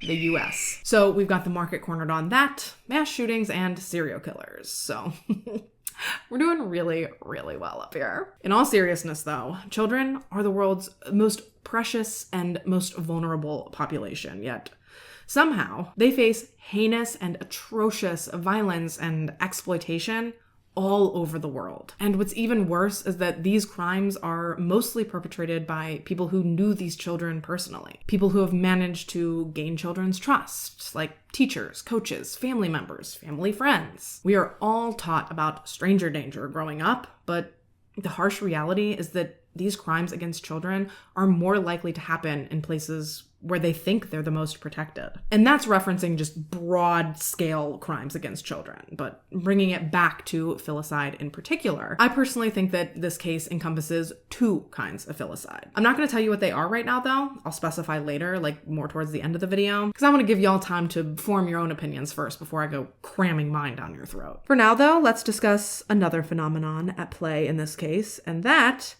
is the Cinderella effect. The Cinderella effect is the phenomenon of higher instances of child abuse and mistreatment by step-parents than by biological parents. Research suggests that because some step-parents may not feel as connected to their partner's child as they do to their own biological children, this can easily contribute to a dysfunctional family dynamic. Statistically speaking, violence and abuse between step family members is significantly more likely to occur than between biological family members. And this isn't to villainize all stepmothers or even all step-parents. My husband is a step-parent. My oldest's dad's wife is obviously also a step-parent. And I adore both of them. These are merely facts and statistics that I think are important and relevant to today's case. Now, what's really serendipitous about this whole Cinderella effect thing is that the Portuguese language actually comes in pretty clutch here with a perfect word to encompass the Cinderella effect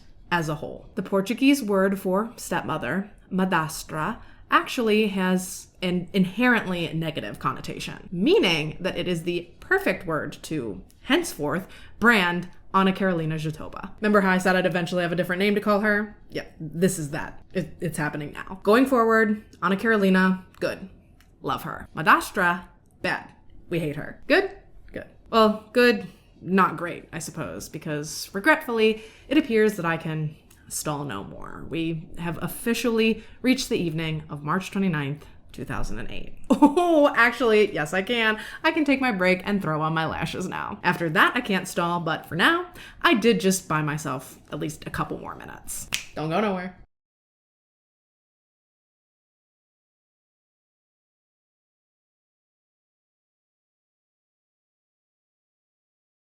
All right, so we're back, and like I said prior to our break, it was Saturday, March 29th, 2008, and per the custody agreement, it was one of the 2 weekends a month that Isabella was scheduled to be at Alexandre's. Now, as far as I know, the day was fairly typical, pretty uneventful. They spent the day running errands, they went to the supermarket, they visited the Madastra's parents. They did all of this before arriving back to their home at the London Building apartment complex shortly after 11:30 p.m. Alexandre claims that Isabella had fallen asleep in the car on their way home, so he figured that the easiest way to get all of the kids up to their 6th floor apartment was to carry Isabella up first. He figured he'd bring her up, tuck her into bed, and then he would leave her alone in the apartment while he went back down to the garage to help the Madastra bring the other kids back up to the apartment. At this time, their 2 sons were 3 and 11 months old. According to the GPS in Alexandre's car, the engine was turned off right at 11:36 p.m. Then, cut to 15 minutes later, 190, which is the Brazilian equivalent to 911, they received a frantic call reporting that a little girl had fallen from a window onto the lawn outside the London Building apartment complex and was now lying unresponsive. Actually, over 50 emergency calls were made to 190 that evening, all regarding this specific incident at the London Building. And while not a single one of these calls were actually placed by Alexandre or the Madastra, in some of the calls, Alexandre can be heard screaming and carrying on in the background. And it was actually his hysterics in the background of other people's calls that emergency services first heard a detailed account of what had supposedly happened. According to Alexandre, when he and the Madastra arrived back up to the apartment with the other children, Isabella was gone. Every parent's worst nightmare, right? Realizing that their child isn't where they're supposed to be. I mean, that would be devastating. And the realization that she was gone could only be rivaled by Alexandre's realization that the safety screen on their window, the window of their 6th floor apartment, had been cut. And seeing this, Alexandre assumed that a burglar must have broken into the apartment, found Isabella, and decided to throw her from the apartment window in order to then rob the apartment. I mean, we all know what a threat a sleeping 5-year-old would pose to a burglar. They would have no choice but to heave her out a window rather than simply just tiptoeing around her. And as this story starts to unfold, you can hear the urgency and the terror just continue to mount in everyone's 190 calls. Because not only now was this little girl in serious medical danger, barely clinging to life after being thrown 6 stories, but now there is also apparently a madman on the loose in the neighborhood, robbing houses and chucking babies out of windows. That is a bad night. As first responders made it to the scene, they were met by a group of neighbors who had actually gathered around Isabella to see if they could help her in any way until the paramedics arrived. Along with emergency medical personnel, police also came out in droves to respond to the scene. And immediately upon their arrival, they cordoned off the area in hopes of blocking in this supposed burglar, now attempted murderer. Their hope was that they could quickly trap them and apprehend them and bring them to justice. Ooh, and y'all, when I say that police presence was heavy, it was heavy. So many police had responded to the calls that by the time Anna Carolina arrived to the scene, she was barely even able to make it through to her daughter. She had received the call about the accident from the Madastra while she had been at a friend's barbecue that evening, and upon hearing that her daughter had been seriously injured, Anna Carolina immediately left the barbecue and she raced to the apartment to be by Isabella's side. Anna Carolina was so desperate to get to Isabella that she quite literally jumped out of her moving vehicle so that she could run through the police barricades and get to her daughter. And honestly, I don't even know how much of what was going on she really had time to process by the time she did take her place next to Isabella's side. All she had really gotten from the call with the Madastra was her repeating over and over again, she fell, she fell. So I think the only thing that Anna Carolina really cared about at that moment was the tiny shred of hope that she had in seeing that Isabella was still clinging to life. Sure, her breaths were slow and shallow, but she was breathing, so beyond that, at that moment, I don't really think that she was all that concerned with what had exactly happened. At that moment, she was too busy putting all of her energy into just hoping that her daughter would pull through. I mean, if Isabella had survived the fall, maybe she could survive the aftermath too. A very common Brazilian phrase is "A esperança vence o medo," which translates to hope conquers fear. And Anna Carolina was certainly putting all her energy into hope rather than into her fears. Meanwhile, police were still searching the area in mass for this burglar in black that Alexandre was so vehemently asserting was responsible for what had happened to his daughter. They searched the apartment common areas, they searched individual apartments, they searched the parking garage, they even searched a nearby construction site thinking that maybe the burglar had used this as an escape route or even as a hiding place, but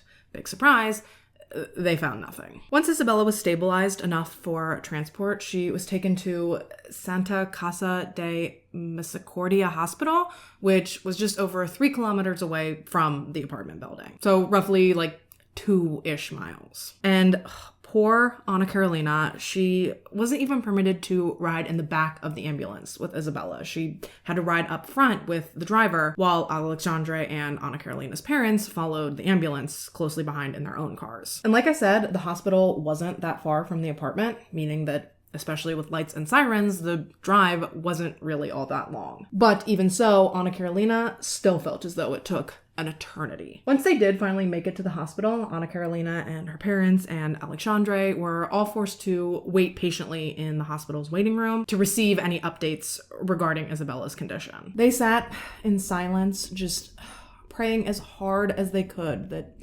somehow, miraculously, this little girl might be able to pull through. However, devastatingly, in the very early morning hours of Sunday, March 30th, they were informed that Isabella, just 5 years old, had succumbed to her injuries and she had passed away. Understandably, Anna Carolina was absolutely broken hearing this. She immediately collapsed onto the floor and she just sobbed. Her mother tried to comfort her and tried to console her, but I mean, I don't think there's anything you can say to someone in a moment like this to make them feel better. A parent is not supposed to outlive their child. It is the most unnatural phenomenon that could ever occur. It makes me sick to my stomach to even think about it. I mean, there's words for everything else, like a child who loses a parent, that's an orphan. A person who loses their partner, that's a widow or a widower. But there is no word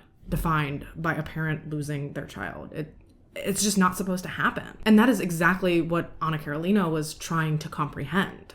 How could this be happening to her? How could she be at a friend's barbecue one minute, not a care in the world, and then somehow the next second she's at the hospital being given the absolute worst news she will ever receive? It really was just a complete and total whirlwind. About a week before this happened, Anna Carolina had actually visited a cemetery to say goodbye to a friend of hers who had recently passed. And while she was there, she happened to notice a tiny white casket being prepared for burial. And she was horrified at the reality that this casket represented. She couldn't help but get emotional and kind of choked up, thinking about the poor family of this child she didn't even know. She was devastated, thinking about what they were undoubtedly going through. And now, in a cruel twist of irony, in the wake of losing her own daughter, all she could think about now was that she was that mother. That casket would be her daughter and it would be her family. They were going to be the ones that other people were taking pity on. It was just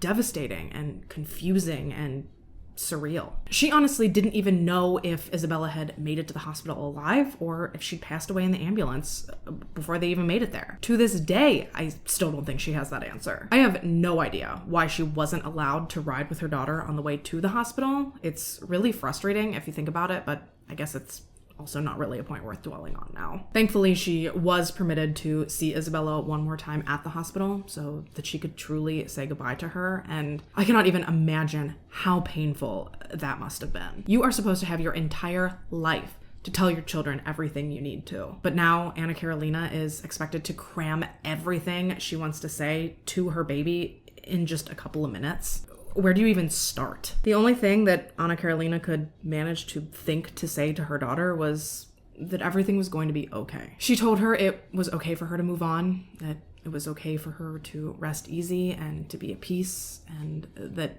no matter what, as her mother, she would take care of things here, Earthside. And then, upon walking out of that hospital room, Anna Carolina was sentenced to a life of saudade. Saudade is a Portuguese word that literally cannot be translated to any other language. The closest definition that we can give it with the English language is an emotional state of melancholic or profoundly nostalgic longing for a beloved yet absent something or someone. And while that may not be the exact translation, because like I said, it really can't be translated, even that as close as it gets, translation is hauntingly beautiful. It truly is a perfect representation of exactly what Anna Carolina would now be living with every day for the rest of her life. A constant feeling of absence, a sadness for something that's missing, a wistful longing for completeness or wholeness, and a yearning for the return of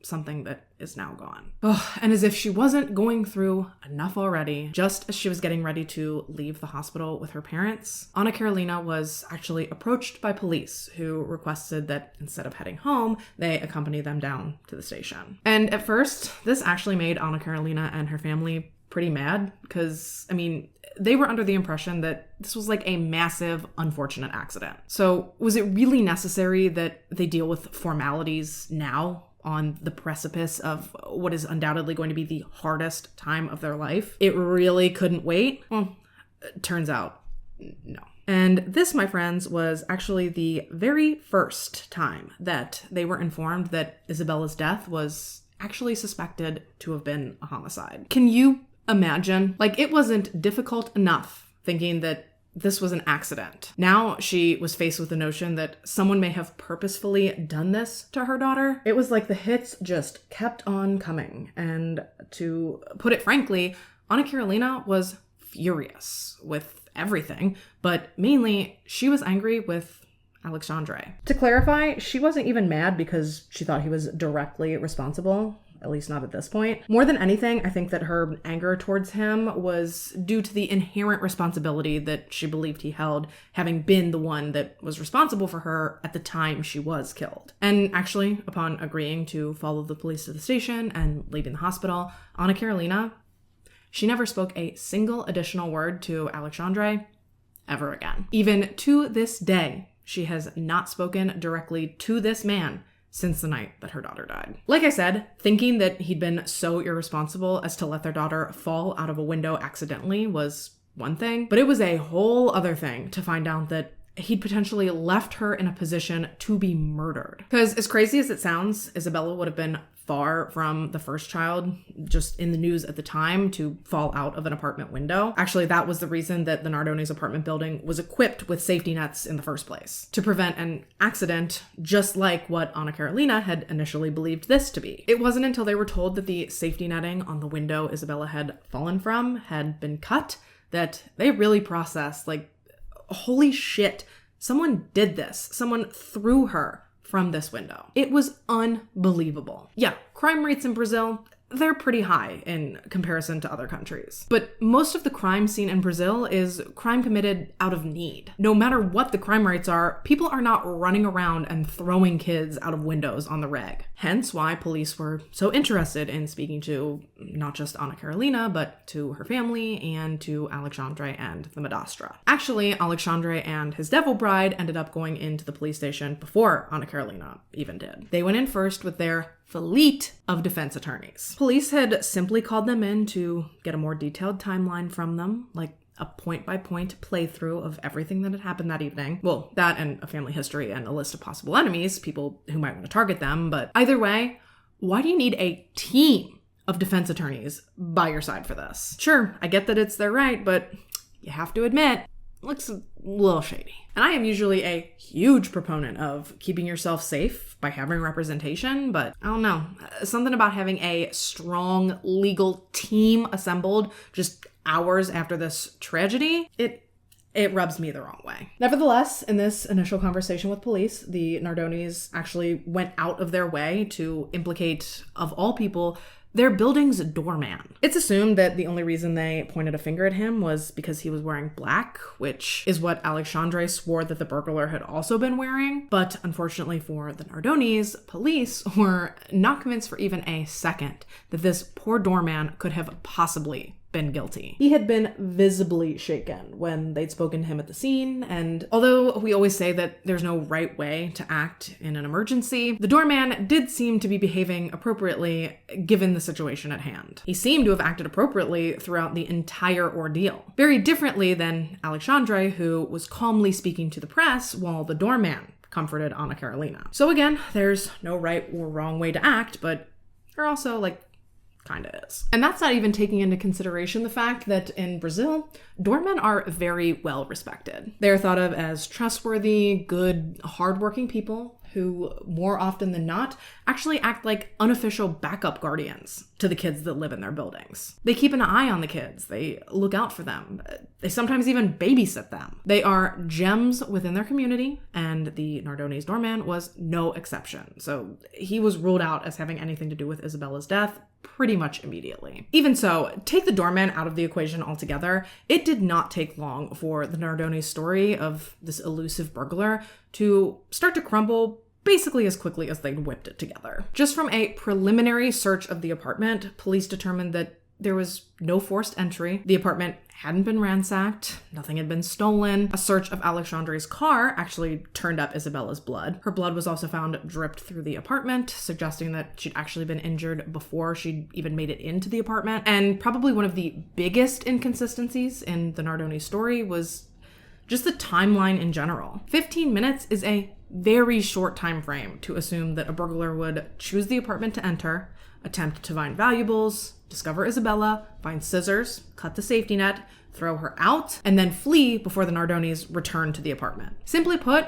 the math, as the kids say these days, it just did not seem to be mathin', my friends. That said though, even though their story was suspicious, to say the least, police did still want to tread incredibly lightly with their investigation because although they were growing increasingly suspicious of the couple, they also didn't want to prematurely cast public doubt or suspicion onto potentially innocent grieving parents, let alone wrongfully detain or arrest them. But the more they investigated and the more that came to light, the harder it became to discount the theory that these people, Alexandra and the Madastra, it really looked like they were responsible for what had happened to Isabella. Every single thing they did in the wake of her death made them look so unbelievably suspicious. They were evasive when answering, tough questions. Their stories were identical, which made them come across as rehearsed. And while all of that is bad enough, what really bothered everyone was that they just seemed too stuck on their own innocence. They didn't seem to care at all about losing Isabella or about getting her justice. They were just hell-bent on adding this burglar back to the narrative. And we've already touched on the extensive defense team that they managed to trudge up less than 12 hours after Isabella's tragic and unexpected death. Now, surprisingly, one of the people close to the case that wasn't suspicious of Alexandra and the Madastra was actually Anna Carolina. Sure, she and the Madastra had had their differences over the years, but as previously mentioned, things had seemed to have leveled out. She genuinely seemed to have matured since having her two boys. Anna Carolina truly could not fathom that Isabella's own father and stepmother could possibly be to blame for her death, regardless of how prepared they were to deal with this supposed tragic accident. And honestly, I can't say that I blame her. To think of having to come to terms with the fact that someone you used to love could have turned out to be such a deplorable monster that at one point you were involved with someone capable of doing something so disgustingly heinous. It gives me goosebumps to think about how all of this may have been affecting her, like mentally. It's no wonder she didn't want to believe that Alexandre could be responsible. The general public, on the other hand, they took much less convincing. As soon as news of what had happened to Isabella started to spread, and I'm talking within the first few days, Alexandra and the Madastra were guilty within the court of public opinion, for better or for worse. Isabella's case had become a media sensation, and even now, almost 20 years later, it still stirs up immense anger in most Brazilians. At the time that all of this was playing out, Alexandra and the Madastra, they couldn't go anywhere without being judged and chastised and, side-eyed. What's unfortunate, though, is that intense, life under a microscope thing,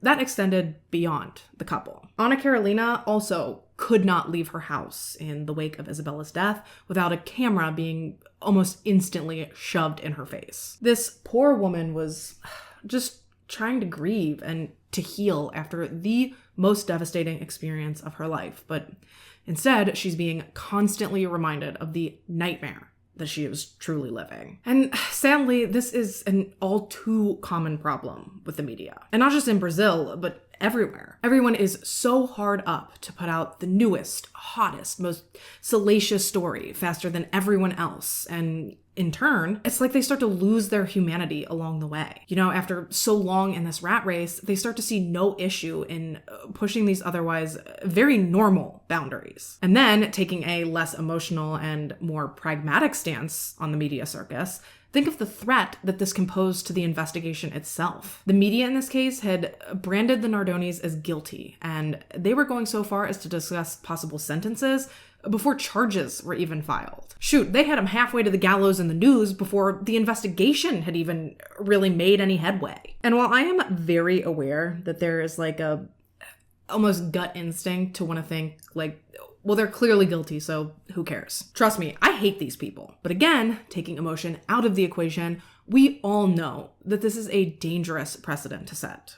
Anywhere. Whether we like it or not, everyone deserves to have a fair and unbiased trial. So it's dangerous for the media to perpetuate such strong opinions so early on. Because once that momentum gets going strongly enough, it becomes very difficult for police to navigate an effective investigation around all these preconceived notions. But, difficult or not, police had to press on with their investigation, which they did. And as you'd likely expect, as said investigation progressed, it did nothing but continue to make Alexandra and the Madastra look guilty as hail. Truly, the more they dissected this case and looked around the scene, things just did not add up. So I already mentioned that there had been blood in the Nardonis' car, as well as droplets of blood throughout their apartment, but that was just the beginning. To elaborate, the Nardonis' apartment, rank. It was so messy and so packed to the brim with bullshit that you might actually think that it would make it hard to focus and to collect evidence. But in a way, it actually made things a little easier. And what I mean by this is that if the apartment is overall hella messy, and then someone tries to clean certain areas of it up, those areas, they're gonna stick out like a sore motherfucking thumb. For example, there were piles and piles and piles of dirty diapers scattered all around the Nardonis' apartment. And to clarify, I'm not talking like a pamper, I'm talking like cloth diapers, which to my understanding is more common in Brazil. So there are like these dirty, balled up cloth diapers everywhere, which made the one diaper sitting in a bucket of water, as if it was being cleaned, stand out. As did the fact that the water in said bucket seemed to be tinged a blood color. Investigators also found scissors in the Nardonis' sink that were eventually determined to have been the very scissors used to cut the safety netting on the window. So yeah, it looked bad. Oh, I almost forgot. Isabella's bed. It was perfectly, crisply, and neatly made. And not just made, but it was also covered in toys and stuffed animals and some of her recent drawings, essentially proving that there was no way that Alexandra had ever actually tucked her into bed the night she died as he'd claimed he had. Additionally, Isabella's post-mortem exam revealed bruising on her neck consistent with strangulation, a fractured wrist, and a cut on her forehead that is assumed to be the origin of the blood they found in the car and in the apartment. They also spoke to some of the Nardonis' neighbors who claimed to have heard yelling in the apartment right before all hell broke loose on the ground floor. And this was important because it completely contradicted Alexandra's story. Because why would there have been yelling in the apartment when, according to his story, Alexandra was at that very moment lying his sleeping daughter down to go to bed? The physical evidence in this case just did not seem to match up to the story that the Nardonis were trying to paint, nor did the timeline that police were slowly piecing together. 3 days into the investigation, the police announced that they had been able to successfully reconstruct about 70%, give or take, of Isabella's final day alive. And basically what it showed was that the Nardonis, they were big fat liars. According to police, the timeline of the evening went a little something like this. The Nardonis pulled into the London Building's parking garage sometime just after 11:30. Then the GPS in Alexandra's car recorded that the vehicle's engine was shut off right at 11:36 p.m. A few minutes later, neighbors claimed to have heard loud yelling coming from within the Nardonis' apartment. And then at 11:49, the doorman reports having heard a crash, which he then called the building manager to report. Then, less than a minute later, at 11:50, the building manager called to report what he believed to be a car crash to the police, completely unaware that simultaneously numerous other residents of the apartment building were also frantically calling the police to report what had actually happened, which was Isabella's fall. And then finally at 11:50 and a couple of seconds, Alexandra shows up on the lawn screaming about what had happened to his daughter. And we know this exact timing because, as previously discussed, his hysterics were recorded in the background of some of the different 190 calls. Basically, if Alexandra's story had been true, the timeline suggested that he and the Madastra got their kids up to the apartment, noticed Isa was gone, deduced she'd been thrown from the window, leading Alexandra to abandon his kids and his wife, leaving them potentially at the mercy of this crazed lunatic, before he then ran down 6 flights of steps, all in less than 1 minute. Look out, Usain Bolt. There's a new fastest man on the planet. The amount of time that police couldn't account for was so incredibly tight that every additional minute, or really every additional second that they were able to account for, well, wasn't making the Nardonis look any better.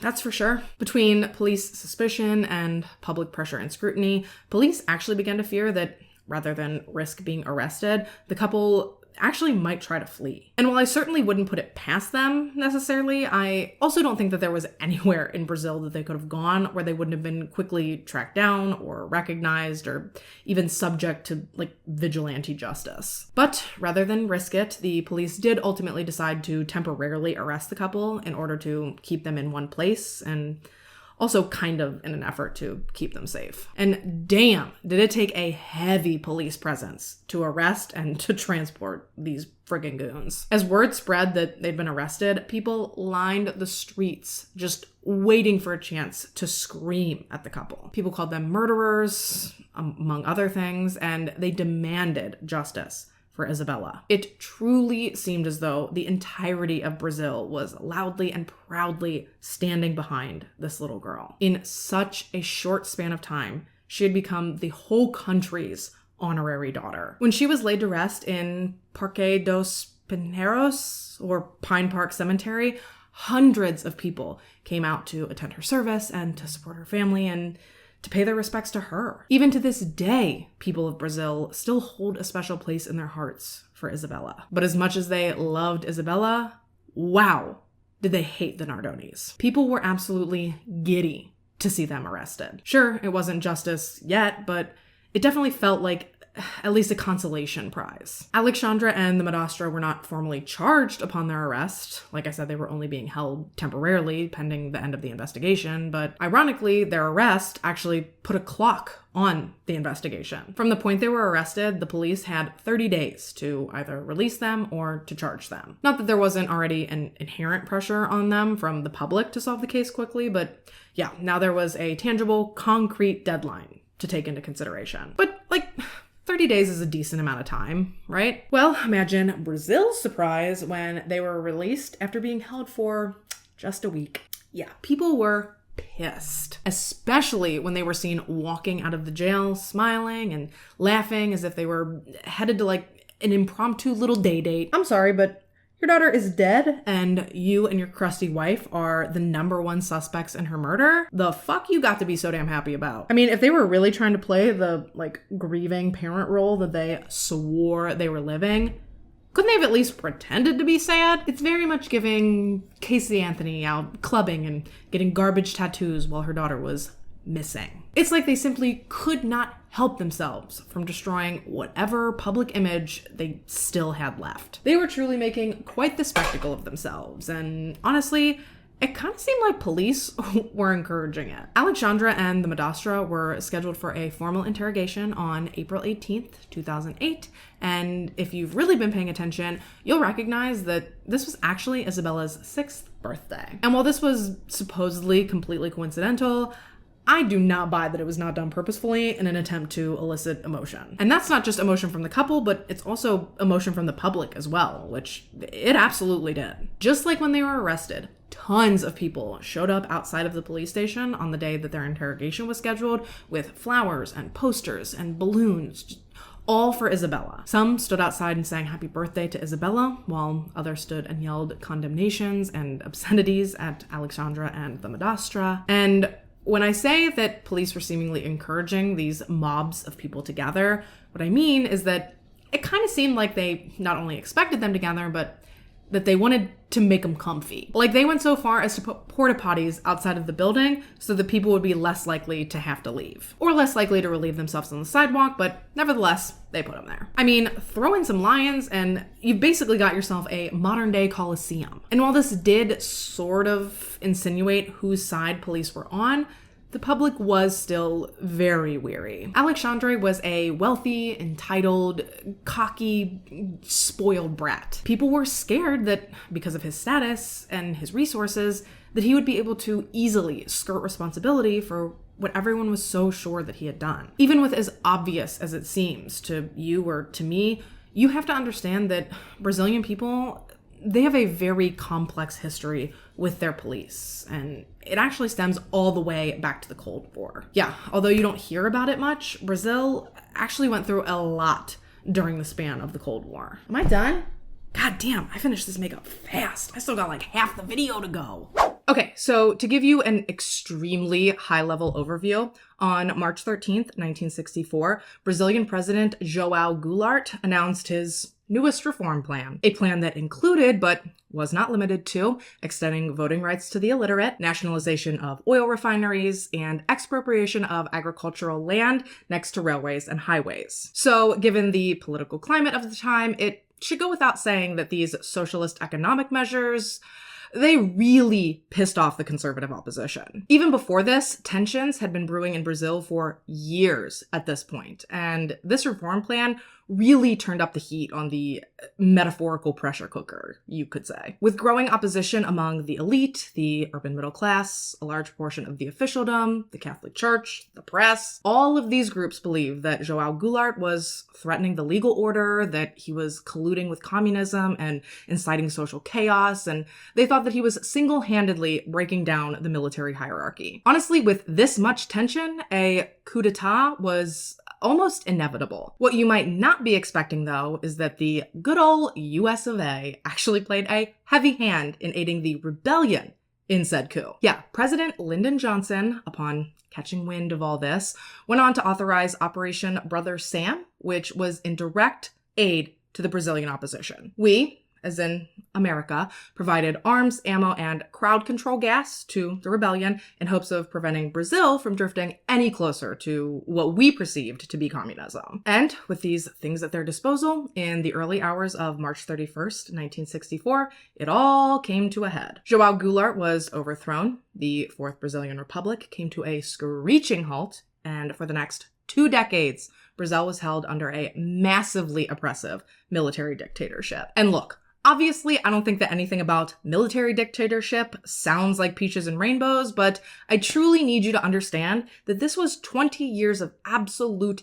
hell on earth for the people of Brazil. The right to vote, to have opinions, to habeas corpus, all suspended. People were thrown in jail for anything and everything that the Polícia Civil saw fit. Artists, writers, poets, singers, and scholars were all thrown into jail for absolutely no reason. It was truly a living nightmare, all at the hands of the police and all basically sponsored by the United States. A complete and total grotesque disregard for people's lives, all in an effort to maintain some semblance of power. Again, this is an unbelievably simplified and watered down version of what all went on, but I do think it helps to at least understand why Brazilians struggle so deeply to trust the police. They have either seen firsthand or heard stories of the horrific atrocities carried out by the Polícia Civil over Brazil's 21-year military dictatorship. Basically, it taught them that if you have money or influence, you can kind of get away with anything. And maybe that explains why Alexandre and the Madastra seem so blasé about this whole situation. Perhaps they truly believed that they were above the law and that Daddy Nardone would do as he always had and make their little problem disappear. Actually, a journalist that was covering this case summed up the relationship between Alexandre and his father really well, stating, quote, "From my experience working with the police, I've come to realize that the father of the perpetrator will defend his child until his death. The mother, on the other hand, will take her child straight to the police. The mother says she brought her child because they need to learn their lesson, while the father hides the child under the bed." And I will be damned if Antonio Nardone hadn't spent the previous 30 years at this point bailing his son out of trouble and helping him dodge any and all consequences of his actions. This is likely why within minutes of Isabella's fall, the Madastra was on the phone with her prominent defense attorney father-in-law rather than the police. And I also don't need to stretch to make the leap in assuming that this is how the Nardones managed to pull together their giant legal team so quickly. Antonio was more so Alexandre's PR manager at this point than he really was a father, so why wouldn't the couple think that he was going to be able to bail them out? Why should things be any different this time than they had been all of the other times that Antonio made something disappear? Well, I actually have an answer for that, and it's because, for whatever reason, Isabella's case seems to have been the breaking point for the people of Brazil. A collective moment in which everyone came together, they put their foot down as a country, and they said, not this time. The minds of the people had already been made up. I don't think anyone at this point could have reversed the awful public image that everyone now had of Alexandre and the Madastra, despite the facade they tried so desperately to present. A facade that police were quickly dismantling. All this time, they'd been acting like the perfect couple. Alexandre had been acting like the best husband in the world and this all-star Hall of Fame father, but over the course of the Nardones' 20-hour investigation, that fell apart quick. In actuality, Alexandre was mean, he was angry, he was hostile and aggressive, he was abusive to Ana Carolina as well as the Madastra, and even once he went so far as to threaten to kill Ana Carolina's mother. And then pivoting back to his relationship with Isabella, or really lack thereof, he was seriously like the least invested father imaginable. He didn't know what Isabella was interested in, he didn't know who her teachers were, couldn't name her pediatrician, he probably couldn't have even taken a stab at her favorite color. He was so seemingly disinterested in having any kind of real relationship with his daughter that I honestly don't even understand why he maintained his portion of their custody agreement to begin with. It was all very eye-opening to police, as was everything they started to uncover about Alexandre and the Madastra's relationship, which was that it wasn't great either. Truth be told, they both sucked. Probably always will. From the time they had started seeing each other in college, Ana Carolina was jealous and clingy and insecure, probably because she knew she was dating someone who wouldn't hesitate to cheat. And as we've discussed in other videos, you're gonna lose him how you got him. And then Alexandre, I mean, what's really left to say? The man was an ass. He and the Madastra fought constantly, sometimes so loudly that people passing by on the street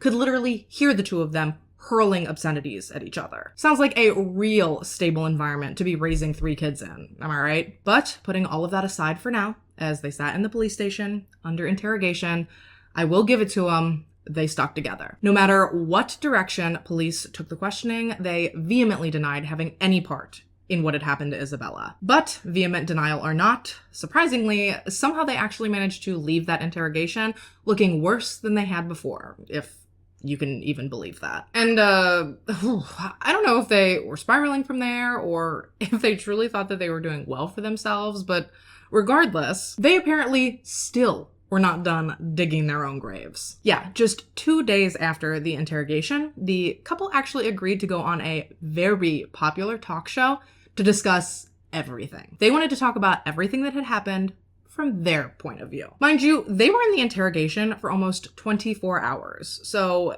they basically agreed to do this show like a day after leaving the police station. At the time the Nardones appeared on it, Fantástico was one of the top shows in Brazil. It was broadcast on the Globo network, which also happened to be the largest media conglomerate in Brazil at the time. That said, though, scorned by what they've been through historically, people's enjoyment and their trust in Globo has started to wane over the years, given that they've gradually become more of a propaganda tool for whomever's in power than like an impartial media network. And as I'm sure you can understand, this worries people because without a complicit media willing to gaslight the masses, there's no military dictatorships, there is no Stalin, there's no Hitler. We see it here in the States all the time.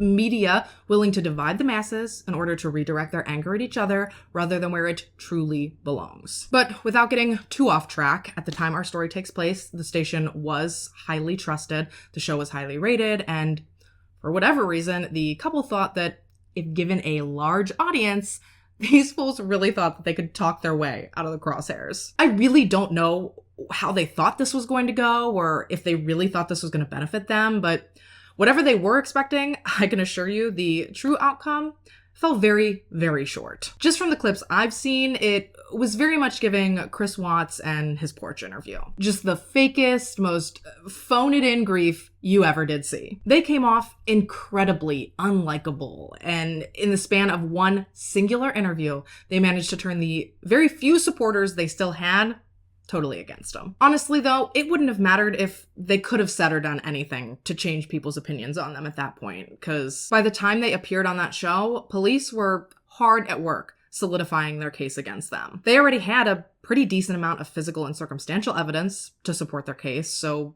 all they really needed to do now was piece it all together in a way that a jury would find easy to comprehend and easy to digest. Basically, they had the package, they just needed to wrap it up all pretty, make it painfully clear that beyond a shadow of a doubt, the Nardones story, it did not make sense. And the way they decided to pull this off was by conducting a real life, simulation recreation of what had happened the night that Isabella died. But they were also hoping that if by chance they were missing anything, doing this might help bring their attention to whatever that may be. The recreation was scheduled for Sunday, April 27th, 2008, and actually investigators invited the Nardones to participate. They called them up, they told them what they were going to be doing, and they gave them the chance to join them and to show them exactly how they claim that everything went down. Shockingly, they declined. I say that with an unhealthy amount of sarcasm, but in all honesty, that was probably the first smart thing that they've done this whole time. I don't think any legal professional would advise that someone voluntarily demonstrate to police how their story doesn't add up worth a damn. Ooh, you know who did agree to recreate the night their children died? Diane Downs. Any guesses how that went? 4 days after her 7-year-old daughter was killed, Downs is filmed reenacting the attack. Downs seems lighthearted, giggling, even fixing her makeup.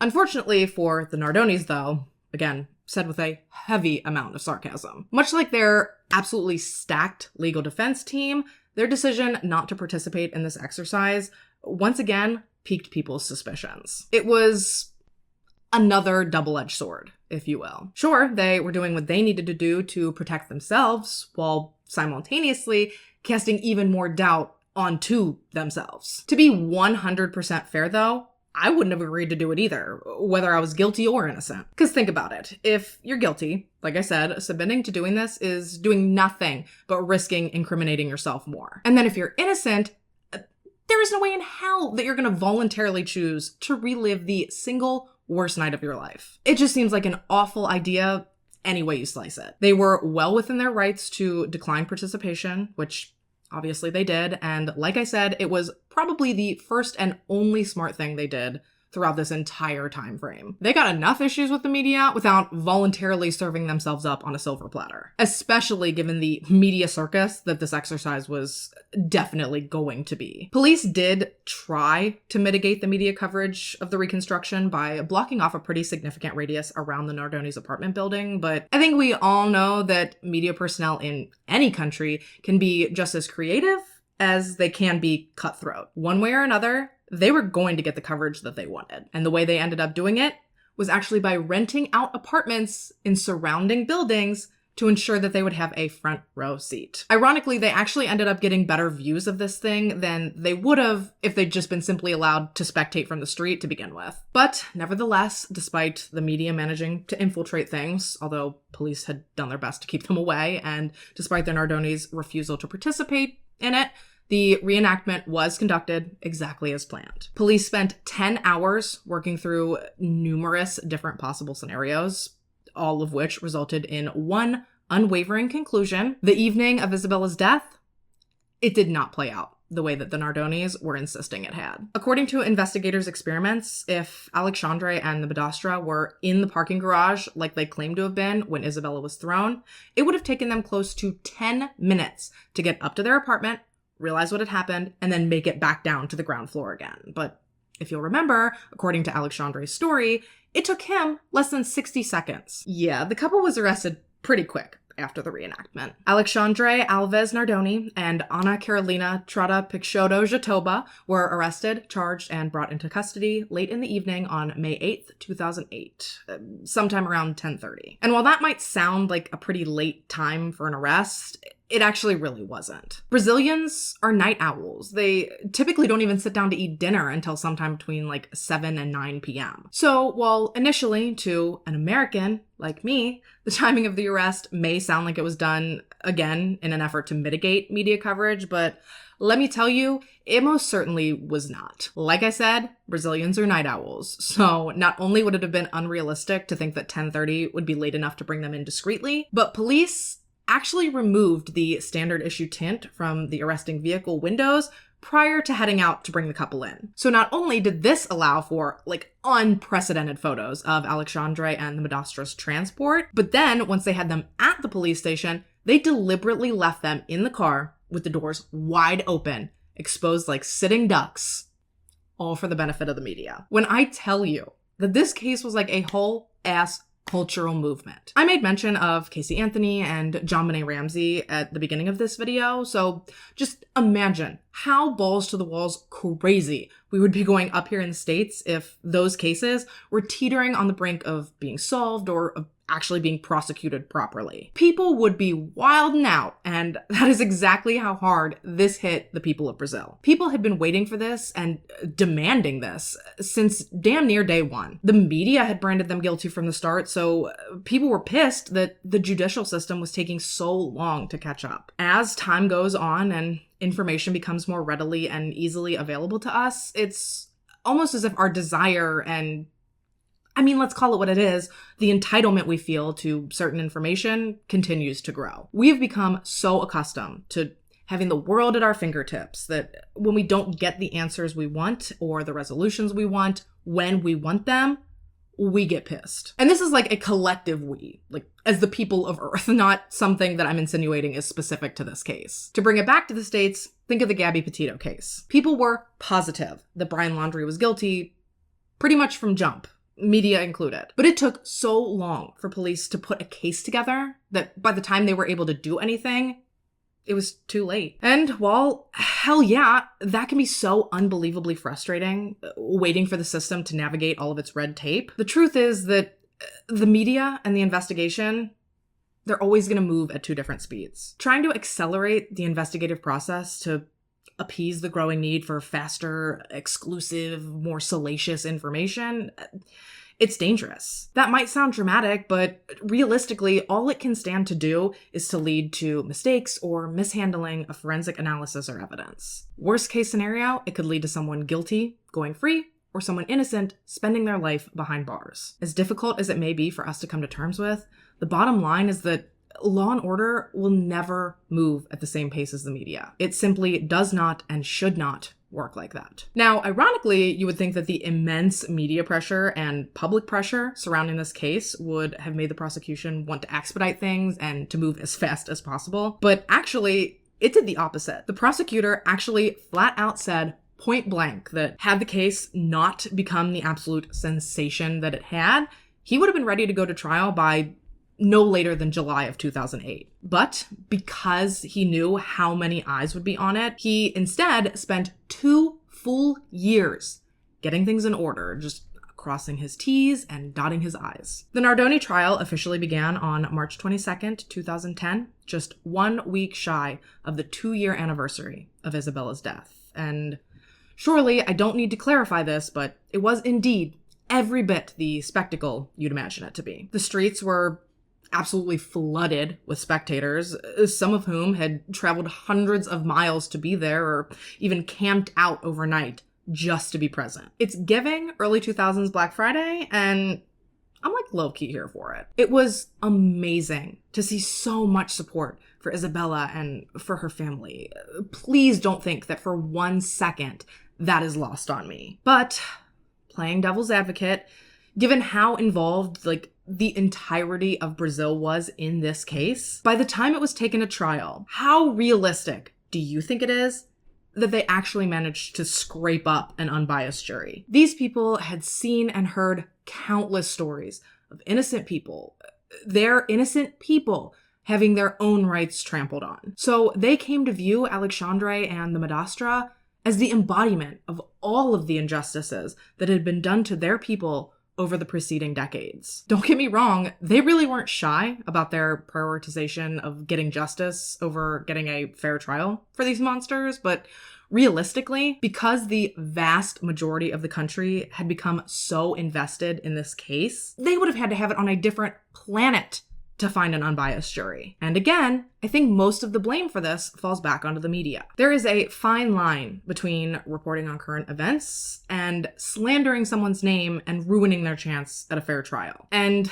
like it or not, I think it's safe to say that with this one, the media definitely overstepped their bounds. And I get it, these people are clearly scum. It is beyond easy to want to just dismiss all of this and not care. But if it's allowed to happen to the Nardonis and we start normalizing allowing this to happen, someday it's going to be innocent people that it's happening to again. Don't lose sight of the fact that this did happen to innocent people for decades. I just think that allowing this type of media blitz in modern times especially, I think it's a dangerous precedent to set. Even the couple's defense attorney knew he was fighting a losing battle. He walked into the courthouse to his own personal chorus of boos, so you just know he wasn't feeling too optimistic. Once the trial had gotten rolling and opening statements had been made, Anna Carolina was the first official witness called. During her testimony, she explained that the Madastra had always been extremely jealous of her. She told the court about the time that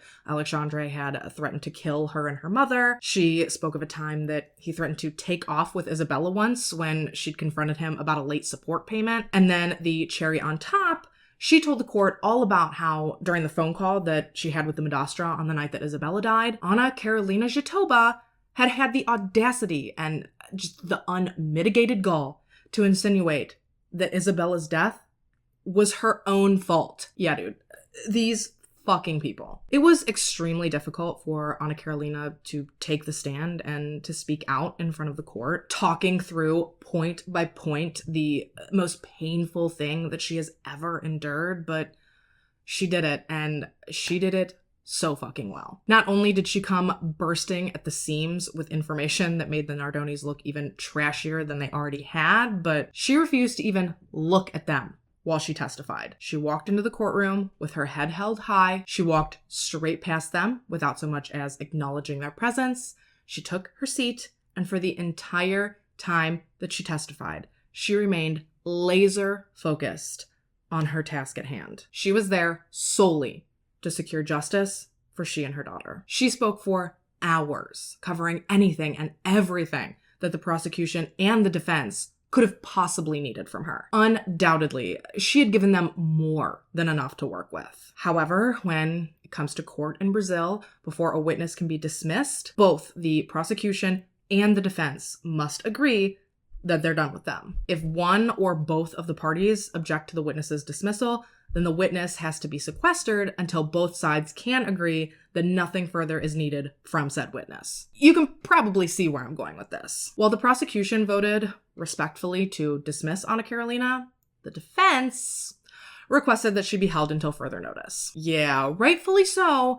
This really, really pissed people off. Now, the defense did try to say that they did this for the benefit of Anna Carolina, but in my opinion, they can blow that out their ass, respectfully. They can tout around all they want that they were trying to protect her, but everybody saw right through this move for the dirty, low-down play that it was. They didn't want the jury to be emotionally affected by Anna Carolina throughout the trial. So rather than allow her to be present for the seeking of justice for her murdered child, they chose to lock her in a room and treat her like a criminal. Isn't that unfucking believable? Anna Carolina ultimately ended up being sequestered alone in a little concrete room for 3 days before she was finally released after a psychiatric assessment showed that being held like this was causing her extreme emotional distress. Look, I get that the defense attorneys have a job to do and that they're going to do whatever they have to do to try to get the outcome that their client is paying them for, but you cannot sit here and tell me that what they did to Anna Carolina was not like the slimiest, most underhanded move that they could have possibly pulled. Even if watching the trial was going to be extremely difficult for her, watching her child's last excruciating minutes on earth be dissected over and over by witnesses and medical examiners and forensic experts and lawyers, the choice to do so or not should have been hers and hers alone. They should not have been allowed to rob her of that option. But instead of being surrounded by a support system of family and friends during this undoubtedly trying time, she was instead locked away like a prisoner and robbed of the chance to watch her daughter get the justice she deserved. By the time she was finally released, which the fact that I have to say that, bitch, my flabbers are gasted, but this poor woman was so traumatized that once she was out, she couldn't even handle being at the courthouse anymore. She mentally just could not take it, and so she didn't even get to see firsthand her daughter's killers be brought to justice. And that is just so sad and infuriating to me. The only, silver lining, I guess you could take away from this, is that the defense's plan to keep Anna Carolina from somehow influencing the jury, well, that shit completely backfired on them. Anna Carolina's room actually ended up being right next to the jury's room, meaning that, well, sure, they couldn't see her during court during the day. They could sure as shit hear her sobbing through the walls late into the night, though. A sound that surely haunted the jurors then and likely still hasn't fully left them to this day. So I guess there's that. Anyway, meanwhile, while Anna Carolina was sequestered, the prosecution got to deliver their argument, which was very well put together and, in turn, very compelling. They had a polished timeline, they had clear and concise physical and circumstantial evidence, they had a 3D animation to show exactly how they believed the crime had played out. Baby, they milked every minute of those 2 years that they had to prep for this trial. According to Dr. Rosangela Monteiro, criminal expert, the evening of March 29th, 2008 went something like this. We know based on the information obtained from Alexandre's car's GPS system that the family arrived home to the apartment sometime between 11:30 and 11:40. It's speculated that at this point, these 3 young children, they were tired, they were hot, they were frustrated. Maybe Isabella was fighting with one of her younger brothers. Nothing malicious, just sibling stuff, of course. But it's assumed that from there, all hell broke loose within that car. The Madrastra became enraged. She turned around and struck Isabella with her keys in an effort to shut her up. They think that's where the gash on her forehead came from. So now she's bleeding, she's crying. They've got to do something. So Alexandre grabs a clean cloth diaper, presses it to Isabella's wound, and then carries her to the apartment. Contrary to Alexandre's story, though, he did not leave the Madrastra and their boys in the car to wait for him to help them to the apartment. Rather, they followed closely behind he and Isabella. It's then theorized that Isabella was strangled into unconsciousness once they arrived at the apartment, maybe in an effort to squelch her crying. And this is proven by her bloody clothes, suggesting that she was sitting still for quite some time after she'd been injured. Given Alexandre's history of volatility and violence, it is believed that Isabella's fractured wrist was actually caused by her father jerking her around. But as far as who strangled Isabella, well, long nail indentations on her neck suggest that Anna Karolina Jatoba was responsible for that portion of the attack. Alexandre had very short and bitten down nails in comparison to Anna Karolina's long manicured ones, so it was pretty easy to make the determination as to who had wrapped their grubby little hands around that poor baby's throat that night. The prosecution also noted blood on the bottom of Alexandre's shoes, suggesting that he was passively at the crime scene, doing more walking around than anything, while blood on the top of the Madastra's shoes suggested that she had been in very close proximity to Isabella when she had been actively bleeding. Assumably, the couple believed that she was dead post-strangulation and decided to throw her out the window and then tell people it was an accident. They likely assumed that if this whole thing was viewed as a tragic accident, that any and all marks on Isabella would be overlooked, as if they'd come from the fall. Speaking of fall, given the height at which it was done, it's believed that Alexandre was the one who had cut the safety net outside the window. He was likely doing this while the Madastra was changing Isabella out of her bloody clothing. Isabella was actually found wearing her brother's shirt, but hers was ultimately found, bloodstains and all, even though Alexandre tried to claim that the stain was ice cream, while the Madastra tried to claim that it was soda. Ironically, this was pretty much the only difference in their otherwise very well-rehearsed stories, but I digress. Once Isabella had been thrown, Alexandre then ran down to the lobby to begin his performance, while the Madastra stayed upstairs and cleaned up as much evidence as she could, whilst frantically calling her father and her father-in-law, and then Anna Karolina. And, well, y'all know the story from there. What might surprise you, though, is that despite their abhorrent crime, Dr. Rosangela actually emphasized that neither of the Nardonis were, standalone psychopaths. Rather, she hypothesized that they were obtuse, impulsive people with no grasp of the real-world implications or consequences that their actions might have. Furthermore, she also asserted that the two were likely experiencing folie à deux, which is a French term for shared madness. Basically implying that if either of them had been alone with Isabella that faithful night, this likely wouldn't have happened, and that little girl would still be alive today. And sitting here and relaying all this information to you guys now sounds pretty bulletproof, doesn't it? Well, unfortunately, once you start peeling things back, it's not quite as perfect as you might think. The prosecution was actually called out for multiple elements that they had seemed to leave out simply because they didn't fit their narrative. And that's outside of the defense team's argument that the crime scene within the Nardonis' apartment had been seriously contaminated. Throughout the hours following Isabella's death, the apartment was entered by no less than 14 police officers, 3 neighbors, and 1 lady that just came to offer cake and coffee to the police. And while admittedly hearing that contaminated sounds like a bit of an understatement, bear in mind a famous quote from world-renowned forensic scientist Dr. Henry Chang-Yu Lee that states, quote, "Every crime scene is contaminated the moment we arrive." It does kind of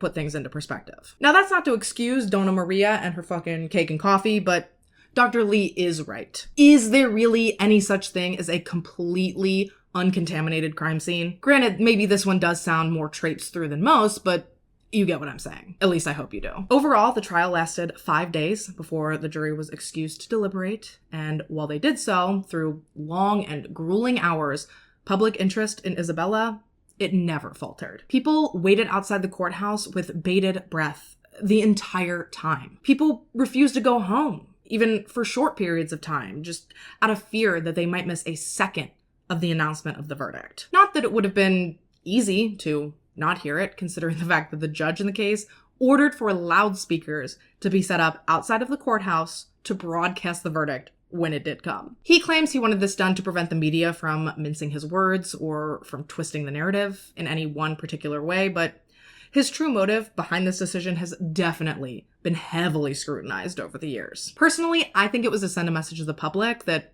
like they could trust the system. Because look, we're being so transparent here. We got you. That's just my own speculation though, and I ain't nobody, so your guess is as good as mine. Regardless, finally, after like the longest 2 years ever in Brazil, the verdict came down in the early morning hours of March 27th, 2010. Alexandre Alves Nardoni and Ana Carolina Trotta Peixoto Jatoba were guilty. Y'all, it was like Brazil had just won the World Cup. After hearing that these two vile people had been declared guilty of intentional homicide against a minor, people went hard. They were cheering, they were setting off fireworks, they were celebrating. It basically looked like New Year's Eve in Times Square. For their crimes, Alexandre was sentenced to 31 years, 1 month, and 10 days, and Ana Carolina Jatoba was sentenced to 26 years and 8 months. Following their conviction and their sentencing, they were both imprisoned at the Tremembe Penitentiary 2, which is actually more commonly known as the Prison of the Famous. Over the years, they have both continued to maintain their innocence. Actually, following the verdict, their defense team talked about the potential of seeking an appeal, but the prosecution has always been confident that neither would ever see a new trial. Some people have started to wonder over the years if, considering that neither of the Nardonis have ever turned on each other and are, to my knowledge, still together, some people think that maybe they really were telling the truth. Maybe they were victims of like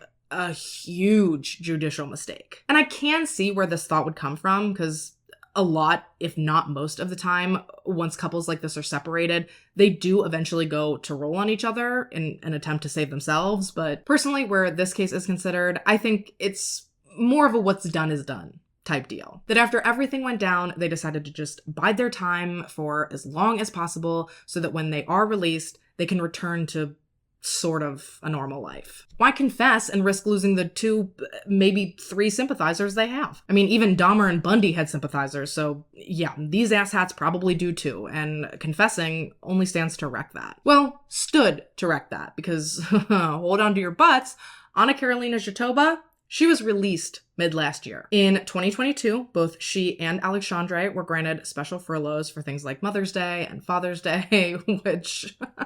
Are we fucking serious? These are some of the last people on Earth that deserve to be celebrated for their parenting. But yeah, then last year, after serving 15-ish years, if you count the time she served leading up to the trial, the infamous Madastra was released. And just in case you're not sufficiently pissed off by that, let me drop this little nugget for you. Since her release, she's actually been seen on multiple occasions visiting Isabella's grave. Now, innocent or not, I think that this is performative. She never liked Isabella. So no matter how you look at it, to me, visiting the grave just seems like a desperate attempt to save face. And that is absolutely vile. You have done enough.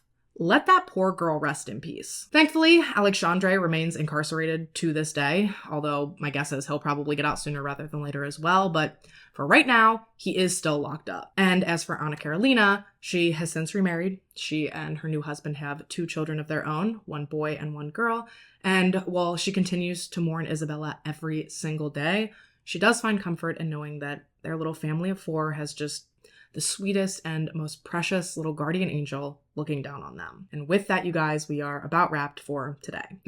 Rest in peace to sweet Isabella at just 5 years old. She quite literally had her entire life ahead of her, and it was so selfishly and despicably taken from her by some of the people in her life that were supposed to protect her at all costs. Oh shit, that reminds me. Filicide. Remember filicide? Good times. Oh god, this video's been long.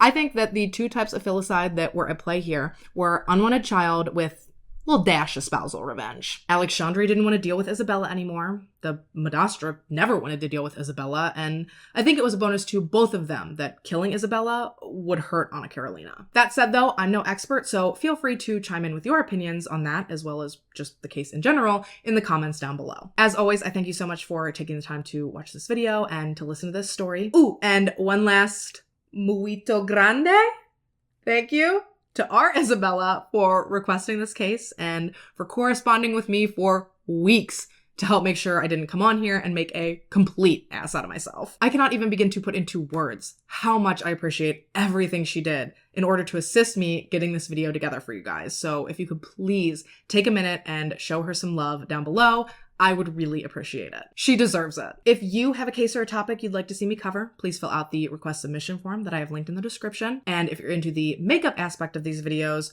hopefully I have all the links and information for the products I used today listed down there as well. I know I'm really bad at that, but I promise I'm trying to get better. So yeah, subscribe, because how could you not after such incredible self-promotion? Subscribe and turn on your post notifications. That way you'll always be notified when I do post, and you'll always be sure to catch me back here in my next one. Until then, stay safe and have a good week. Bye.